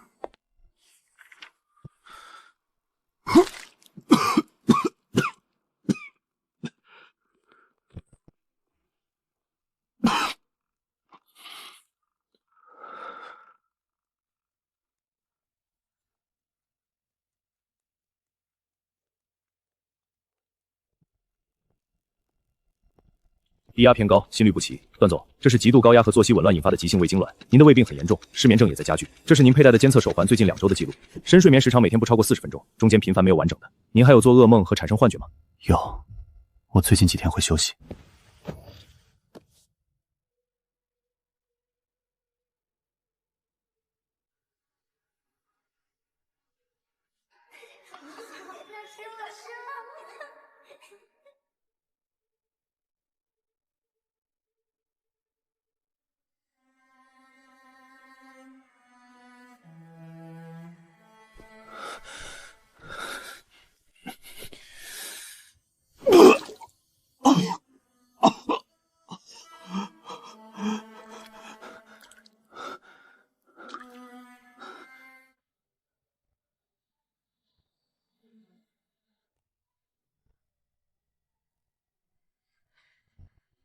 李佳怡，我是杨璇，秘书处的，你可以叫我杨姐。跟我来。总裁秘书一共12个人，分内勤和外勤2个线。你是管培生，前3个月跟着我，该学什么怎么学，什么能碰什么不能碰，我会一条一条教你。女秘书一般负责内勤和商务对接、行程排布、会议纪要、文件审批流转、来访接待、出差安排，这些全归内勤管。男秘书负责外勤，酒局应酬、项目现场对接，有些需要跑的差事。不是说女生不能做，是有些场合确实不方便，也是为了保护女员工。秘书处的活不好做，但做好了升迁很快。我在公司待了8年，3年前调到秘书处的，现在已经是副总监的职级了。集团的管培体系把你投放到这里，是对你能力上限的测试。跳板已经给你了，能借力爬多高，看你自己的本事。明白？先把这个看完，有不懂的随时问我。一会儿段总和几个总监开完会出来，我顺便带你去认个脸。我在伦敦就听过各种关于这位年轻掌门人的传闻，冷面、话少、工作狂，脾气不好说，但绝对不好惹。应该怎么站？手放哪儿？开口先说什么？要不要鞠躬？鞠躬会不会太夸张了？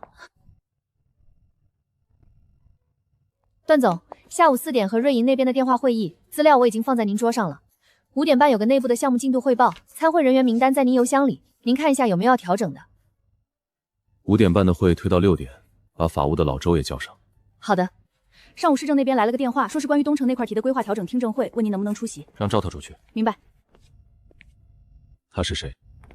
新人，今天第一天来报道。段总好，我叫李佳怡。歪大的博士是定向培养回来的，之前在伦敦。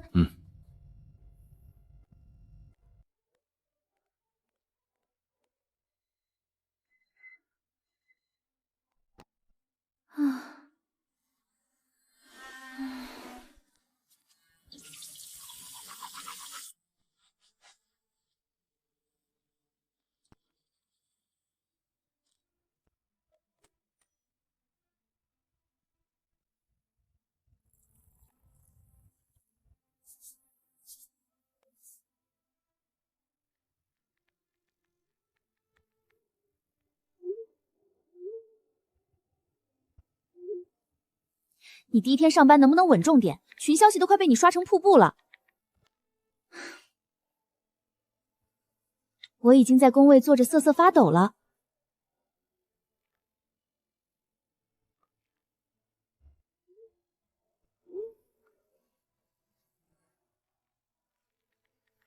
他就那样，不是针对你。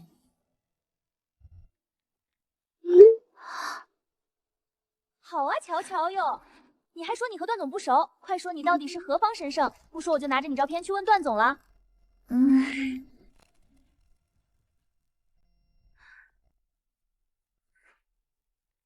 你都被段总一个眼神吓得自我介绍都说不利索了，你还有胆子单独跑去问他？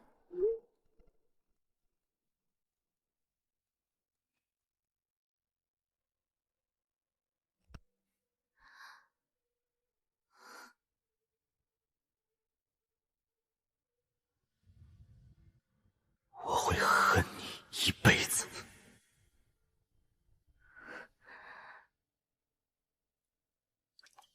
现在的段燕要是看到我的照片，估计连眼皮都不会多掀一下，大概只剩下上位者对一段不堪回首过去的无视，指不定还要把这股邪火全撒在李佳怡头上。我在他人生里大概就像一场慢性食物中毒，由此可见，我和段燕的确是孽缘。佳怡，别跟公司的人说你认识我，我和段燕不是多友好的关系，别给你惹麻烦。不是多友好的关系，骗了人家3年，卷了一笔巨款跑路，仇人差不多，不能再想了，再想下去，今天一整天都得废。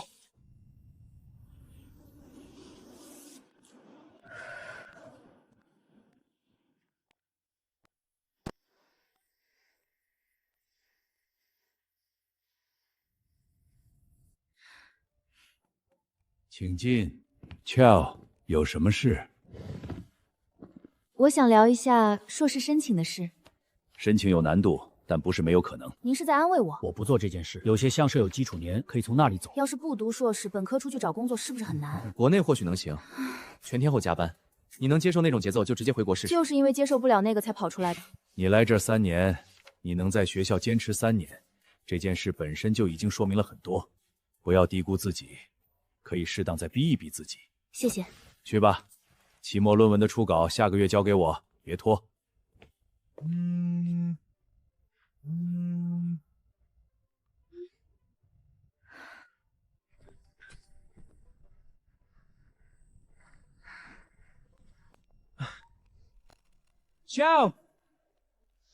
Edward， 我说过了，别再送花了。我没有别的意思，只是想问你今晚有没有空 ？Clarence 新出了一套法餐的 tasting menu， 我订了2个位置。今晚和朋友有约了。明天呢？明天有课。后天有论文要赶。花你收了吧，我再拿回去很没面子哎。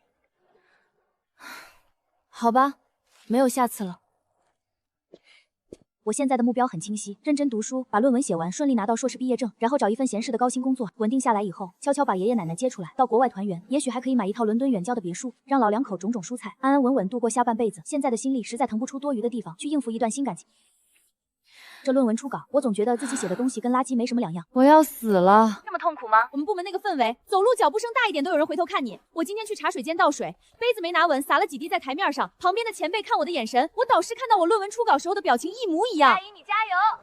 我和我男朋友一起鼓励你。你能不能别在我面前秀恩爱？关键是 boss 那个人真的好难搞，你们知道他什么风格吗？就是那种你在他面前汇报工作，说了5句话，他只回你一个或者知道了，然后就没了，你完全猜不出来他到底满不满意，到底哪里要改。别想那么多，你才第1周，犯点小错正常。可是我怕给杨姐丢人啊，她带我出了问题就是她的责任。我觉得 boss 肯定已经把我归类到废物那一栏了。网上不是有很多关于你老板的采访和报道吗？你去研究研究他的喜好和性格。这我可以练啊！周1开始我就改路线，见到 boss 就疯狂彩虹屁。周姓合作商会来事儿，除了周广林还能是谁？段燕和周广林私交甚笃，也只是因为周广林是他的旧相识。以前段燕还经常和我调侃周广林不靠谱，这些营销号净胡说八道。这些破烂帖子要是真照着做了，别说讨好段燕，李佳怡周1过去就得被开。那些攻略别信，网上写的都不靠谱，你就踏踏实实做事，少说多做，活干好了才有用。尊嘟假嘟，尊的，你就和我说吧，你到底和段家是什么关系？你肯定也不忍心看我被折磨的要死不活的吧？行，我和你说，但你得保证烂在肚子里。你说，我是段家的私生女。你说什么？段燕是正牌继承人，我是见不得光的那个。她回来之后，我就被送走了，懂吗？所以你千万别在公司提我的名字，一个字儿都不行。我是被段守正董事长送出来的，要是他知道我还在跟段家有关系的人来往，我完蛋，你也完蛋。我现在就想安安静静念完书，别惹事儿。我可以告诉你一些他的习惯，让你轻松一点，但前提是你得管住嘴，管，焊死都行。每次你们说中文，我们就像个局外人。Girl talk。他不怎么喝咖啡，习惯喝温水。你要是想讨巧，直接帮他把温水续上，比什么都管用。记住了。还有呢，做错事儿别甩锅，老老实认错，下次别人同样的就行。他最烦找借口推卸责任的人。他其实挺爱吃川菜，京城城南有一家老字号川菜馆，叫川香居。如果有机会给他订餐，可以试试。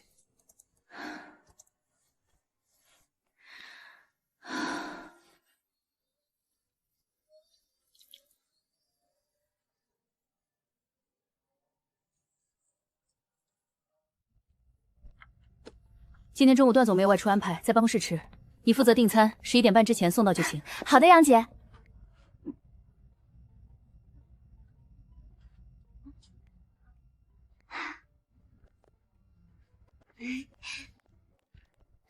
你给段总订的什么？川菜？不是和你说了段总有胃病，重油重辣的他不能碰。之前我们订餐都是清淡为主，你这啊？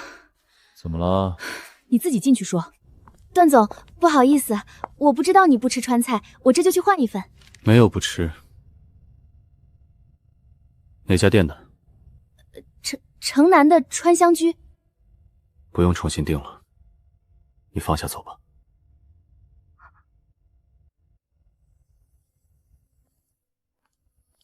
没事儿。没事儿。哪家店的？等下你进去收拾的时候，看看段总吃了多少，吃得多的话就记到段总的饮食里。乔乔，你是神！杨姐都震惊了，你知道吗？她跟了 boss 3年都不知道他喜欢吃这家的川菜。快，你再和我说几个 boss 的喜好。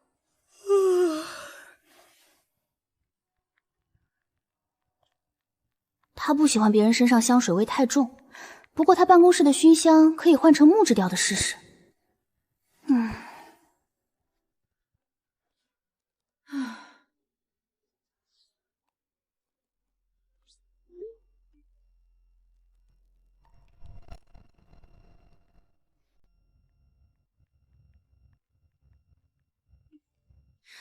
下周5截止，我还差最后1张，感觉来不及。来得及的，有问题随时问我。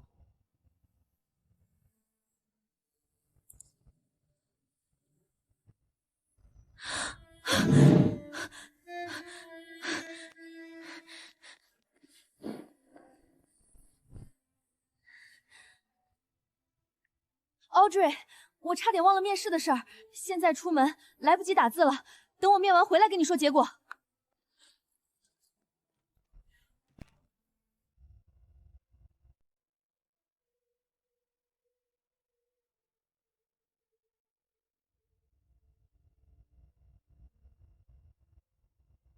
Audrey， 我差点忘了面试的事，我现在正往车站赶，可能会晚点到，你别着急啊。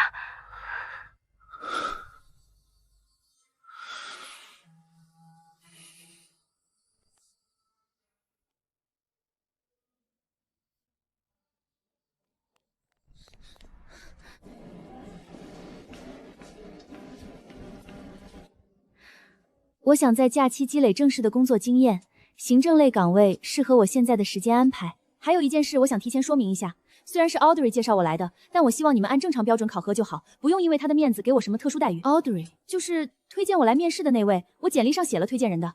他说他在一家跨国医疗咨询公司工作，和你们有业务往来。抱歉，我这边没有看到推荐人的备注信息，你稍等一下，我去和上面确认。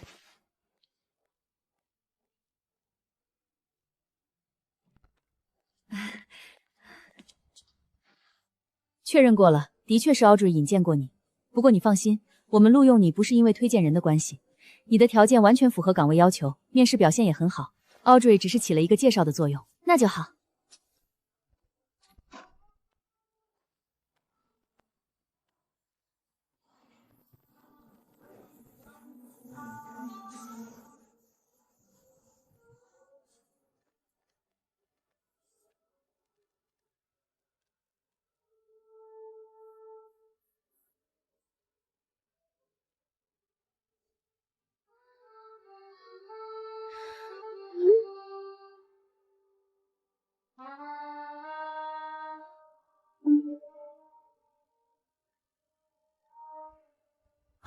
段总，找您确认一下歪国的行程，定在下个月。帮我提前，越快越好。最早是这周5以后。季家的债权人会议定在这周5，几家联合债权方都会到场。如果您能出席的话，对收购案的推动会有帮助。知道了。伦敦现在是下午，荣继桥应该已经回到公寓了，睡着了，又或者被朋友邀请去玩，还可能是一直在赶论文。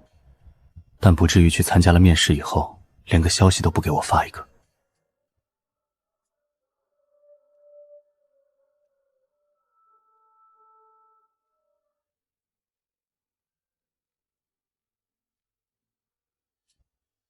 我再也骗不了自己了。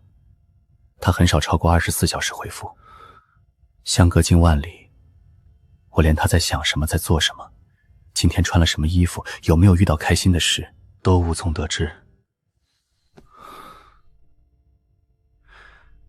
也许是白天那条语音，把我好不容易维持了几个月的平静搅得支离破碎。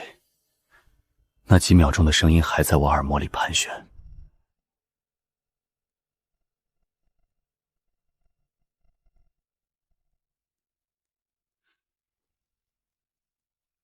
谁把相框放着的？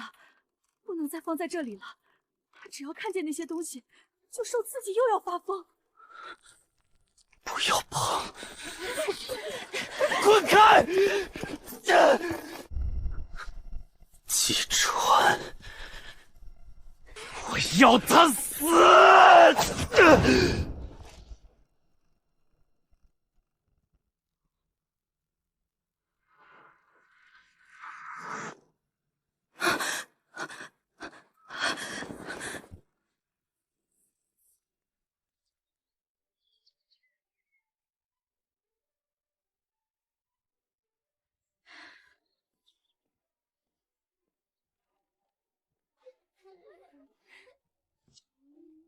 ！Is it okay? 没关系，继续，你做得很好。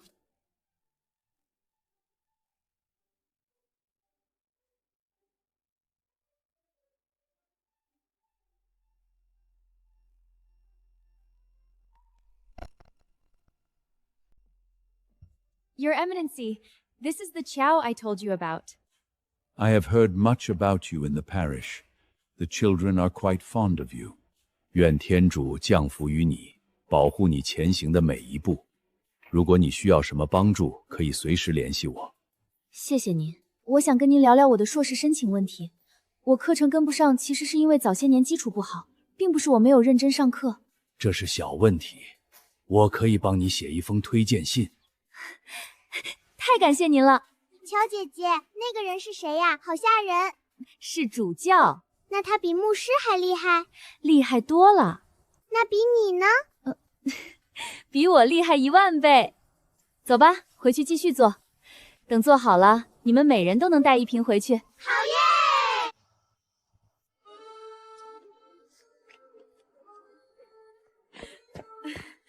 帮你查了，那家公司的管理层名单里确实没有骄傲队的人，我又让人去翻了他们官网的历史版本 ，LinkedIn 上也搜过了，没有任何一个骄傲队的员工，不管是现任还是离职的。谢谢你帮我查这些，我觉得吧，大概率是你哪个追求者搞出来的名堂。这人不主动暴露身份，不打听你的私事，就是一直帮你解答问题，让你产生依赖感，建立信任。有些人知道正面冲锋你不吃那套，就换个方式接近你。别太紧张，对方又没做什么出格的事儿，犯不着为这个给自己添堵。我知道了。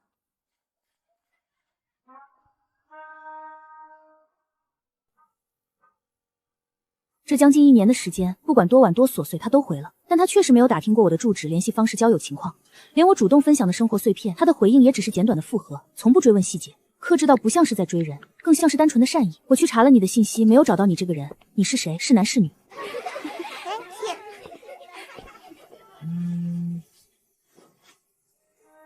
他说对不起，道歉就是承认了，隐瞒是故意的。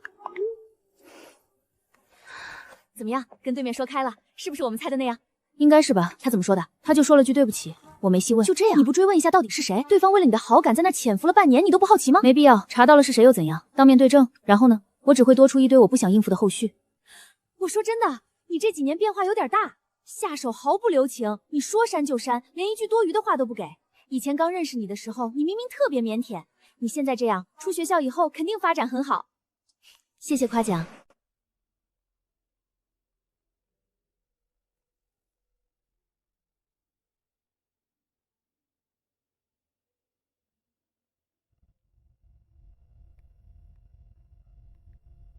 被删了，他单方面的斩断了这最后一丝的联系，这丝甚至需要我靠伪装才能维系的联系。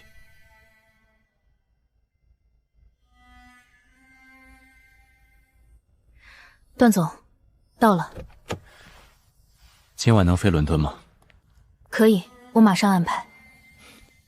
季家的败落不是一场突如其来的雷暴，而是一场漫长的精密的临时。段燕一开始没有选择正面冲锋，他用段氏旗下的金融板块悄无声息地收购了季家几个关键项目的上游供应商和下游渠道商，每一步都不致密，但每一步都在收紧季家脖子上那根绳子。等季世安反应过来的时候，他的几个核心项目已经因为供应链断裂和资金链吃紧，陷入了大面积的停工。合作伙伴开始观望，有些闻到风声的已经在悄悄撤资。季世安试图找人斡旋，他托了好几层关系，想约段燕见面。想谈想求和，哪怕是割让一部分利益也行。段燕一次都没接。徐念比段燕还会装，和季世安一见面就哭着抹眼泪，说自己毫不知情，但能帮季家的一定帮。实际上送到了监管部门的案头的资料就是许念提供的，操纵市场、内幕交易、关联交易中的利益输送，每一条都是实打实的铁证。季家被立案调查的消息一传出来，那些原本还在观望的合作方和投资人跑得比兔子还快，股价崩盘，资产冻结，季家那座看似坚不可摧的商业大厦轰然坍塌。许念没来，大小姐又去基金会自助的山区了，信号不好，应该是回不来了。关键时候就装死。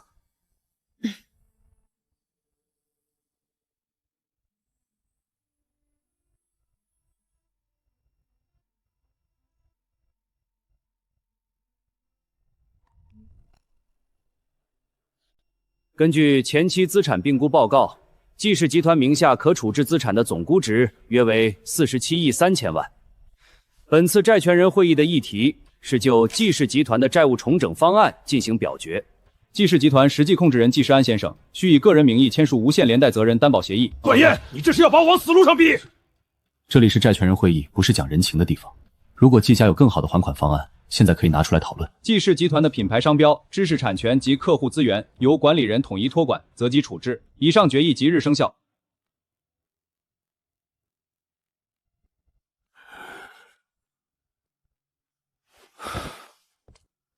段总，正门那边有10几家媒体等着，都想要您的采访。不见。伦敦的航班确认了吗？确认了，今晚11点的私人航线直飞。季董事长，请问季氏集团进入破产清算程序之后，您个人有什么打算？季先生，季家名下所有核心资产都被拍卖了，未来还有翻身的可能吗？有消息称，季氏集团的债务缺口远超此前公开的数字，请问这是事实吗？季少，京城商圈普遍认为季家已经彻底出局了，您怎么看待这个说法？以后还打算留在京城吗？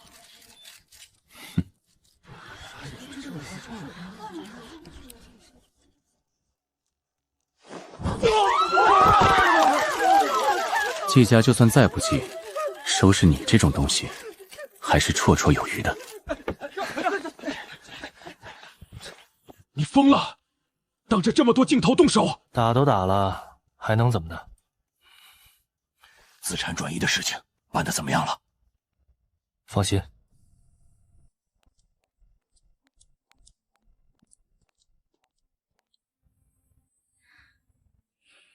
季氏集团名下所有不动产进行公开。你是京城人吧？这几个家族你应该多少听过吧？段嫣这个人你知道不？3年前才认祖归宗回来的，现在已经是整个京城商界最年轻的掌门人了。知道一点。这人现在可是全球财经媒体的常客，好吧？上个月《金融时报》给他做了个专题，你学这个不关注，这些怎么写？我跟你说，光是段嫣处理季家这个案例，就够写3篇顶刊论文了。躲都躲不掉和他相关的东西。乔，你这个初稿整体框架没有问题了，第4章的数据分析部分需要再细化一些，不是大改。还有个好消息，主教的推荐信已经到了，加上你这学期的几门课成绩都在稳步上升，综合评估下来，你硕士项目的申请材料基本齐全了。假期结束之后，应该就能收到确切的结果了。谢谢教授。去吧，假期好好休息，也不要把自己逼得太紧。祝您和太太假期愉快。你也是。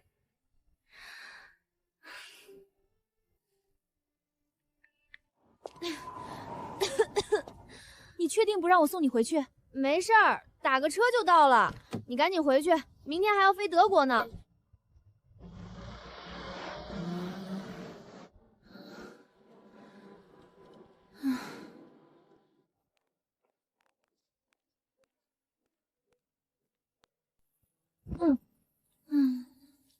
明天下午还有面试，假期4周不能白白浪费掉。如果硕士能顺利拿到 offer， 那在读研阶段就得开始积累正经工作经验了。伦敦这地方，毕业以后想进大公司，光有学历没用。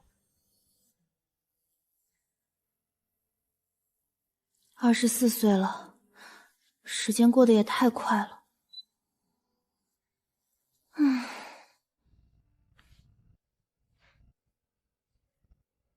大后天可以来施工吗？上午10点到下午4点，先跟1周，看看双方的适配度。没问题。段业那会儿刚回段家，屁股都没坐热。段家内部那些盘根错节的旁支势力、族老、董事会里的各路牛鬼蛇，哪个不是等着看他笑话的？一个流落在外20多年、根基全无的继承人回来，第一件事不是闷头理顺内部、站稳脚跟，反而去跟季家对着干。季家虽然在走下坡路，但瘦死的骆驼比马大，真正动起来不是一朝一夕能啃下的。这在任何一个正常人的逻辑里都不是什么明智之举。我不应该过度关心国内的事情。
那个曾经不可一世的疯子，现在也尝到了跌落的滋味。我怕看到什么段氏掌门人与许家千金之类的标题。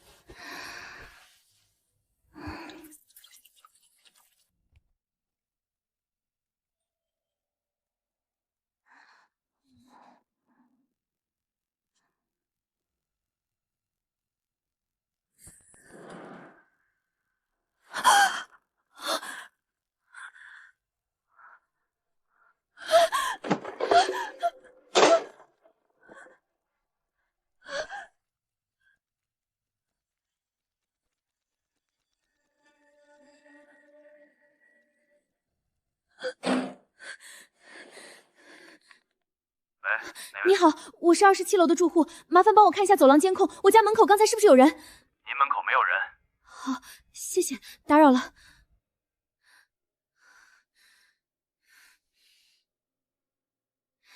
有没有人想来我家吃夜宵？我卤了一锅牛腱子，量太多了，吃不完。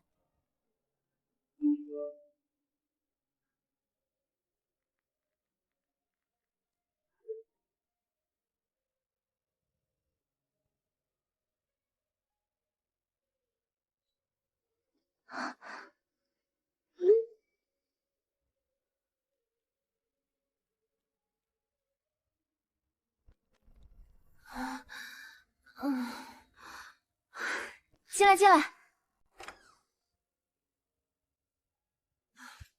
闻到了牛肉的味道。你们过来的路上有没有碰到什么人？就是走廊里或者电梯口？没有啊，就你们楼下那个保安大叔。怎么了？有没有看到什么亚洲面孔男的？没注意到，这个点走廊里一个人都没有。你怎么了？遇到什么事了？没事儿，我之前好像听到有人敲门。我以后每周都要来你家蹭饭。难不成真是我这段时间压力太大，产生幻觉了？唉，去客卧睡吧。那我就睡沙发了。毯子在柜子里，你自己拿。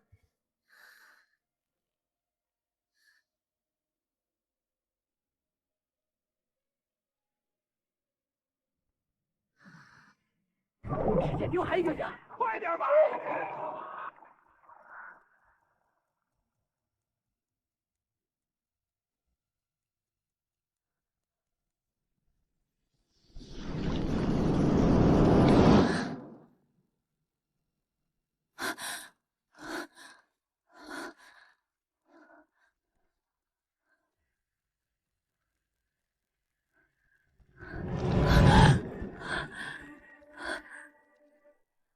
你怎么进来的？知道你不会开门。这栋公寓是段家的房产，钥匙不难拿。我朋友呢？送走了。段燕为什么会在这里？他来做什么？是来找我算账的吗？可他如果是来兴师问罪的，为什么不直接把我从床上拖起来质问，反而像个幽灵一样坐在那把沙发上，不知道已经看了我多久？平时都和外人住一起？没有，他们是我同学。今晚过来玩，太晚了就睡下了。你继续睡吧。下次请人来家里过夜，记得反锁卧室门。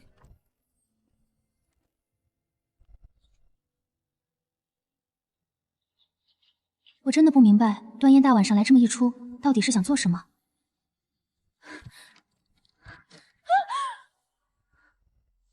请回。你要是睡不着，那我们可以这个点谈一谈。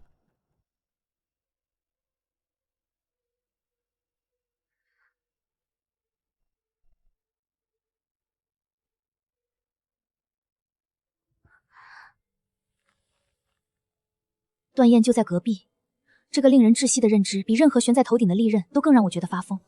我根本摸不透他究竟想做什么，更不知道明天我该拿什么样的态度、什么样的表情去面对这个整整3年没有见过的男人。这和3年前在机场发誓说会恨我一辈子的段燕，简直判若两人。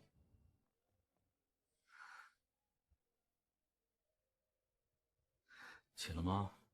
早饭好。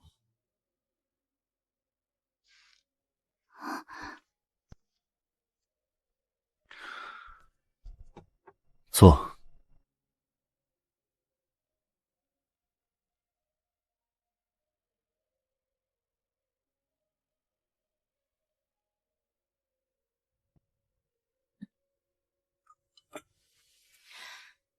你来这里做什么？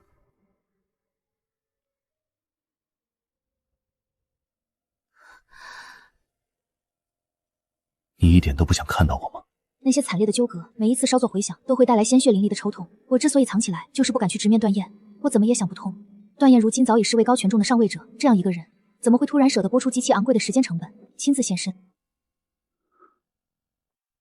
抱歉，不应该这么晚来找你。自从你抛弃我离开后，这3年多的时间里，我也和你昨晚的状况一样，没有睡过一次好觉。你想怎么样？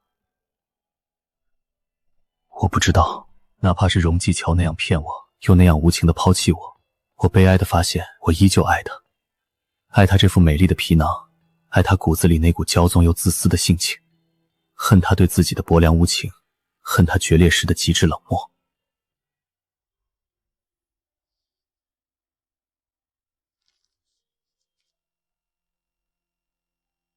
你觉得我应该对你做些什么？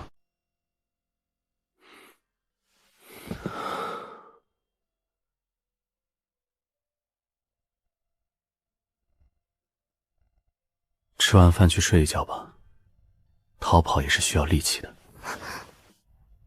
我是真的被段燕吓到了，跟鬼一样，谁来能不害怕？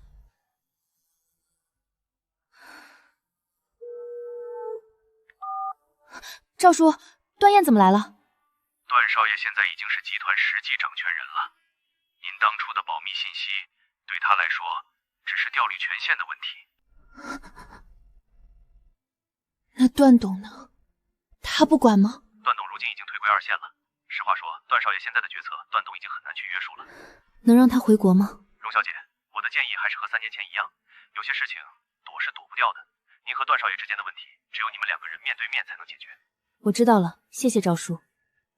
可那会儿我根本不擅长面对那些错复杂的纠葛，只会一味当缩头龟，选择逃避。整整3年的光阴流转，并没有让隔阂烟消云散。我以为时间够长，距离够远，一切就能自动翻篇，但没有。可现在后悔也没用。我实在弄不明白，段燕大半夜跑来吓我这一出到底是为了什么？是示威吗？告诉我随时可以把你困住，但我放了你，纯粹是因为我高兴。这种钝刀子割肉的拉扯感，还不如直接告诉我结局会是什么样的。我们之间算哪门子男女朋友？段燕来一趟，直接把我的生活炸得一团糟。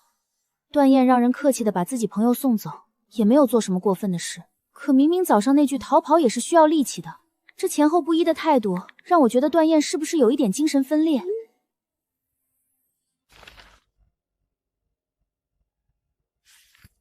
你最近一次发作性情绪失控是什么时候？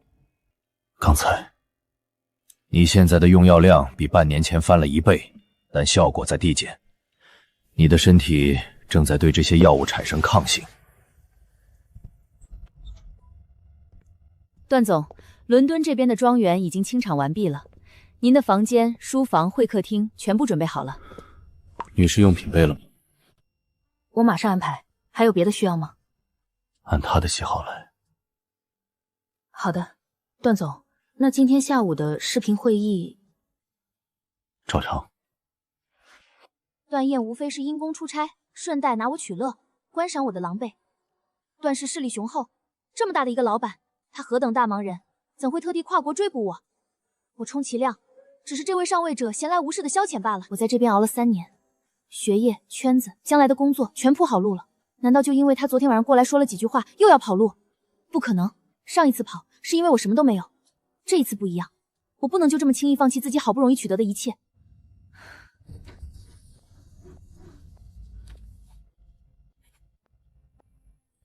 Cow 对吧？对，别紧张，这边的活不复杂，我带你过一遍流程就行。我脑子里本来疯狂脑补的那些段燕要搅黄我的工作，让我退学，甚至来追讨那500万的事情都没有发生。这平静反倒让我心里毛毛的。荣小姐，段燕呢？段总下午有个跨时区的视频会议还没结束，他让我来接您。接我做什么？您现在住的那套公寓功能性不太够，不方便他工作。段总的意思是换个住处，那边东西都置办齐了，您回公寓收拾一下常用物品，我们这就接您过去。我能不搬吗？荣小姐，不要让我们为难。荣小姐，段总这次来伦敦不是来找麻烦的，您试着和段总好好沟通，或许没您想的那么糟。可我和他如果真能靠言语沟通就能释然或者妥协，我上辈子就不会死了。搬去哪儿？环境和安保都不错，距离您学校和公司的通勤时间也不会更长。我当时还截过图发给李佳怡看，说改天去那边玩几天。李佳怡只回了句那边随便一套房1晚上都是9万多，我就老实了。没想到这庄园居然是段家的。许小姐也让我来的时候问候您一声，问您在这边过得怎么样。都挺好。许小姐说，如果方便的话，希望您能抽空跟她亲自说一声，她很想您。好。不知道为什么，这两人这辈子好像没有成。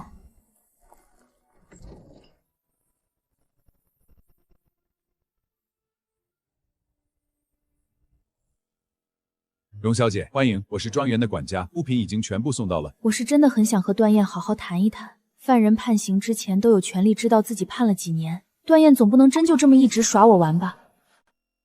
段先生这边打了招呼，他今晚有工作安排，不回来用餐了。这一席是给您准备的，菜品是按照中式口味搭配的。段燕平时几点回来？段先生的行程不太固定。哦，我吃完了，谢谢。我实在是搞不明白段燕到底想做什么。好吃好喝供着，却又不出现。我一直像个鸵鸟一样躲在异国他乡，却从来不敢去深思自己当年那番行径会对段燕造成怎样的影响。可段燕已经来了，要真的兴师问罪，我也拿她没有任何办法。我再怎么不愿面对，也只能更难堪罢了。荣小姐，早上好。今天的早餐是中式粥品搭配煎饼和小菜，如果您有其他想吃的，厨房可以现做。我今天要去上班，能派车送我吗？当然可以，您告诉我时间和地址，我这就安排。这么痛快，本来已经做好了被拒绝的心理准备，甚至连几套说辞都想好了，结果人家压根儿没为难，车准时停在主楼门口，司机送到公司楼下就走了，客客气气。见面这几套软刀子下来，磨得我浑身不自在。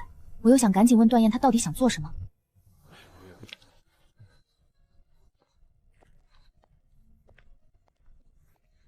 这里缺什么？住的习不习惯？不习惯可以跟我说。不习惯的话，可以让我回公寓吗？你说呢？他怎么样？荣小姐早上吃了早餐，上午出门上班，面就好吃好喝好睡，还挺自在的。刚刚还问厨师会不会做辣子鸡。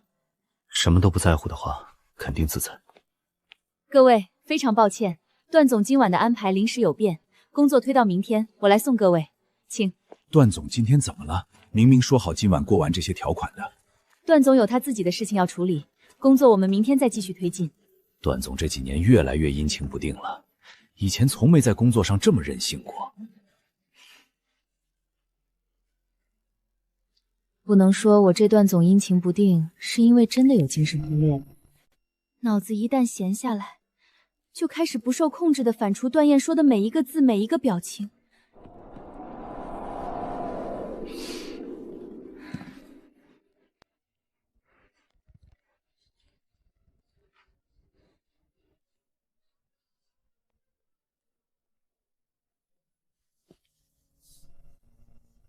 这里有问题。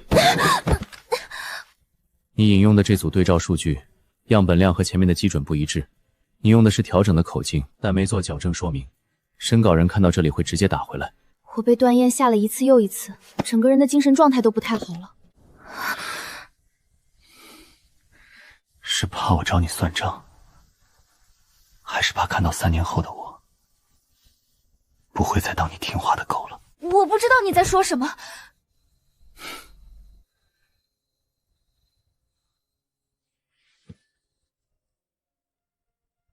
你过得好吗？你过得不好吗？你觉得过得好的定义是什么？物质和精神都富足，我很满足现在的生活。那我也算是取得了世俗意义上的成功，姑且算过得好吧。过得好就行，没必要纠结以前那些不美好的过去了。原来过去对你来说是不美好的。这3年，我经常做梦，或是产生幻觉，总觉得你还在。你知道我当时得知自己身世以后第一个想法是什么吗？我那会儿在想，太好了，我终于能让你过上好日子了。结果我后面得到的消息，是你用我的身世交换了500万。交换这个词都说得太轻了，这跟把段燕卖出去没有什么区别。对不起。那天段燕带着我去看了好几套房子，在回来的路上，她甚至还问我喜不喜欢那个带阳台的户型。她说房产证上要写2个人的名字。你不用这么害怕，你不用害怕，我不是来找你算账的，我只是想知道你到底是怎么想的。那是段燕这辈子最意气风发，也最毫无防备的时刻。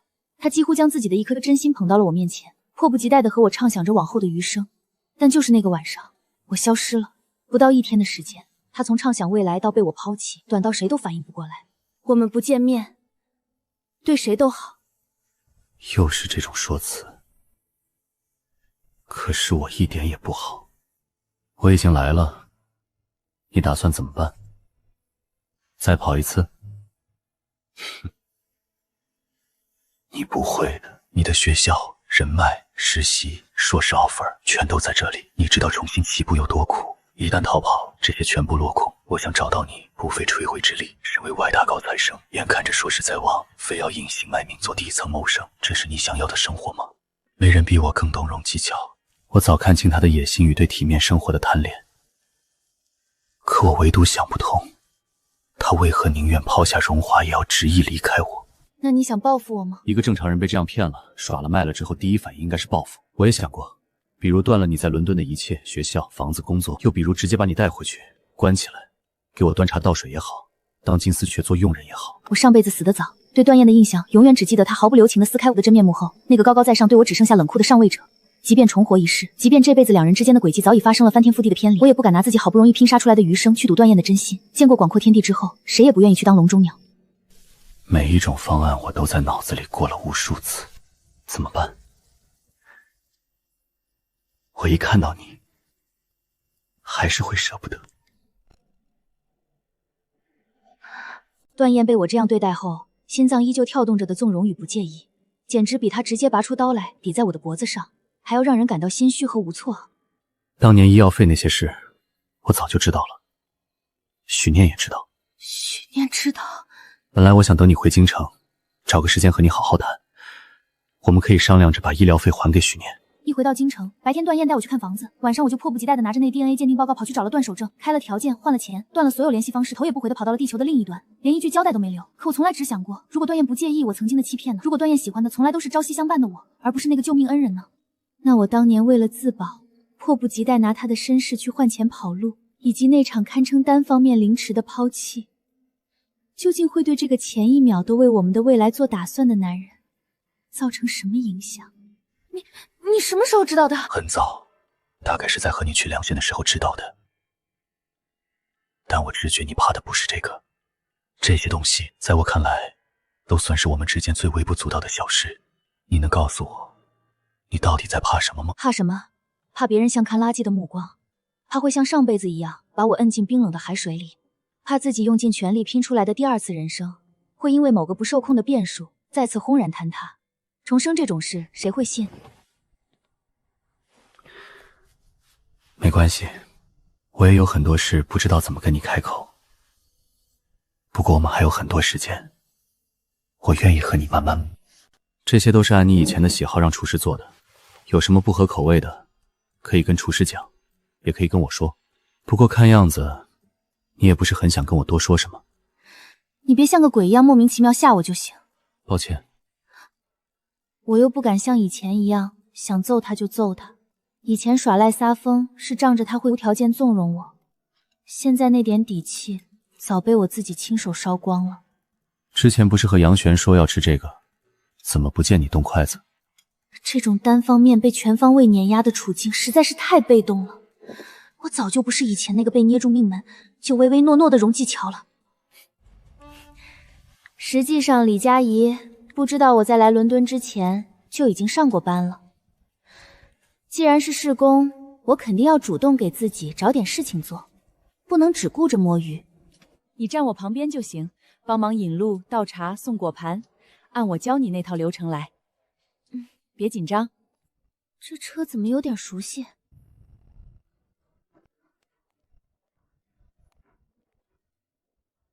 啊！不是，等一下，他怎么在这儿？段先生，欢迎，这边请。你去把招待用品摆上，按之前教你的规格。这是什么冤孽？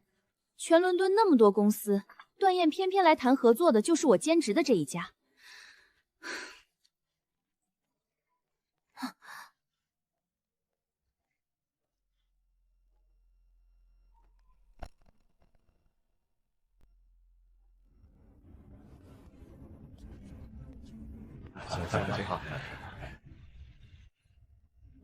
段总和贵公司的 Blackwell 先生约了下午一起打高尔夫，顺便聊些合作细节。段总刚才注意到贵司有一位中国员工，觉得格外亲切，想问问能不能让他同行，方便有个沟通上的桥梁。当然，没问题。段先生可能英文不太好，需要个人在旁边帮忙沟通，你中英文都行，跟过去帮忙。他英文不好才怪，实在是不好。但段燕这么有钱，出来不知道带个翻译吗？好的，没问题。那要去确认细节。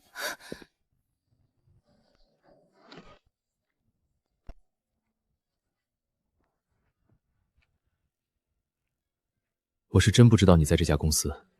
伦敦有业务对接的公司就那么几家，碰上了而已。那你英文是真不好吗？还行。那你让杨璇去跟我领导说你需要翻译是什么意思？你领导乐意。Kiao， 段先生在说什么？段先生对我们公司的专业能力给予了高度评价，他期待今天能进一步推进与贵方的深度合作。他们可以把合同周期从5年延长到8年。最后那句是开玩笑，说希望这笔钱能让他提前退休去马尔代夫钓鱼。告诉他8年可以谈，但独家条款里要加一条排他协议，亚太区的同类项目3年内不能分包给第三方。退休的事不急，等这笔钱到账了，马尔代夫的岛他想买哪个我送他一座。几句话来回金额至少往上跳了2个亿英镑，我站在这里当翻译1分钱加班费都没有。想要马代的哪座岛，我也可以送你。瞧，段先生问您想要哪座岛，您指定下来。来瓶好的，庆祝一下。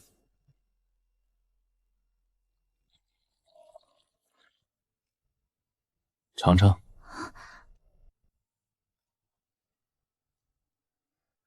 骑马吗？这下总该跟我没关系了吧？我已经开始在心里编排怎么跟领导汇报就今天的出色表现了。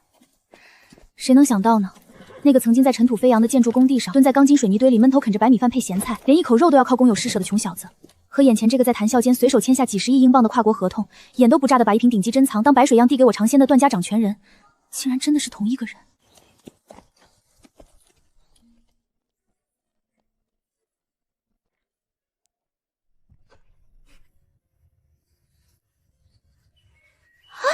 你干什么？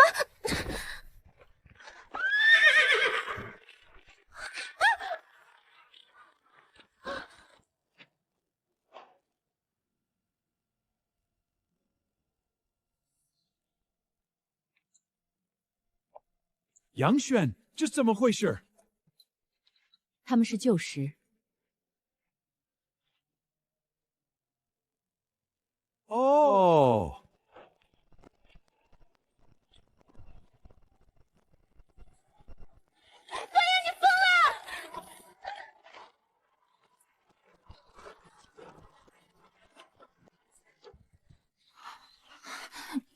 你松开！你故意的是吧？你让我松的。你就不能把马停下来再松吗？你没骑过马？你又不是不知道，我读书都费劲了，脑子又笨，哪有空学这些？你只是习惯了依赖别人，也习惯了通过别人给自己贴标签。别人说多了，你自己都信了。你不比谁差。的确，我一个人过得不错。你再动一下，等会儿掉下去被马蹄子踩一下，过得再好也不好。许念给你建了一个信托基金。什么？信托基金，每年会有一笔固定的款项打进去，你什么时候想用，随时可以支取。许念为什么要给我建信托？我们认识的时间满打满算也就那么几个月，哪怕后来知道了两人之间那层血缘关系，我也从来没有主动去攀附过什么。更何况那会儿接近许念的目的还不清白，就是想利用许念去躲季川而已。许昕心里一直有根刺，觉得小时候没护住你，把对你的亏欠转嫁到了许念身上。许昕一直对许念很好，把他当作你，所以后来车祸的时候他没犹豫，为了保护许念送了命。亲妹妹和许念总得保护好一个，大概率是因为你，许念才能活下来。你就当这是你亲姐姐帮你挣出来的。不用了，许念不用来给我花这些钱，这和吃人血万头没什么区别。拒绝做什么？许念也是个一毛不拔的资本家，你趁着他还有良心，他给你的收着就行。我不想要。是不想要，还是不想和任何跟我有关的人扯上关系？你自己心里清楚，何必多问？现在离刚才出发的地方起码有几公里，你最好这会儿跟我说点我爱听的，不然等下你就得自己走回去了。那许念在京城怎么样？他比你还在乎自己的利益，那种人过得不会太差。这几年不知道坑了我多少次了。这样，什么时候准备联姻？许念，我们俩什么时候联姻？我去你的！你恶心谁呢？上次债权人会议我没回来，至于这么恶心我？你知不知道你堂叔现在天天缠着我？就是你上次在年夜饭的时候那个海龟，我本来想着见一面打发了就完事儿，结果那人甩都甩不掉。你堂叔3天2头往我这儿打电话，说什么两家知根知底门当户对，恨不得明天就让我跟他儿子领证。我还没找你要精神随侍费。还有季家收尾的事，你别想甩给我一个人，3、7分都不行。文件堆了这么厚，我自己那边的项目还排着队呢，我哪有功夫替你擦屁股？你赶紧把荣继桥哄了回来。不过我觉得吧，人家8成不肯跟你回去。你看人家在伦敦过得多好，有朋友有学业，到时候我把基金直接给他，在外面做个单身富婆不好吗？想谈恋爱了就找男模，或者包个小明星，想去哪儿玩去哪儿玩，何必回来受你这个罪？听到了吗？许念说你要找男模包明星，刚好和他说说你喜欢什么类型的，让他帮你物色。乔乔，你在吗？他不在。段燕，你是不是又发？许念刚才那语气，跟我印象里的大小姐根本不是同一个人。和他联姻，我们半夜睡觉都得拿一只眼睛站岗，不然都见不到第二天太阳。我上辈子看到的那些报道，段氏和许家联姻，难道根本不是我以为的那样？所以上辈子他从来就没有选过许念。所以你怕的是这个？承认就承认吧，总比让他继续追问要好。醋劲儿还挺大。什么叫醋劲儿大？我那明明是怕被羞辱。那你能和我回国了吗？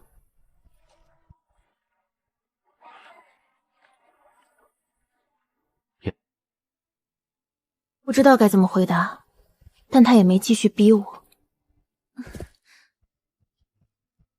他装都懒得装了，之前让我当翻译，根本就是故意的。So your Chinese is not the only thing about you this day. Just keeping it interesting. 段先生真帅，那气场跟电影里走出来似的。不过他好像对7号特别关注，骑马的时候我看到了，直接把人捞上去的。这下全公司都知道了。哎，你和段先生到底什么关系？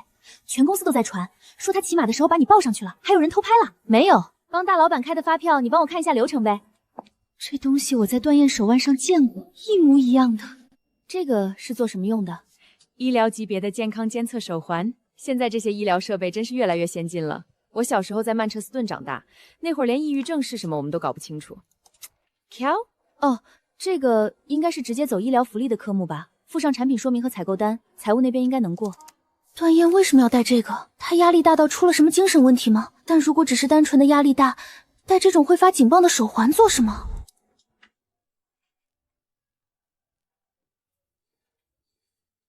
叫，怎么了？段先生在楼下等你，他让前台的人上来问你什么时候下班。什么？段先生就是今天来谈合作那位？等乔？不是，他们果然有个戏。乔，你快招了吧？他到底是不是你男朋友？不是，就是业务上认识的，别瞎说。工作需要。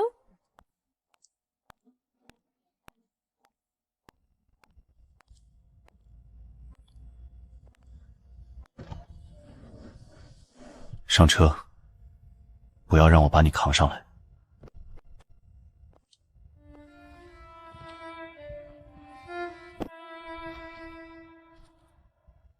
要是把那种玄而又玄的事情说出来，而且我还拿不出证据，段燕也会强迫我把那个手环戴上。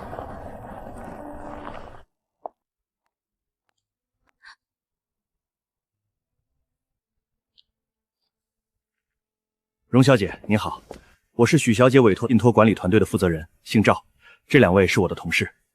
许念安排的信托基金的管理团队，你要怎么处理这个基金就和他商量，律师可以在这儿等你。我说了，我不要那个信托。这个不归我管，你跟许念说去。你帮我给许念打个电话。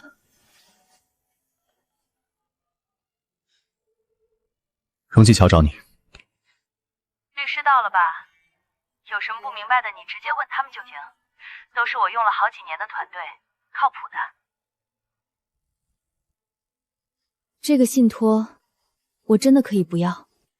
乔乔，你听我说，这笔钱不是补偿，我承认我的确是给你存进去了一点，但这个信托基金的前身是小新的账户，这是他刚来许家的时候帮你存的，本来想着把你找回来以后就交给你，可后来他就从亲生父母口中得知你大概已经死了的噩耗，你要是实在不想碰，就先放着，什么时候想用了再用，或者等以后你毕业了有时间了，也可以像我一样做慈善捐出去，这是小新的遗物，你现在是唯一继承人，你也不想他在天之灵看到你连他的东西都不要吧？只是觉得姐姐这辈子已经够难了，她的际遇和我没什么关系，我也不会去碰这些。该是你的你就拿着，这是他给你换来的余生保障。姐姐拿命换我活下来的，我上辈子已经那么惨了，姐姐也不希望我重活一世，继续没苦硬吃的。好，这就对了嘛，律师都是我的人，不用紧张，他们让你签什么你签什么就行，流程走完就好。好。需要我配合什么吗？您跟我们来就行。荣小姐，这是信托基金的受益人变更确认书，您在这一页和最后一页签字即可。这份是信托基金的资产明细总贯。根据许小姐的委托，基金的初始资产规模为人民币22亿3600万元整。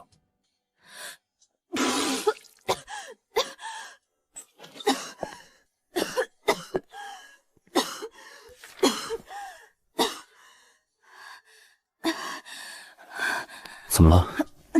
有什么不对的吗？我自己来，不用了。没什么不对，就是没想到会有这么多。我本来想着撑死1、2个亿。许昕被许家收养的时候才几岁，许家条件再好，能给一个养女存多少？但我忘了，许家在鼎盛时期是什么体量的家族？22亿3600万。我上辈子拿到300万分手费就已经觉得自己暴富了，这辈子拿了500万就敢远渡重洋，从头开始。我累死累活2辈子从段家手里刨出来的那些钱，加在一起都不够这个数字的零头。是不是在后悔？早知道有这个在，当初还至于为了500万搞得自己跟丧家犬似的，胆真心惊跑了3年。我陪太子爷那3年，陪吃陪睡陪玩，还不值得那500万吗？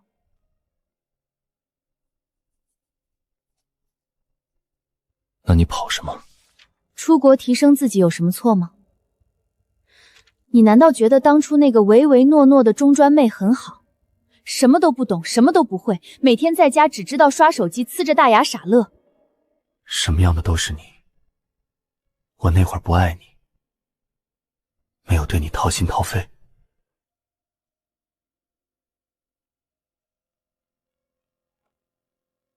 段燕擅长的从来不是什么浮于表面的惊天动地的浪漫，而是犹如水银泻地般细碎到渗透进我生活的每一个缝隙，甚至让我被惯得日渐麻木，觉得这一切都理所应当的极致偏爱。而我当时把这些当成了骗来的红利，我总觉得他爱的是那个在谎言里被完美粉饰过的白月光，觉得这些好都是建立在海市蜃楼上的镜花水月，一旦那个弥天大谎被戳破，所有的纵容就会瞬间化为齑粉。但其实不是。我回想起来自己曾经耍的那些小聪明，现在自己都觉得好笑，怎么可能会把段燕骗得团团转？段燕不是不介意我骗她，她只是喜欢我，所以连同我的虚荣、市侩、满嘴谎言与劣根性，一并心甘情愿的照单全收了而已。荣小姐，所有手续已经办理完毕。基金的管理权限和持取密码会在24小时内发送到您预留的安全邮箱。如果后续有任何问题，随时可以联系我们团队。谢谢。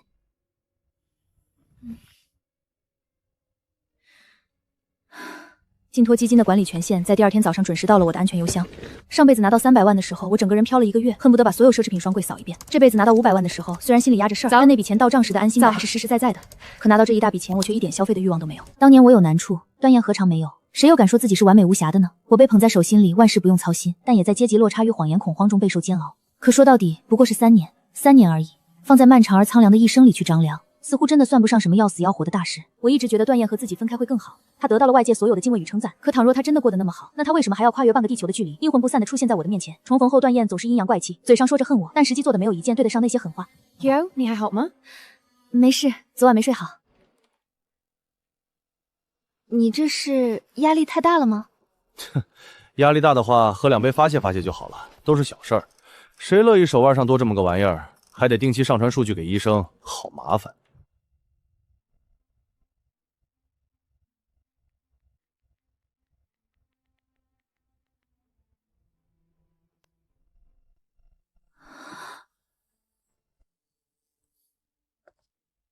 在发什么呆？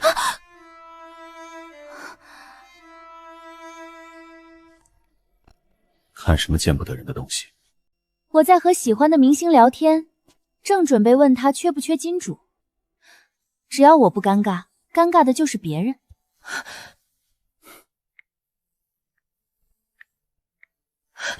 段燕，你把手机还我！哪个明星？关你什么事？关你什么事？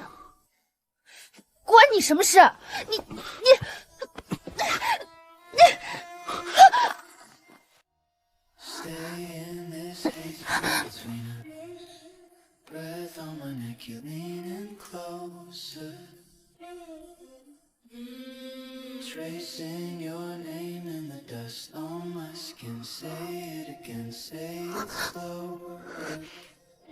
段燕，你有病啊！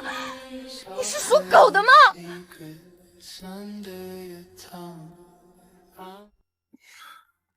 这么怕我看？我又不知道你手机密码，还是说手机密码到现在还是我生日？在一起后的密码我们再也没有改动。刚交往1月，我要求段燕把密码改成我的生日，她立刻照办，顺势让我也换成她的。我乖乖更改，却没机会用她手机购物。当晚，她全额赚来工资，说赚钱本就是给我花销。自此，2份密码恒久不变。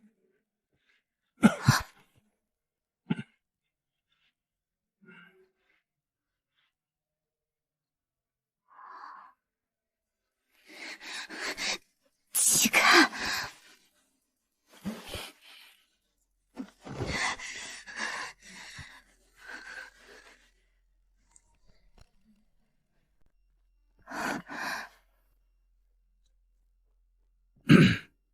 段先生，有什么需要的吗？没了，你下去吧。我这会儿是真的确定段燕有那个大病了，还是狂犬病？荣小姐，荣小姐，今晚有个商务晚宴，段总请您同行。不去，这次的晚宴规格高，到场的都是伦敦金融的核心圈层。您目前就读是金融方向，如果后续要做产配置和投资规划的话，这种场合的人脉资源对您个人的事业发展会有帮助。金融这个行业，资本和人脉的确缺一不可，而且等会儿段总监我请不出来您，估计又要用上您不喜欢的手段了。段燕愈发强势，权势在身，说一不二，连段守正都管不住她，指望我这个前女友不太现实。不过杨璇说的对，有这么多钱，没必要再打工卖命。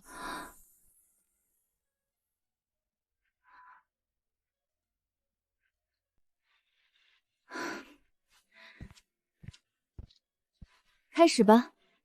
心里把段燕又骂了800遍。段燕是不是有什么精神问题？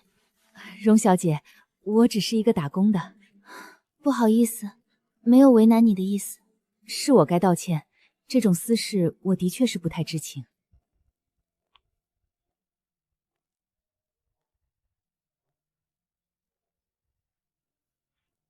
看什么？准备赔我医药费吗？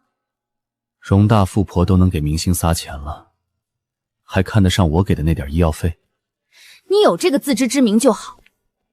实在不行你咬回来，扯平。我没有当狗的癖好。刚才和哪个明星聊天？不关你的事儿。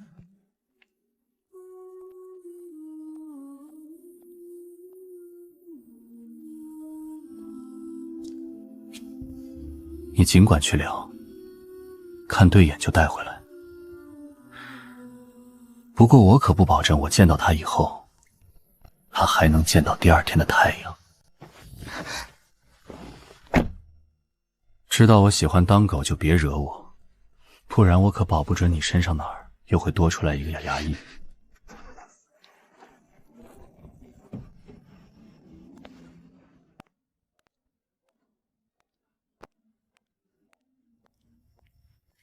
晚上好，女士，请问可以看一下您的邀请函吗？ She's with me.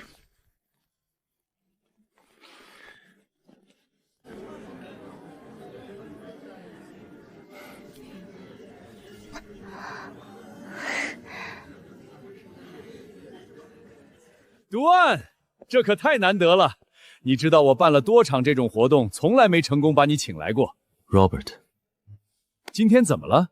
是有什么大事要宣布？ 还是单纯因为这个季度的收益太好了，心情不错。我来这一趟，就是想引荐我旁边这位女士给各位认识，荣继乔，目前在 Y 大金融方向在读。非常荣幸见到诸位。Y-Dot 金融方向，很好的学校。你擅长哪个方向的研究？资产布置和风险管理。不过我更感兴趣的是跨境资本流动在新兴市场的应用，尤其是亚太地区。有意思，你导师是谁？段氏在欧洲新能源板块的布局，这个我还在研究中，不敢下结论。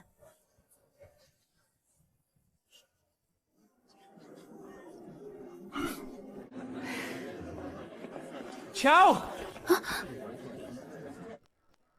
乔，很久没见了，你怎么在这里？家里人带来的。我爸跟这边的几个基金经理有业务往来，说带我来认识认识人。你今天太漂亮了。对了 ，Q， 上次我发给你的那家餐厅你看了没有？他们换了新主厨。不用回头都知道是谁。Edward， 改天再聊好吗？我这边还有事情。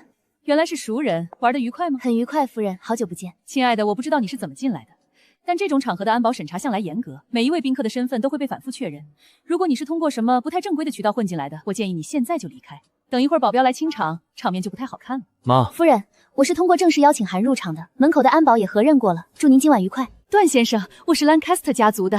我先生和您旗下欧洲板块的 COO 有过几次接触，一直想找机会和段氏集团探讨合作的可能性。没什么兴趣。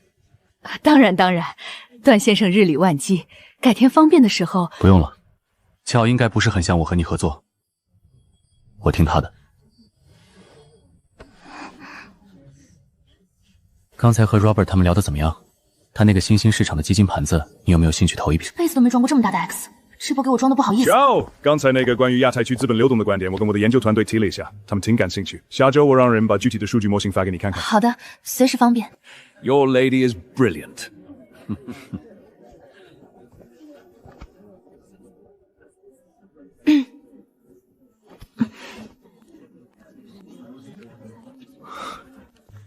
做什么？你也是俏的追求者吗？我劝你有点自知之明。俏身边从来不缺追求者，他去食堂吃饭都有人抢着刷卡的好吧？别把自己太当回事。那倒不会，我和你们这些没名没分的追求者不一样。你就是那个 Kill 嘴里那个把2个孩子甩给他带的前夫？段燕掌管万亿商业帝国，每天面对的压力和博弈，岂是我这种人能想象的？要说段燕真的有精神问题，我觉得才正常。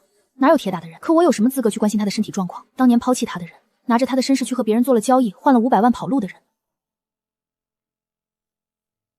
如果当年我没有跑，如果段燕回到段家以后，2人如今又会是什么境遇？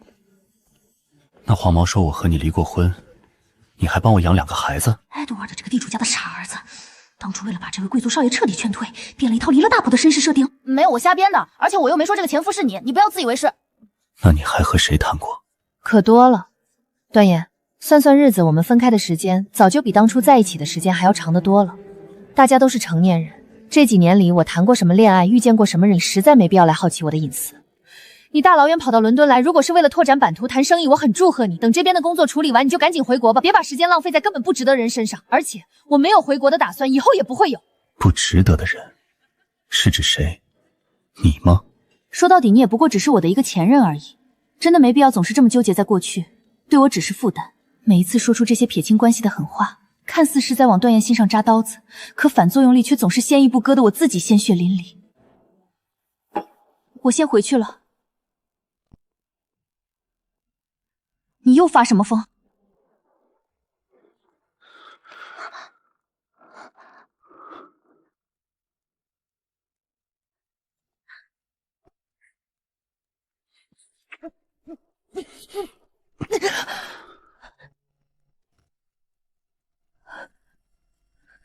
段燕，你冷静一下，你的状态不对。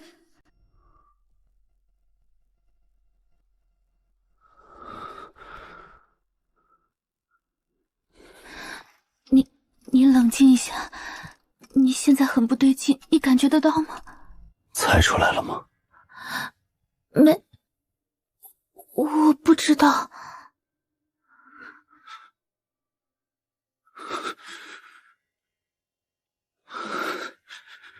我很清楚自己现在很不正常，那些药每天按时吃着，手环24小时监测着，医疗团队随时待命着，可没有用。这些自欺欺人的医学干预根本压抑不住那种早已病入膏肓的偏执。而荣继乔刚才那句轻飘飘的话，就像是压垮锁链最后一环的东西。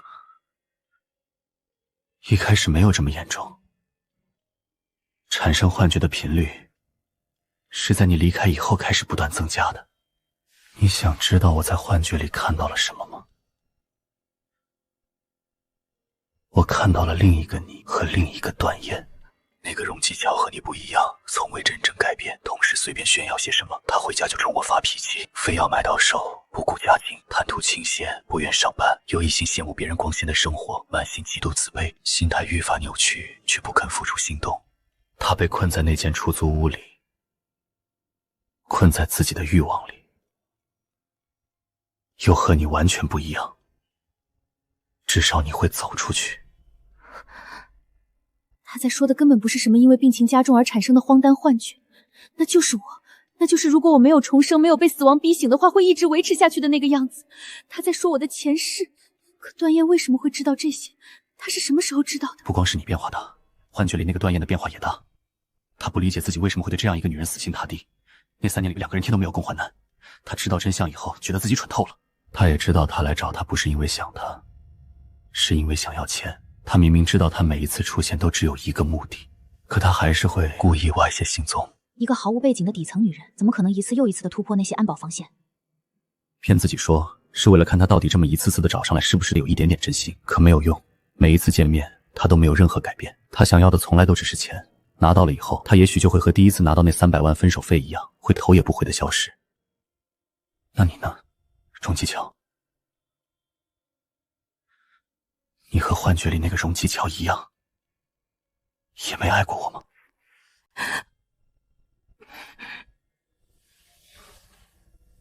你什么时候开始变的？差不多就是那时候。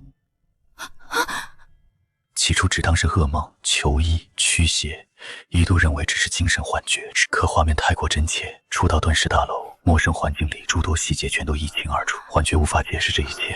我梳理所有巧合，得出难以置信的结论：这些记忆是真的，过往早已上演了。我竭力想要改变一切，换住所，困住他，妄图阻止悲剧，但于事无补。荣继乔数次反常行事，总在幻象祸事前，像是在刻意躲避。他在避开未来的灾祸，若无预知，不会这般行事。记忆里葬身深海的荣继乔，是日夜折磨他的噩梦。可眼前休息室中的他，纵然惶恐紧绷，却鲜活明艳，全然不像回忆里那具惨白冰冷的躯体。他还活着，好好的。你的改变，也是因为想起了这些事情。在那个不知道是梦还是幻觉的东西里，我见过你死。在海边的沙滩上发现你的尸体，法医说是他杀。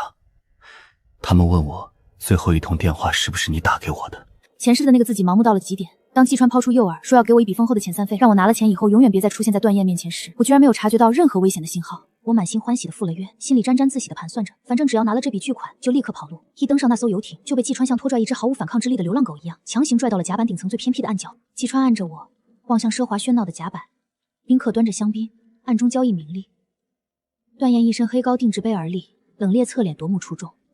他身侧挽着一位身姿优雅、背影脱俗的女子，正是他千金未婚妻。季川的力气大得戏人，带着绝对的压制力，任凭我如何惊恐的扭动挣扎，都徒劳无功。季川的低语就这么紧紧贴着我的耳空响起，像是一条黏腻冰冷的毒蛇，带着令人起一身鸡皮疙瘩的恶毒与散漫。多般配啊！他在我濒死的绝望挣扎中，毫不留情地碾碎了我最后一丝尊严。你算什么东西？从头到尾，你不过就是个上不了台面的跳梁小丑罢了。季川不理会我的挣扎，一块帕子被塞进我嘴里，我拼命挣扎，紧接着我整个人就被丢给了身后那群面带戏谑的男男女女。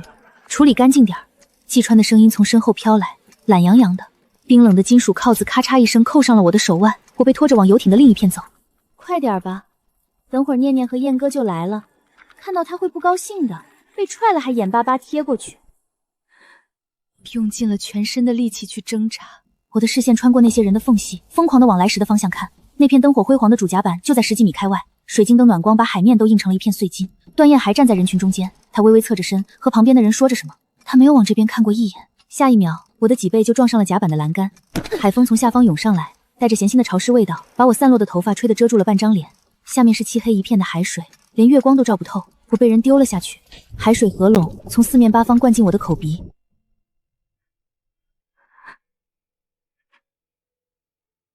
我的确是因为想起了那些事情，但那不是幻觉，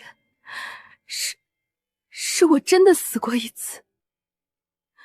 但前世经历的那些，我怎么能不怕呢？我怎么能不跑呢？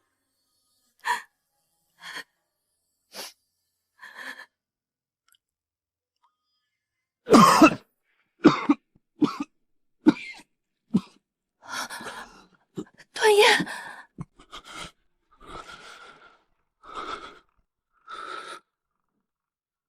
过来。荣小姐，您休息了吗？没。您今天受了不小的惊吓，管家那边备了安神的热饮，您要是喝不下就放着，不用勉强。段燕那边怎么样了？严重吗？上下化道出血，其他的目前还不确定，还在医院观察。她是什么病？精神分裂吗？是的。但我虽然是段总刚回到段家的时候就在他身边工作的，但并不是很了解他的私生活。段总大部分时间都住在富华那边的一套老小区里，面积不大，场地不够用，身边也没有安排手下人长期陪护，很多时候都是他自己一个人住着。您没事吧？要不要我叫医生过来看看您？我没事，他那边稳定下来了，记得和我说一声。好的，您早点休息，有消息我第一时间通知您。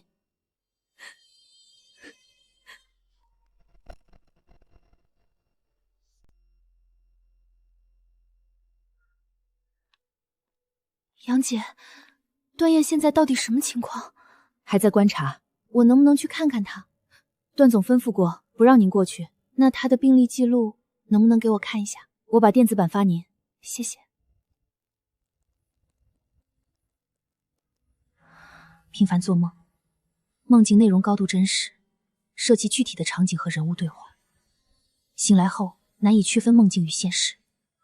这些描述和我经历过的事情完全是在不同的两个视角。段燕的确是在慢慢想起上辈子的记忆，因为有这些记忆，段燕这辈子对季家的打击才这么精准，从一开始就对季家下手那么狠，那么果断，不留余地。之后的幻觉很重复，段燕不断在这些噩梦般的幻觉里惊醒，情绪调节功能严重受损，建议远离所有可能触发情绪波动的相关人事物。能影响到段燕的人是我。我几乎不敢深想，段燕究竟是了怎样一种心境，才会做出这种荒唐事。好看，就这件吧。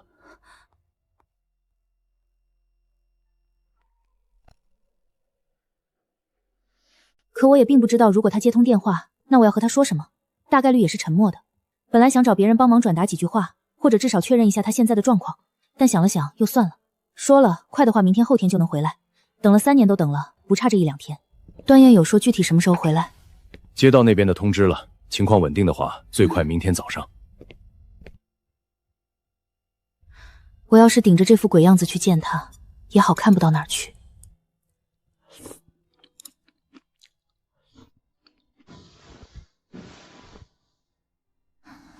等段燕回来，我第一句话到底该问什么？是该小心翼翼地问一句你身体好一点没有，还是直接问他为什么知道前世的一切以后，还愿意对我一如既往？那些沉甸甸的、沾着血泪的过往，似乎根本无法用一句简单的问候来轻轻接过。别想了，赶紧睡觉，等明天看到段燕再说。来啦！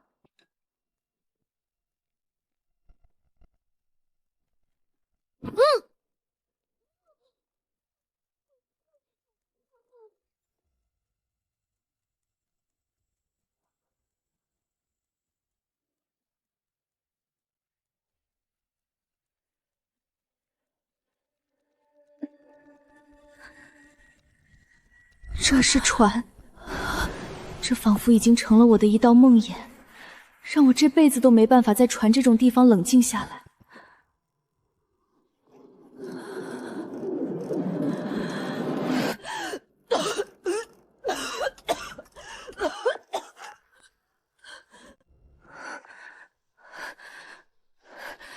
别怕，别怕。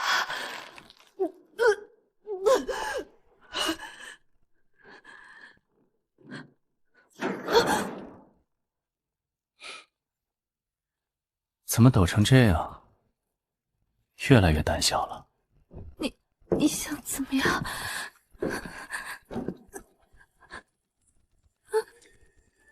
你一点都没关注京城的事情，还是胆子这么小，吓成这样，难怪他把你保护得这么严实。要不是这次他住院，还真找不到机会。段燕是知道的，他知道季川可能还会对我动手。你这条命能不能保住，就全看段燕愿意为你花多少钱了。许念知道吗？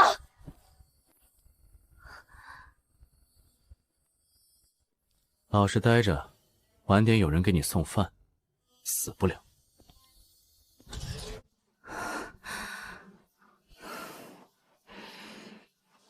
至少我知道了，季川的目的是钱，不是命。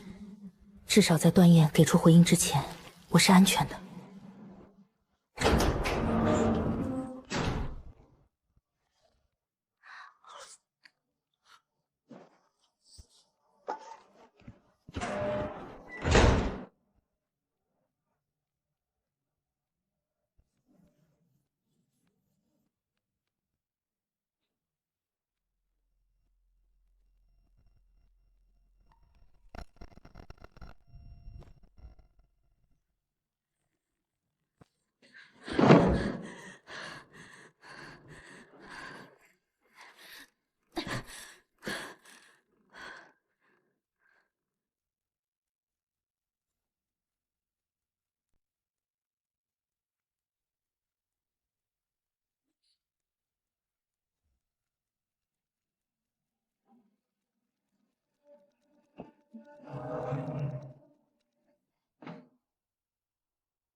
打算放了那丫头？活着还是死了都无所谓，拿到我们想要的就行。能杀就杀，我就是想看段燕难受的样子。还有许念狼心狗肺的东西。他要是个省油的灯，就不会在京城活到现在了。这口气我咽不下去。放心，许家当年在换届的时候干的那些见不得人的事，证据我都拿到了，就看那些人想拿什么来换了。季少，段燕那边回话了，全部条件同意，但要求确认人质安全。去告诉他，交易的时间我来定，让他等着。是。信号追踪的结果出来了，对方使用的是加密的卫星通讯频段，经过3次跳转中继，技术组才完成信号回溯，最终定位在公海。但公海的管辖权归属复杂，及时锁定了坐标，要派船过去现场处理，流程上至少还需要好几个小时。那边直接拒绝了我们想确定人质安全状态的提议，也不同意开启视频连线。在拿到他们想要的东西之前，通常不会对人质下死手。您先稳住情绪，我们会重新评估，绝对会加快营救速度。跨部门的公海批文审批极其繁琐，最快也要……公海的联合现场处理流程，我已经让人去催了。批文10分钟之内就会下落到海警总署，行动许可我已经全权疏通，你们可以提前派出警队了。我们这几年一直和你们政府有极深的合作，被绑在那艘船上的人是我的夫人，我不想看到这场解救过程中有任何拖延。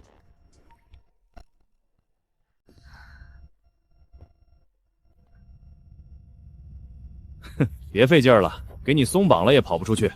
吃。那个，我想上厕所。就在这儿解决。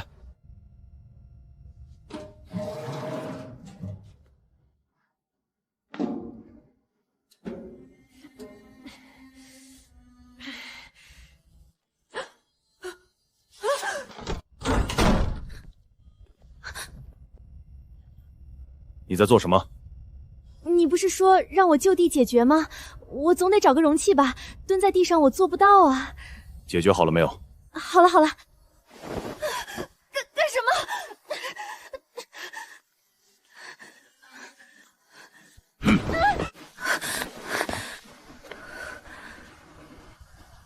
感动吗？段燕愿意用20个亿来赎你，跟他废什么话？把东西给他绑上。定时炸弹，或者某种遥控起爆装置。你不是说会放了我吗？是死是活有什么重要？你要是能带着段燕一起被炸死，也算你做了一件好事。保准你死后，我会给你做一场昂贵的法事。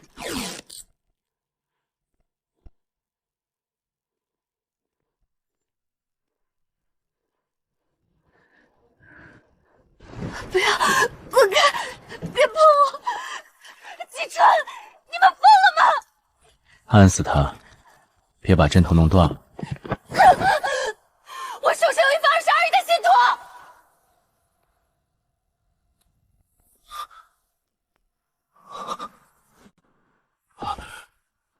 你说什么？信托，加密的，受益人是我，只有我本人的生物密码加认证才能解冻。我死了，你们1分钱都拿不到。等等，别打！这才肯定这针管里的东西，大概是一种能让我在一定时间内死亡的药剂。哪怕是这个炸弹炸不死我和段燕，季家人的报复心也会让我死在段燕面前，不会让段燕好过。哪来的钱？我姐姐许昕给我存的。加密信托，只认我的指纹和虹膜，账户编号我记在脑子里，转账需要指定银行的人亲自到场做3方验证。我人没了，这笔钱永远冻在里面，谁也取不出来。他要是再撒谎，到时候扔海里也不迟。行，先别给他打，活着更值钱。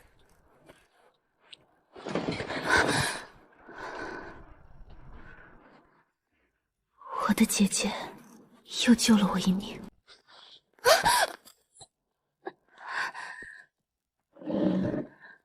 登录，我要看账户余额。你现在把信托的管理界面调出来。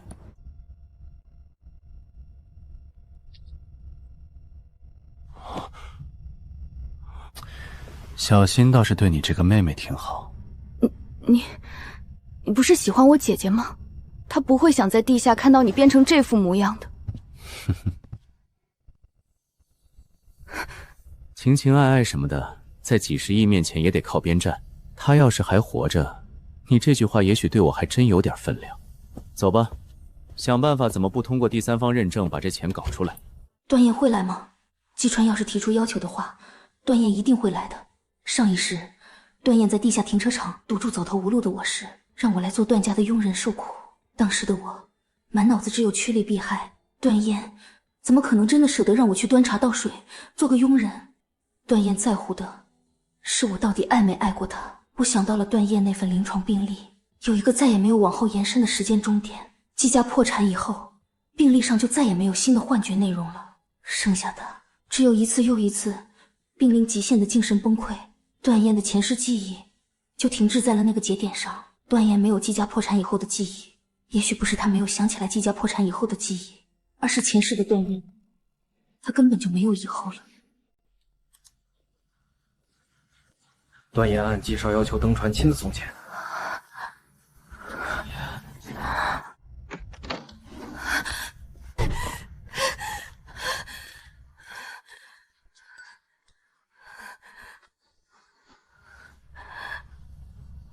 段燕来了吗？是啊，高兴吗？信托还没到手，他不会放我走。那他要求段燕亲自登船送钱，目的就不只是放人质了。现在指名道姓要他孤身送赎金，这摆明了是个死局。他们要的根本不光是钱，他真上了这艘船，8成没命回去。段总，我知道劝不住你，但至少让我把情况再说一遍。说。段总，技术组查到线索，4小时前荣小姐的信托账户在公海登录，她在用信托给自己争取生计。既然她还在自救，我们可以加价协商，您亲自送去赎金，太过冒险，不妨考虑武装突袭的备选方案。没事，这事暂时压住，别让国内听到风声。行。段先生，我是外海警联合行动组的指挥官，我们强烈建议您不要冒险登艇。如果对方的条件是人质交换，我们有保障你安全的处置方案。可以登艇了。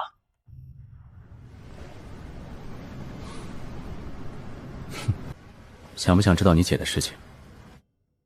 许昕刚来许家的时候身形瘦弱，许二爷送她进国际小学，她看着朴素，同学们都当她是特招生，经常欺负她。她明白自己是收养的孩子，不愿给许家添麻烦，受了委屈独自憋着。后来养母发现伤痕，二爷大怒，教训了那群孩子。许家二爷找到我爸，让我去护着许昕。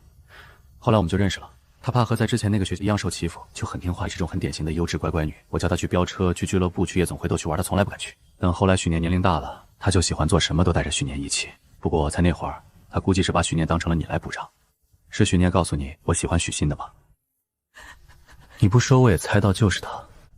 你看，他这么喜欢你，我刚好把你送下去陪他。介绍，段燕登船了。让段燕一个人登船。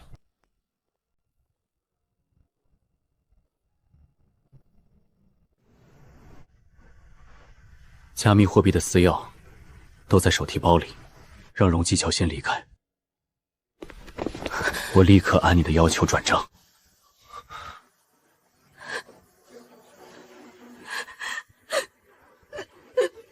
哭什么？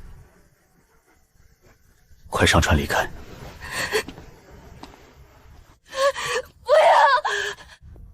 要！打开，让我看看里面有什么。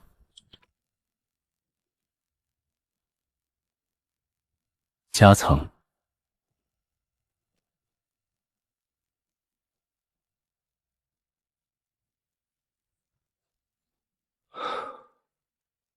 现场转。把私钥接上，我在这盯着你操作。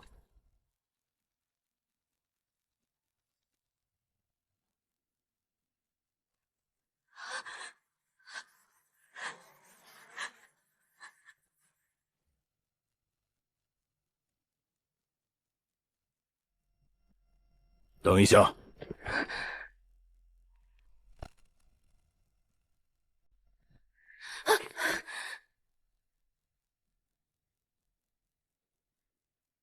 上面还没确认转账完成，人不能上船。你们这一趟出来，工资给多少？忙不忙啊？平时干这行的，是不是经常加班？你们这种公海现场处理的，会不会也有那种睁一只眼闭一只眼的时候？比如遇到点小事儿，就当没看见？还没。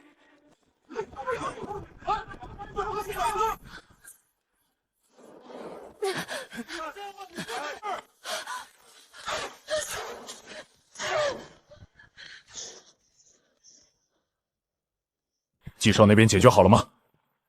警署的挖人队不知道什么时候登船了，上面打起来了。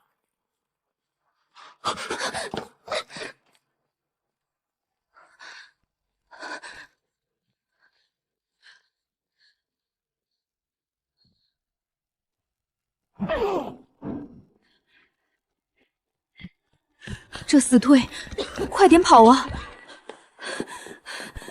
荣继桥。Q， 你在吗？我们是来救援的。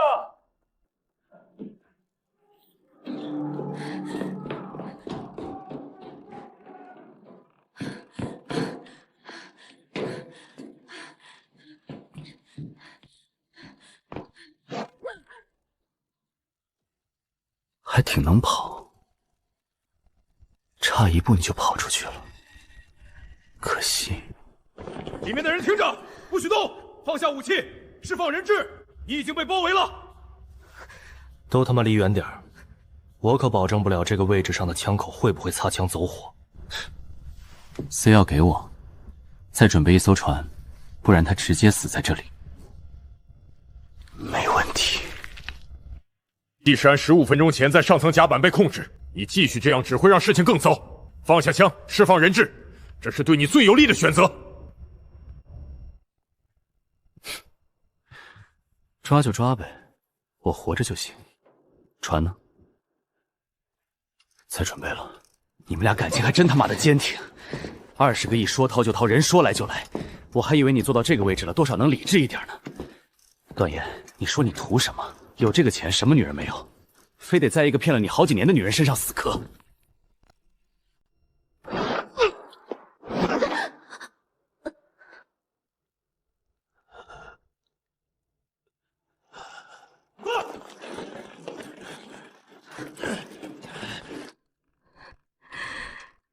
你真可悲。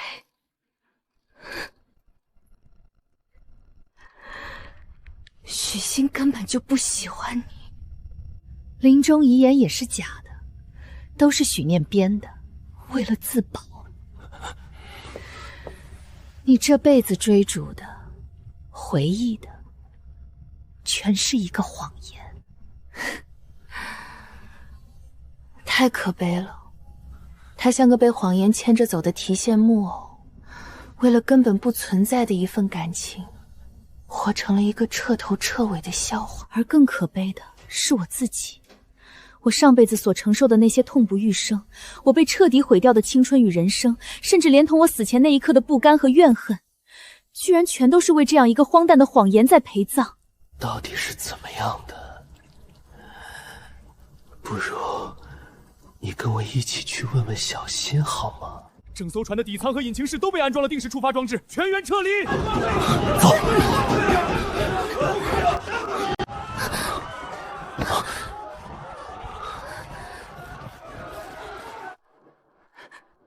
你上辈子的事情，你到底记起来多少了？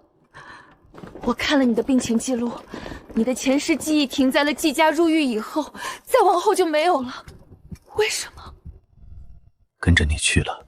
上辈子我溺死在冰冷海里，窒息的折磨，我曾以为那是最惨烈的结局。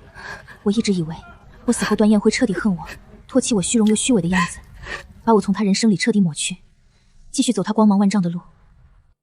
可我错了，我在海里绝望垂死的时候，高高在上的他根本没有好好活下去。他困在无尽的噩梦之中，被真相和自责日夜折磨，崩溃痛苦，不得解脱。我两世算计，满心自私，到头来终究没换来半分好结局。别说这个了，金属的人有备用方案，带了拆弹专家来，直升机救援也马上就到，我们都会没事的。这辈子是段燕每天骑着小电驴接我，是他在出租屋给我做饭，把炒好的菜端到我面前，是他所有的工资都给我，自己吃白粥配咸菜，是他把保时捷过户到我名下，是那个满天繁星的乡下坝子上，就那么安安静静的陪我坐着。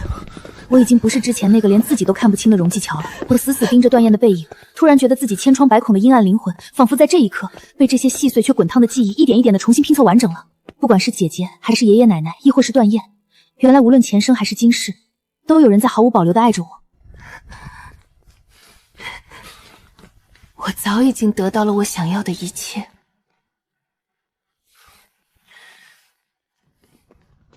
是我自己看不清自己的内心。相信我，我们一定会没事的。我们都会活下去。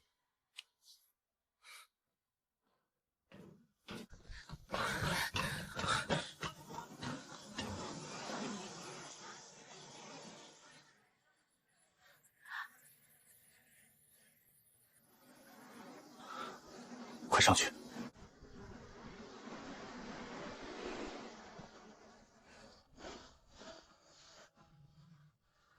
你先上。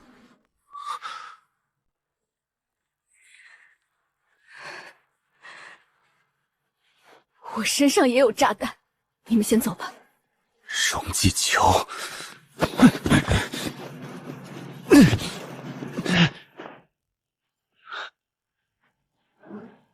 直升机救援，拆弹组坐标确认。你能听懂我说话吗？我需要看一下你身上的装置，你先别动。I need a bomb disposal expert. This device can be disassembled. Thank you all for your help.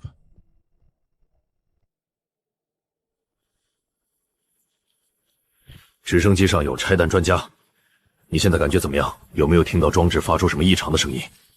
没有。此刻我的内心异常平静。从前别人评价我自私，我便妄自菲薄，让段燕和那些人先走，是眼前唯一正确的选择。不能为了自己活命，把所有人拖下水。我不能害了他们。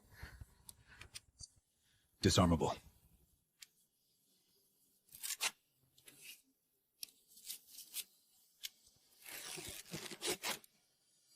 Clear. 还有2分钟，所有人立刻撤离。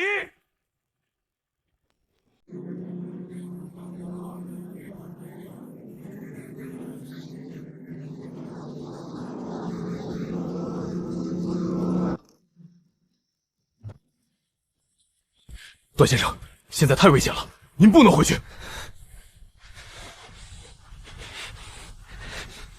我说放开我！段先生，请您保持绝对冷静。直升机目前已经开始紧急撤离，我们的人正在……你让我怎么冷静？他还在那艘船上，你告诉我怎么冷静下来？我脑子里什么逻辑全都烧干净了，只剩下一个画面。他站在甲板上让我先上船的时候，那张苦笑着的脸。我宁可跟他一起死在那艘船上，也不要再经历一次这种被他从身边撕走的感觉。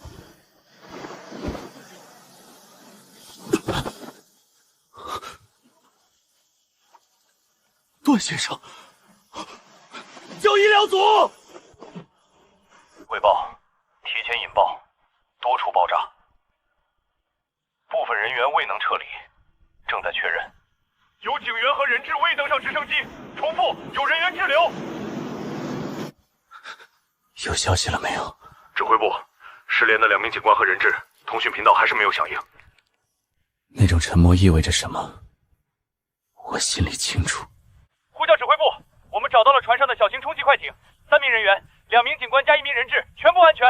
重复，人质安全，请求接应。收到，收到，请发送坐标，接应船只立即出发。龙小姐在上面，很安全。别动，伤口还没处理完。走另一边，快！有充气快艇。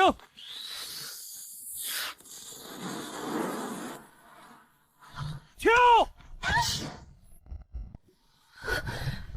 那种熟悉的、令人发疯的窒息感又来了。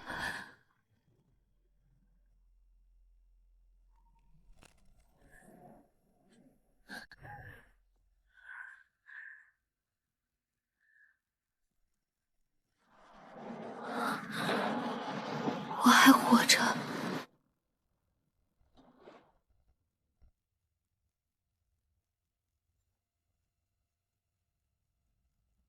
呼叫指挥部，3名人员已脱离。收到，接应巡逻艇正在赶来。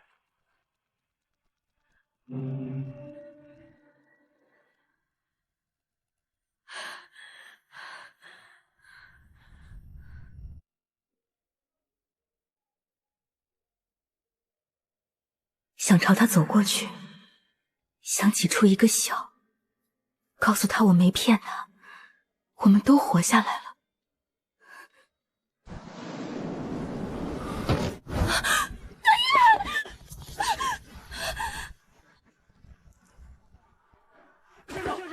段先生，你听到我说话吗？快快上车门，血压在掉。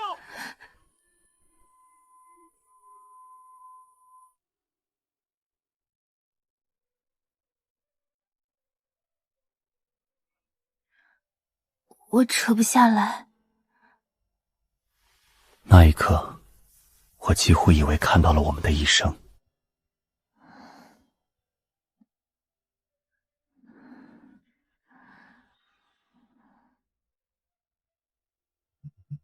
我就想等看完房子，把首付定下来，然后找一个他心情好的日子，把戒指和那条白裙子一起拿出来，和他求婚。他不会不愿意的，不可能不愿意。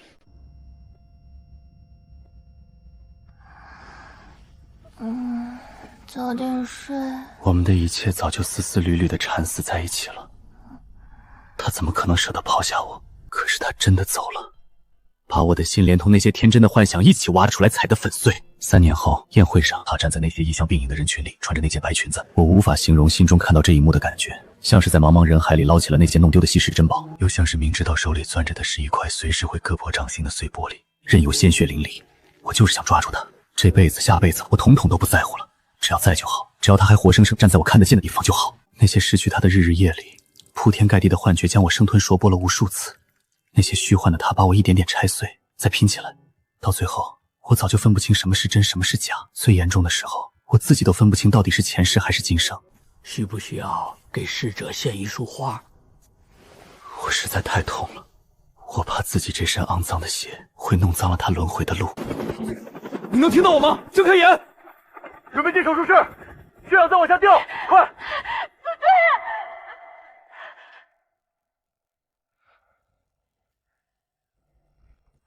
血压回来了，心率稳住了，继续补液。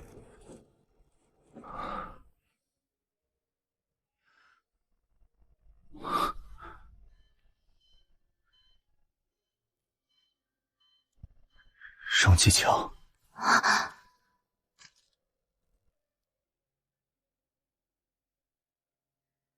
想说点什么，比如别哭了，比如我没事，比如你能不能先把指甲刀捡起来，别让它扎到我。说什么都好，只要能哄他不哭就行。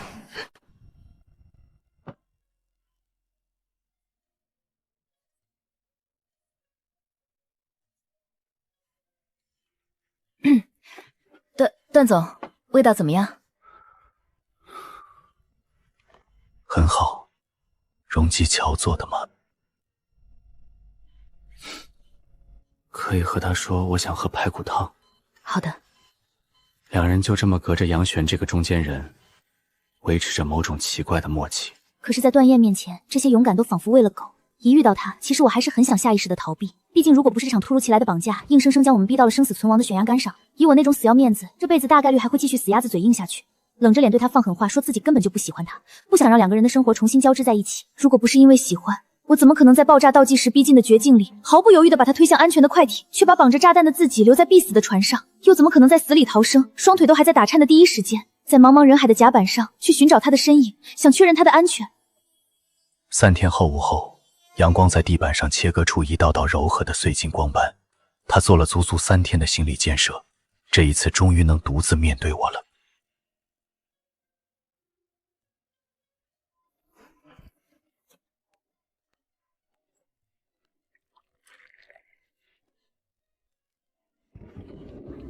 还是热的，快吃吧。是你做的吗？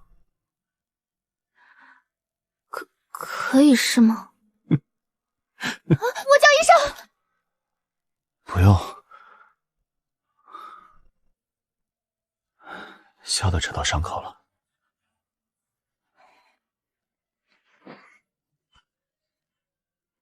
好吃吗？好吃。段燕在国外住院时有专业团队打理饮食，我的手艺拿不出手，病房里众人各司其职，我格格不入，只能远远看着。只有趁他昏睡，我才敢简单照料他。公海上我们以命相托，回到安稳环境，找不到理由靠近他，可心里总想为他付出些什么。思来想去，也就只剩下给他做饭这件事。不知道你这3年口味有没有变？我按你以前爱吃的做的。没变。哦，我都感觉自己的表现有点莫名其妙的。其实我用不着做这些，可是我就是想在他面前刷点存在感。我突然想起来一件事。什么？几年前，有一次我在厨房做饭，油烟那么大，你非要挤进来问东问西，我当时以为你没憋什么好屁，大概率是又想买什么东西，又不好意思直接开口，现在跟我套近乎，结果你最后就莫名其妙抱了我一下，说了句谢谢。我那会儿以为自己只是舍不得那个当牛做马伺候我，还愿意把工资全给我花的男朋友。谢谢你，我一直是这么认为的，只是不知道什么时候我才后知后觉的发现我已经喜欢上段燕了。让护士来就好了。没事儿，我顺手。那个，我先回去了。假期之后还要交论文，我已经耽误很多时间了。负责相关事务的工作人员那边联系我了，问什么时候方便做笔录。你也是当事人，他们肯定也要找你，我让他们直接过来这边，省得你再跑一趟办公点。他这理由比我找的要写期末论文的理由好多了。我不是木头，当然看得出来段燕在主动找话题。他从刚才开始就在有意无意的把对话往我身上引，我又不知道该把自己摆在什么位置了。听杨璇说你前几天高烧不退，现在身体还有什么不适吗？好了，就是现在还有点鼻塞头晕。你呢？子弹没伤到脏器，只是失血过多而已。你当时伤成那样还硬撑着，要是没撑到上快艇……当时没想那么多，不管你身上绑着什么，我都不想让你一个人待在那艘船上。不过我没想到你会让救援把我带走。当时情况复杂，我没多想，反正能活一个就活一个吧。我知道你肯定不愿意走，但我已经不是以前那样遇到事情就手足无措了。我只是怕拖下去出了什么问题，我身上的炸弹会连累所有人。我知道你已经不需要我了，不需要我陪着你开导你，不需要我替你做决定。你长大了，挺好的。请问是段燕先生和荣继桥女士吗？我们是负责此次案件的警官，来做笔录的。进来。这次主要是确认一下案件的细节经过，时间不会太长。我们分别做，段先生先来，请你再详细描述一下案发当晚的情况。好，我记得那天晚上。关于案件的后续处理，我这边也和2位通报一下。主犯季世安目前已被控制，绑架勒索罪、组织武装犯罪等多项罪名。按照 Y 国这边的法律量刑，以目前掌握的证据和案件恶劣程度，审判结果不出意外的话，基本上不会有回国服刑的机会了。季川呢？后续海面搜捕持续了6天，目前掌握的线索是他提前引爆了爆炸装置，最终打捞到了小部分残骸。DNA 比对已经完成，死亡确认无误。荣小姐，段总说您要写论文，让我把您的电脑带过来，您在这边写也方便。等下午段总那边做完例行检查，你们一起回去。插座在沙发左边那个位置，文件袋里是您平时用的资料。杨姐，我没说要在这里。那我就不打扰2位了，有需要按铃叫我就行。等一下，一种自己被贴心大姐姐出卖了的悲愤猛地涌上心头。你那个论文第4章的分析框架，如果还没理顺的话，我可以帮你看看，免费指导，不收钱。谁说我论文有问题了？你哪只眼睛看到我写论文困难了？我写个论文轻轻松松。是吗？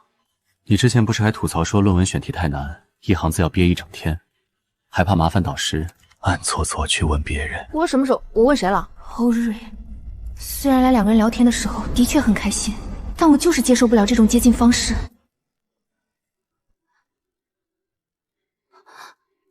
Audrey， 是你？我不介意你这么叫。那时候要做社会实践调研，然后去相关网站一搜，就出现了一个完美符合我需求的人。我觉得天上掉馅饼了，厚着脸皮发了自我介绍过去，对方不但回了，还给了特别详细的建议，温柔、耐心、有学识，回消息从不超过半小时。哪怕是最后戳穿了，我也完全没有把Audrey往段燕身上扯。原来这个世界上并没有能100%避开的诈骗，只是还没有遇到专门针对自己的杀猪盘。你闲着没事装女人做什么？如果一开始 Audrey 就是男的，你会加好友吗？而且我怕你跟男的聊得来。外面请我去做一次路演，出场费1分钟100万起步，还从没有人请成功。你现在什么学历？哼，段燕这几年忙得脚打后脑勺，哪有功夫去弄什么学历镀金？但此时这件事情却变成了我能理直气壮攻击他的最佳理由。所以你现在还是高中文凭对吧？我好歹也是歪大本科在读，指不定假期过后还能拿到硕士 offer。你就别仗着有俩臭钱在我面前充大尾巴狼了。好，高材生，你写吧，我不耽误你了。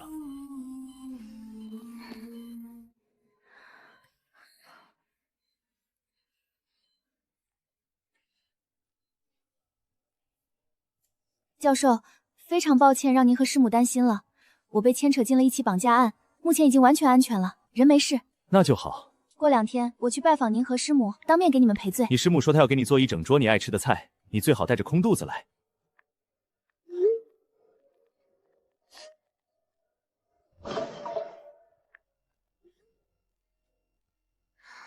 在李佳怡那边的说辞，依旧是段家那不可明说的私生女。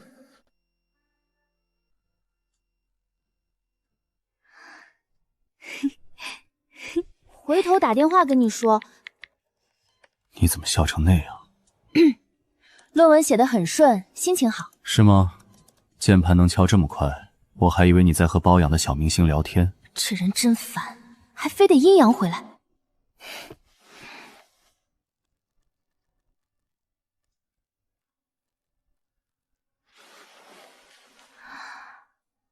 我现在的心情居然是这段时间以来最放松的一次。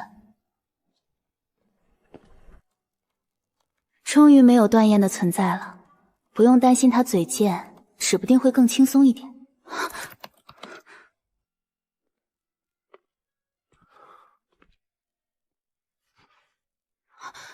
你现在能走路了吗？忍着点没问题，就几步路，不想外人知道了我的伤情。段总，车已经备好了。段先生，段先生能不能回应一下绑架案的细节？请问是被绑架者是您本人吗？20亿赎金数额是否属实？段先生目前的伤情如何？集团后续运营会不会受到影响？段先生，请问那位女士是谁？她是传闻中和您一起被绑架的那位受害者吗？请问你们是什么关系？怎么走这么慢？他说我们是什么关系，就是什么关系。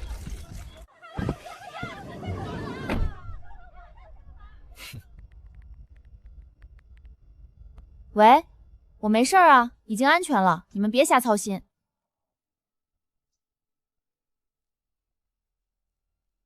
这些国外媒体能不能不要学 UC 震惊流血法？真的很没品。你瘦了这么多，这些天到底有没有好好吃饭？吃了，我现在能吃能睡，您别担心。回去好好养着。状态调整好了以后，记得把论文终稿赶一赶。假期耽误了不少，开学以后时间会更紧。真是命苦。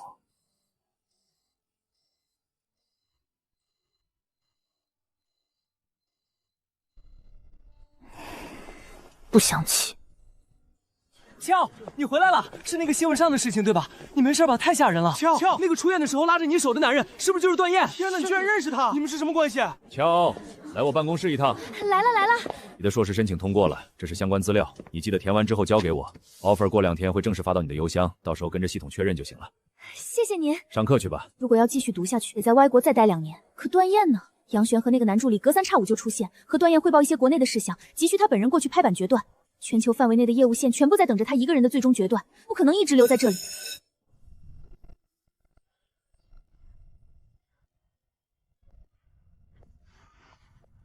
你今天不忙？还行，下午开完最后一个会，想出来透透气。经历过那场生死一线的劫难，我身上用来伪装的那些尖刺好像彻底融化了，我不再像一只应激的刺猬，死鸭子嘴硬的强调自己一点都不喜欢他了。而他也没有主动开口逼我要一个明确的答复，他就这么极有耐心的守在我的安全线边缘，给足了我去理清心绪的时间。俏，荣继清，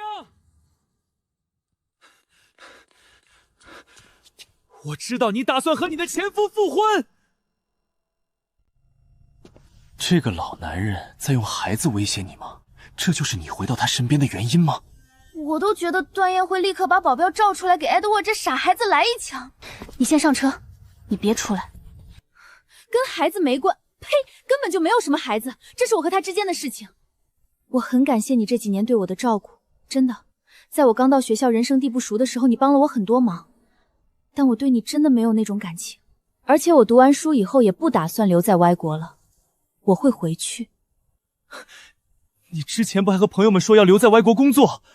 以前的想法和现在的想法不一样了，希望你能理解。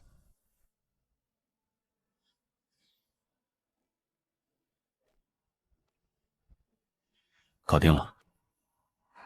走吧。我们那2个孩子呢？我当年到底是怎么想的？编什么理由不好，偏偏编了个这么离谱的。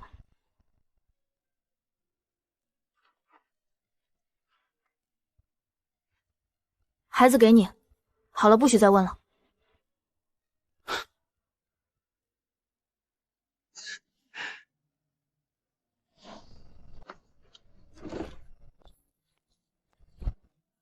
手机忘车里了。我走的时候换了新手机，什么都是新的，和段燕有关的一切我全部切割得干干净净。有一天深夜，我躺在伦敦的公寓里翻来覆去睡不着，鬼使神差的登上了旧账号的 iCloud， 把这张照片保存了下来。也许是一种连我自己都不愿意承认的藏在最深处的念想。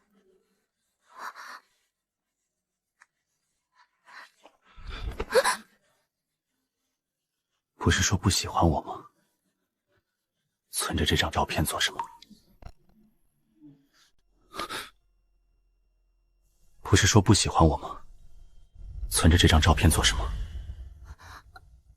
iCloud 自动同步的，照片自动下载过来了，我都没注意。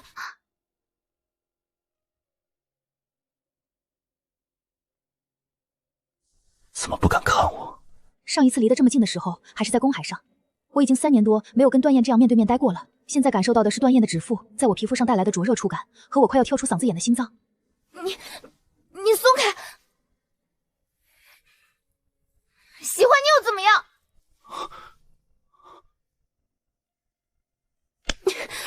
荣小姐，今晚想吃点什么？都行。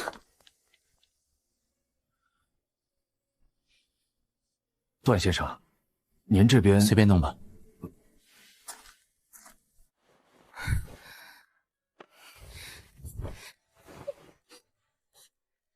不是，我有病吧？为什么能把这种话说的跟挑衅似的？荣小姐，晚餐已经备好了，请问在哪里用？我不想吃。不许进来！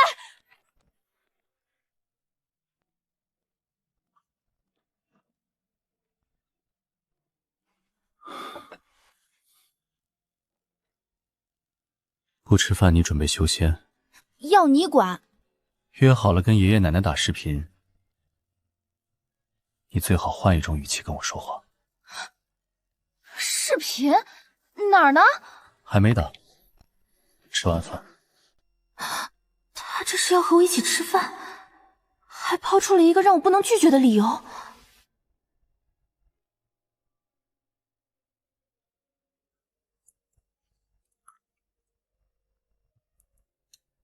跟爷爷奶奶那边，我说你去国外读书了，忙，可能要过几年才能回来。2年前把他们接到京城来了，年纪大了，在村里要是出点什么事，连个送医院的人都找不到。我自己去过那边，路况什么样我清楚。不过老两口的确挺想你的，听说我这次来这里出差，非让我烧了一堆土特产，等会儿让人给你送来。小段儿啊，到了没有？乔乔呢？让我看看他。哎呦，我的乔乔，瘦了瘦了，脸怎么尖成这样？是不是在外头没好好吃饭？奶奶，哎呦，别哭别哭，老头子快来，乔乔哭了。我没哭，就是太久没见你们了，高兴的。哭啥？又不是见不着了。对了，乔乔，你跟小段现在怎么样了？小段这几年对我们好的没话说，你也不小了，在外头读书是正经事儿，可个人大事也不能耽误。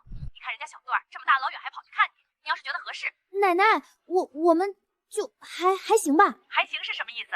就是还行，稳定。你们年轻人自己拿主意，奶奶不多管，就是别拖太久，但对你好就行，别学你那个不争气的爹。知道了知道了。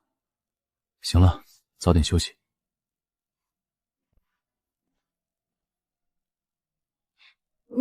你忙不忙？怎么了？我那个论文一直理不顺，如果你有空的话，能不能帮我看一下？我配吗？我是高中文凭。不想就算了。那我就当我配了。等会儿收拾好东西来我书房。好多东西，好多我在网上死活搜不到的那种孤本资料和内部研究报告，难怪他让我来这儿写。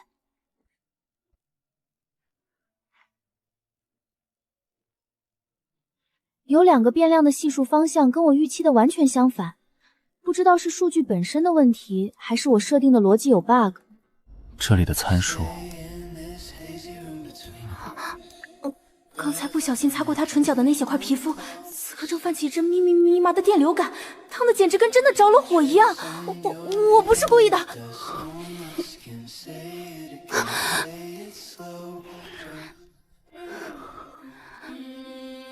那我是故意的。他亲完就跟没事人一样去处理工作了，我嘴巴都破皮了。段爷，你是属狗的吗？我不开麦，有问题我会打字。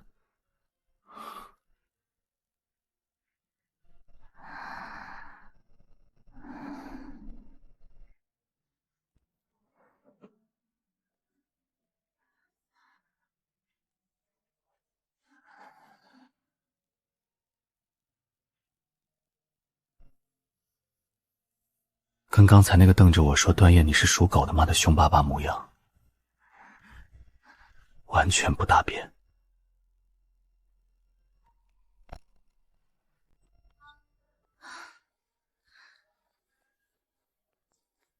走走走，正好带你去看个好东西。去哪儿？商学院那边有个路演活动，一个超级大佬来做创业项目的宣讲和推荐，听说投了好几个独角兽企业，今天来学校做分享的，圈子里传得沸沸扬扬，好多人抢着去听。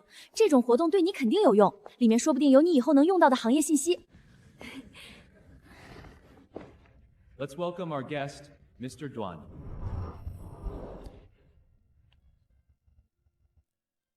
他不是说他从来不路演的吗？跟以前在出租屋里穿着 T 恤给我做饭的样子恍若隔世。可昨天我也见过他这么认真的和我讲论文，好像又没完全割裂。乔，这不是你老公吗？他不是我老公。谁跟你说的？全网都在传啊！绑架案那次的新闻后续你没看到吗？八卦媒体说你俩在自己国家领证。不是，你别信网上这些，你又不是不知道那些八卦号有多离谱，什么都敢编。就算你们没有领证，那也是男女朋友吧？那次保镖把利欧和艾比送走的时候，他亲口说他是你男朋友的。我倒是要看看等你回国之后要怎么和他解释。好了，别逼逼了。Kiao， 你脸红了，热的。4月的伦敦，你跟我说热。Oh my god. Hi, I'm Beth, Kiao 的好朋友。你就是那个 Mr. Duan 对吧？你好，你要去哪儿？送你。不用啦，我不打扰你们的二人世界了。你不是说几百万1分钟都请不起你路演的吗？是请不来。那你今天来做什么？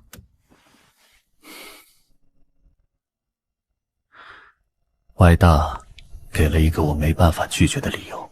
他们说我夫人在这里读书，给个面子。听说你接受了硕士 offer。我本来就一直在犹豫怎么跟他提这件事。硕士2年，我要继续留在伦敦，我不可能张口要求他放着国内那么大的盘子不管，跑来歪国陪我读书。他这么主动问出来，我反而有了一种被人当场拆穿的心虚感。是这样的，反正也就2年，不长。那我怎么办？假期还是很多的。我尊重你的规划，你想在这里读书，我时间能挤出来的话，我来歪国就行了。这边段氏的业务也需要人定期过来。我也有我对未来的规划，但我的规划里面从来都是有你的位置的。我只是希望你的规划里面以后也能有我。他用最平和的口吻把我们的未来摊开来讲，我心跳的节奏早已经乱得一塌糊涂。正事说完了，得跟你说个不好的消息。什么？国内出了点事情，明天得赶回去。啊！路上小心。就好像时间突然倒流回了3年前，两人还是住在逼仄出租屋里。段燕骑着那辆小电驴，每天准时准点的出现在我打工的地方，接我下班。荣小姐，晚上好。杨姐，是几点的飞机？国内的事情很棘手吗？明天下午3点。是有点儿。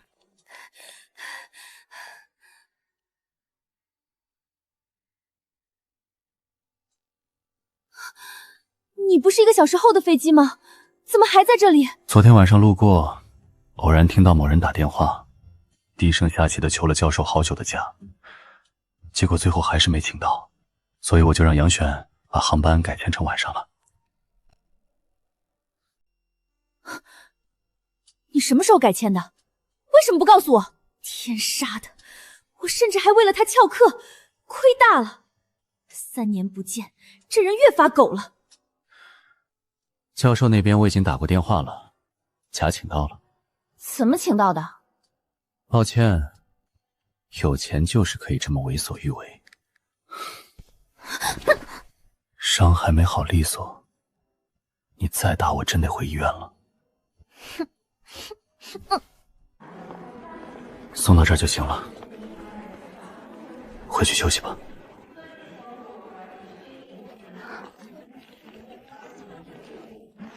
3年后的今天，一切都变了，没有了当初那种令人窒息的算计与背叛，也没有了单方面的掠夺与逃离。眼前的分别不再是残酷的剥离，而是为了下一次再见所落下的短暂蛰伏。段烨，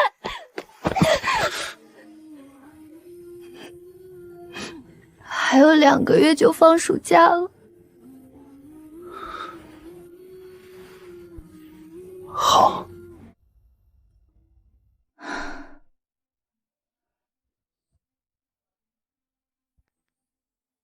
我都能想象出李佳怡当时那副又惊又怒、满脑子浆糊的模样。李佳怡大概是终于琢磨过味儿来了，我压根儿就不是什么私生女。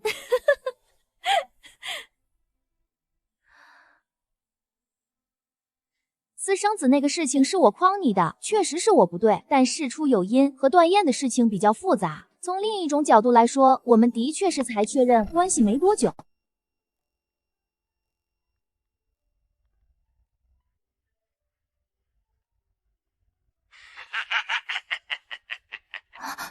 那这个的确是不能让段燕知道。怎么样了？季川死之前，把一批许家早年的材料发回了国内，具体内容还在核实，但已经有几个当事人收到了风声。许小姐那边人已经失联好几天了，手机关机，住处清空，名下几个常用账户的资金在3天内被分批转出，去向不明。跑得倒是快。要不要继续派人找许小姐？找吧，当做样子给别人看。不过大概率是找不到的。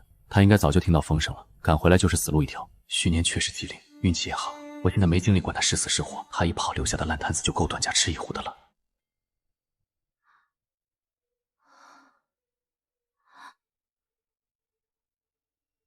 许念那些新闻到底是怎么回事？网上说的那些是真的吗？半真半假，主要是他手里死死捏着那些老家伙的痛处，他们怕他有朝一日还能翻身，所以趁他病要他命。放出来的很多风声都是往死里夸大的。那他人怎么样？杳无音信。3年前我劝过他，手里攥着底牌未必能保命，随时变催命符。你了解他脾气，就爱高空走钢丝，老爷子出面都劝不住。不过他能跑出去，就说明没什么生命危险。上辈子是许念主动说他是你的救命恩人吗？是他一个朋友，看季川整天围着许念转，心里不痛快，才把这事到处宣扬。后来老爷子听说了，开始硬要撮合，我们根本没结婚，只是走了个订婚过程。张婉清，你怎么知道？全对上了。3年前张婉清带着季川杀到我面前，满脸气急败坏的指责我，我当时就觉得离谱。我跟段燕的破事儿，张婉清跳脚骂的比谁都凶。搞了半天，张婉清暗恋季川，巴不得许念早点跟段燕捆死，好给自己腾位置。许念国内那些慈善项目，我能不能接手？接这个做什么？我和许念去参加过医院项目，知道有些项目不能断资金链。你考虑清楚。这个节骨眼沾上许念的便不是明智选择。我想好了，我手头这份信托，根底上跟许家脱不了干系。我拿了这钱，也是既得利益者。季川那种败类，搞出天大的案子，网上没几个人盯着骂，反倒把八卦镜头全对准你跟我。许念这事也一样，墙倒众人推，好歹许念实打实砸了钱做慈善，但舆论为了他们利好的方向，当然可劲朝着不好的方面去说。你想做就去做吧，我让杨雪那边跟你对接，资金走段家的公益基金通道。你自己在那边的学业不能耽误，项目对接的事情交给专业团队去做就行，你只管出钱和决策方向。你第一次做项目，别什么小事都往自己身上揽。我本来还准备了一肚子说辞，结果他又开始了，跟个老父亲一样唠叨。什么时候放暑假？6月中旬。还有半个月，暑假怎么这么慢？你怎么跟个小孩一样？半个月说长不长，说短也不短，但我已经开始倒数了。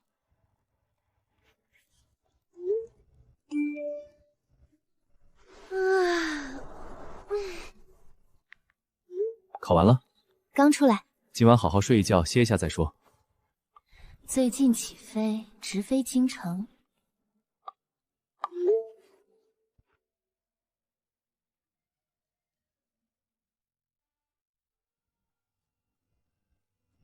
阔别了3年多的城市，我都没想到自己有一天还能回来。当年落荒而逃，甚至做好了余生都不再踏足半步的打算。荣小姐，一路辛苦了。不用这么客气，我自己拿就行。我们杨姐专门交代过的，您放心，什么都安排好了。段总这段时间太忙了，从那边的老房子往返公司通勤要多花1个多小时，所以暂时搬到这边来住了。这里离集团总部走路就到。这人现在还挺会享受的。这好像是我当年在出租屋里用的那条，是我当年在夜市地摊上买的石膏白胚，自己涂的色。涂完拿给段燕看，段燕面无表情评价了一句很漂亮。因为表情不对，我还拧了他一下胳膊。我以为这些东西早就被扔掉了，可他们全在这里，就好像他们跟那些昂贵的定制家具一样，是这个家不可或缺的一部分。这座曾经让我避之不及的冷硬都市，连着外头那些喧嚣拥挤的车水马龙，似乎都因为这些旧物而有了令人踏实心安的温度。我本来想着这么大的房子总该有间客房能让我先安顿下来，结果在绕了一整圈，只找到2间随行工作人员的房间。除此之外，整栋房子里能睡人的地方就只剩下主卧。反正又不是没住在一起过。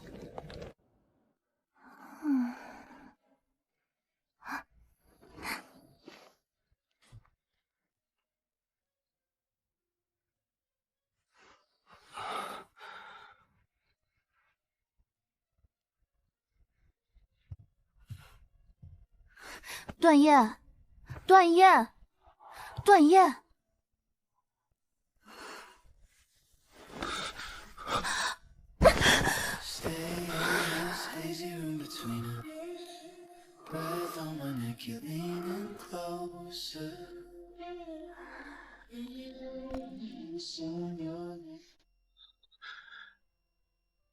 又梦到你了。段燕以为自己在做梦，她以为我又是那些反反复复折磨她的幻觉里的一个。段燕，你压到我了，你松开我，我去给你找醒酒药。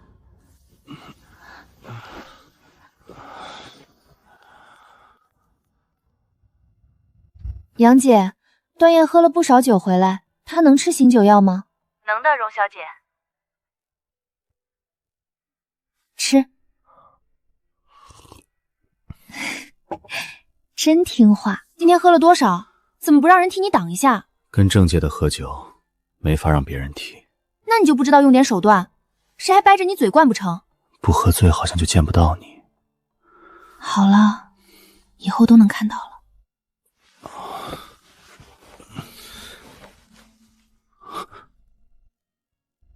你什么时候回来的？昨天晚上。不瞒着你回来，都不知道你住这么大的豪宅。快去洗澡，昨晚上跟个树袋猫一样扒我身上，那个酒味熏死我了。没办法，都是为了养老婆赚钱。谁是你老婆？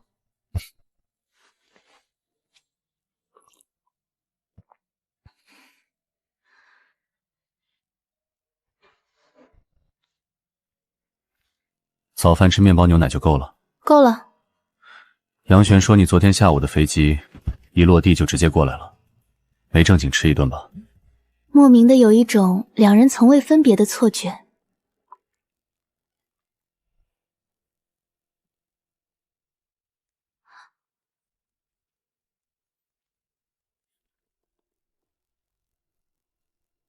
1.6，正常人谁会转这种金额？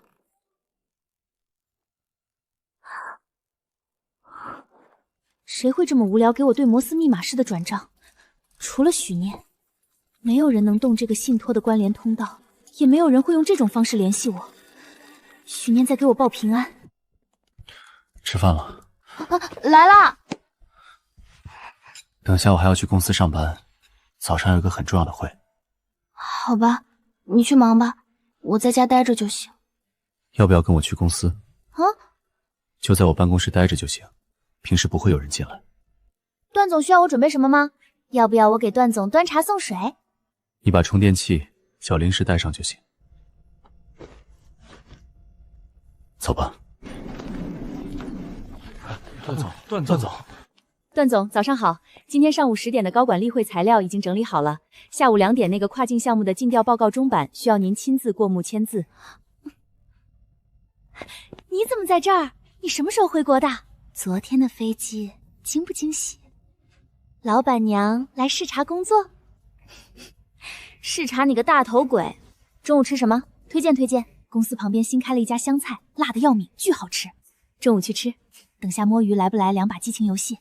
你不怕被抓？等下大佬们都开会去了，谁管我？嘻嘻嘻嘻。而且这不是还有老板娘罩着我？老板娘，你是来陪我上班的，还是找小姐妹玩的？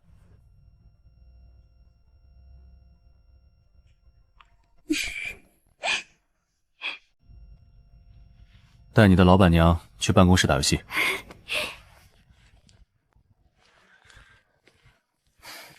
行，现在都知道李佳怡是老板娘的好姐妹了。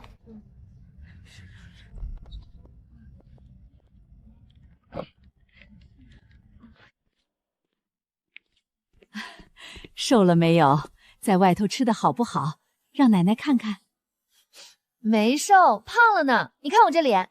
骗人，都没肉了。在外面住哪儿啊？学校的老师好不好啊？有没有人欺负你啊？吃的习不习惯啊？这是学校的图书馆，这是我们上课的教学楼，这个是我导师的办公室。这地方看着真亮堂，这楼可真高。臭丫头，给我过来！毕业了，还要读2年。这回我看你还能往哪儿跑？老爷子我反正已经退位了，帮不了你。当年让你俩好好谈谈，你不听，非要甩了人跑出国。走吧。等我把这局打完。段总，荣小姐，那我先下班了。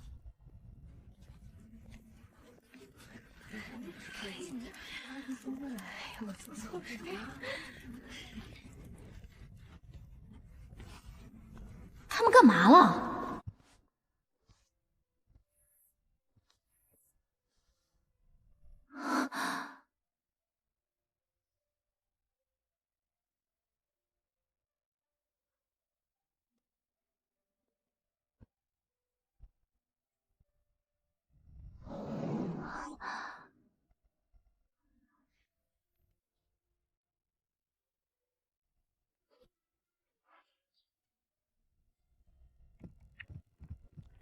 这什么？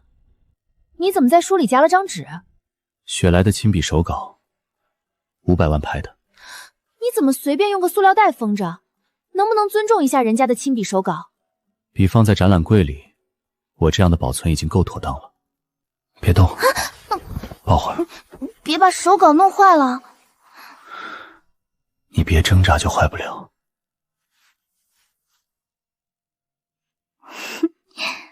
笑什么？就是看到了这些以前自己写过的批注，觉得好玩。其实究竟在笑什么，自己也无法用精准的词汇去定义。其实我很久之后才看完这本书的。那你还觉得男主像女主养的一条狗吗？不许说，不许说！好，它不是女主的狗，我是你的狗。汪。段总怎么学小狗？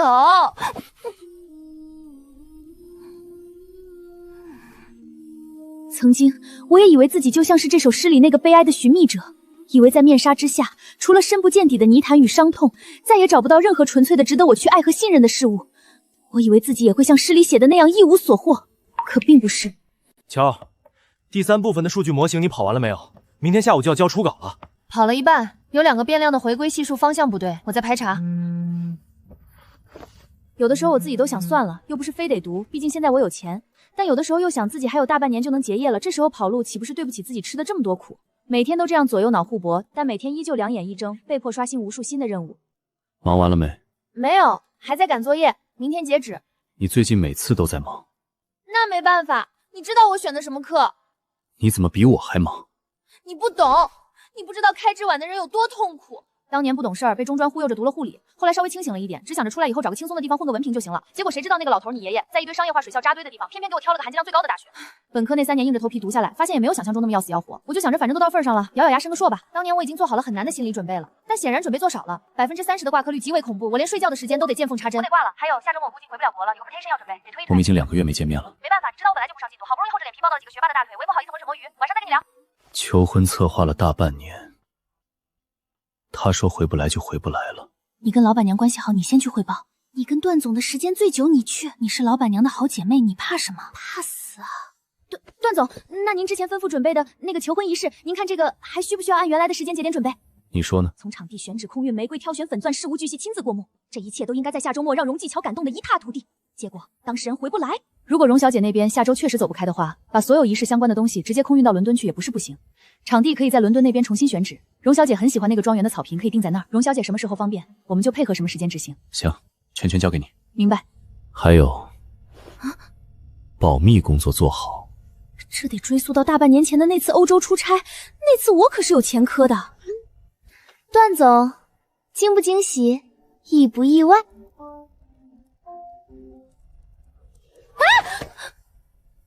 你怎么来了？不能来。你也不提前说一声，我好歹收拾收拾。你别看了。有什么不能看的？让你别看就别看。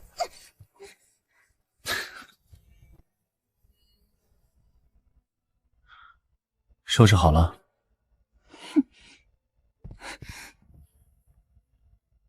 你怎么来的这么突然？也不提前打个招呼。不用你陪，我在家里等你就行。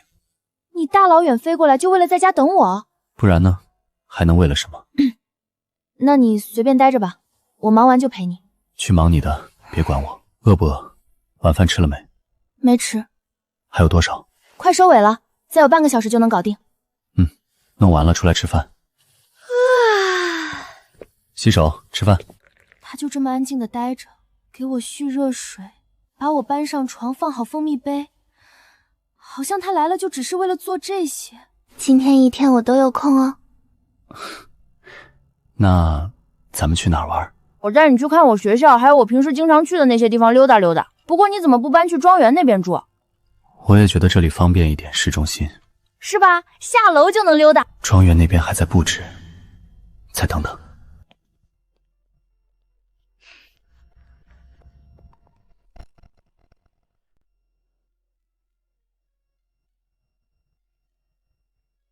这就是我们商学院的主楼，我喜欢坐靠窗的位置。坐窗边，上课不会走神。我走不走神跟位置没关系，有些课就算坐第一排我也听不进去。跟3年前那个战战兢兢，在我面前总是小心翼翼、掩藏心事的荣继桥比起来，不一样了。这家咖啡店的 Flat White 是伦敦最好喝的。这家二手书店我经常来，老板认识我了，每次给我打折。那家中餐厅是 Beth 介绍给我的，我刚来的第1年，最喜欢去吃一碗牛肉面。是他生活了3年的地方，每一家店、每一条路都有他的痕迹。我带你去做伦敦眼。你之前做过？一直想去，但一个人做觉得太可怜了。那今天正好。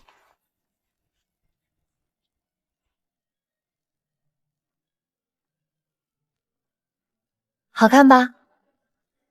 看什么看？外面那么漂亮，你不看？很漂亮，但我的焦点始终只落在他一个人身上。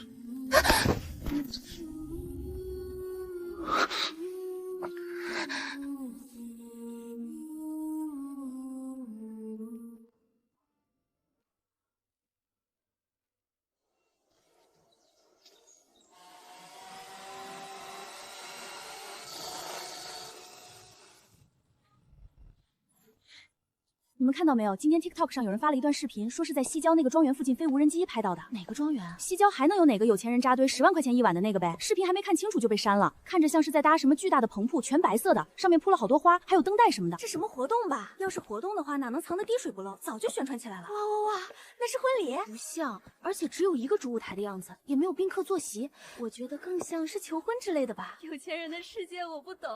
那几个学生下午说的话，段家控股的那个庄园、求婚等等。段燕大部分时间来都是住那边的。几天前问他为什么不住庄园，他说什么市中心方便。不对，非非常不对。我不确定，也许真的只是巧合，但那个念头一旦冒出来，就再也塞不回去了。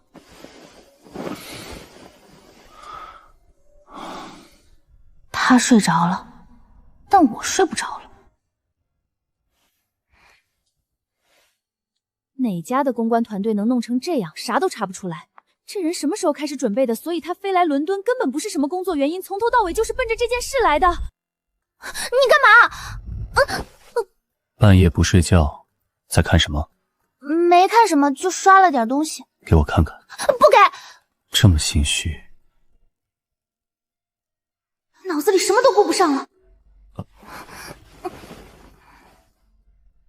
快睡觉，不要闹了。应该没被发现吧？你看了就看了，我又没有不让你看，只是别总躲在被窝里偷偷摸摸的，黑灯瞎火太亏眼睛。我真没看。那你大半夜不睡觉，鬼鬼祟祟到底在看什么？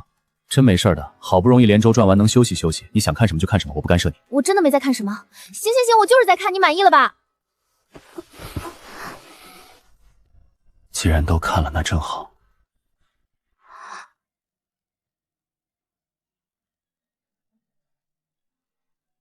我也太惨了吧。行了。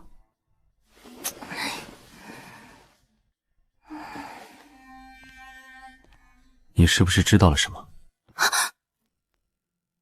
知道什么？别，段爷，你放开！说不说？说什么？我什么都不知道。段爷，行了，你就不能让我装一下吗？我昨晚上那么大一个黑锅都帮你背了。谁和你说的？李佳怡。别老是怀疑人家，上次他真不是故意的，是有人飞无人机偷拍到了一点点，被我听到别人讨论了，做自己猜出来的。本来我还不是很确定的，但一看段燕这反应，简直可以肯定了。段总，你真好玩，我可以当做完全不知道，到时候你弄什么我都会很惊喜的，好吧？他耳根还红着，段燕居然会不好意思。不行，哪有这样的？要么等下次。好吧，知道了，也确实没什么惊喜可言了。唉。太可惜了，这么大人阵仗，要不改成订婚吧？反正场地包了，花也运了，人也到位了，刚好把亲朋好友接来玩一圈，当度假了。他愣住的样子，活了2辈子头一回见。等我毕业了就回去结婚。你说什么？再说一遍。我说等我毕，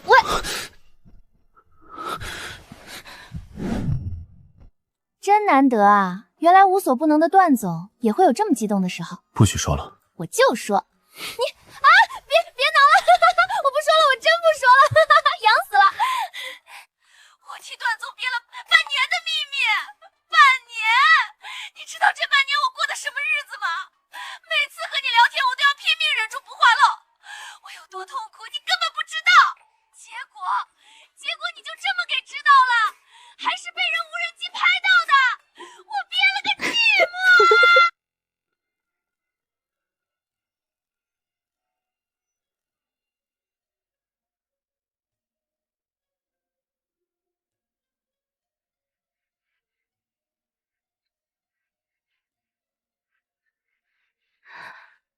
我竟然真的要订婚了！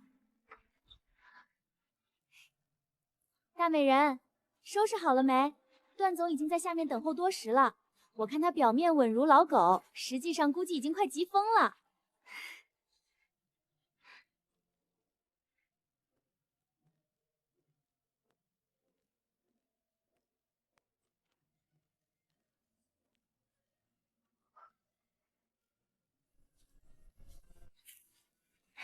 紧张什么？没有。你咽口水了。段燕，承认自己激动紧张有那么难吗？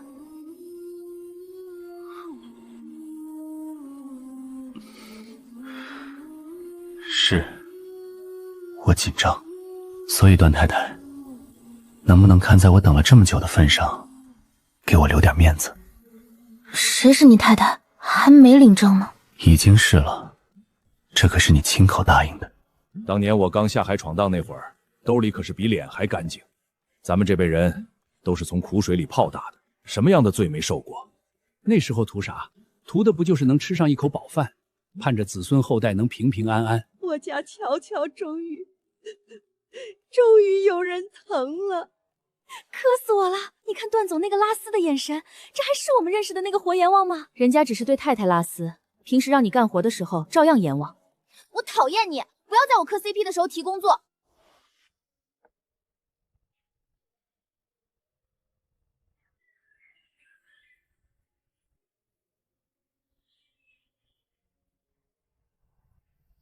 麻烦两位和各位亲友一起站过来，我们拍个合影。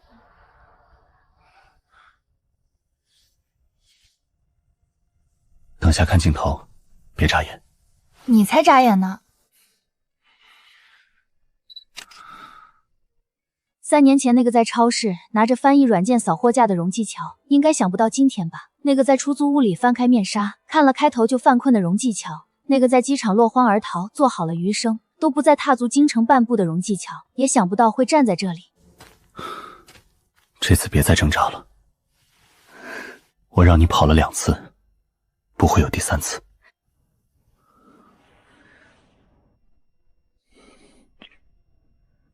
右边丢一点，那边有你的朋友。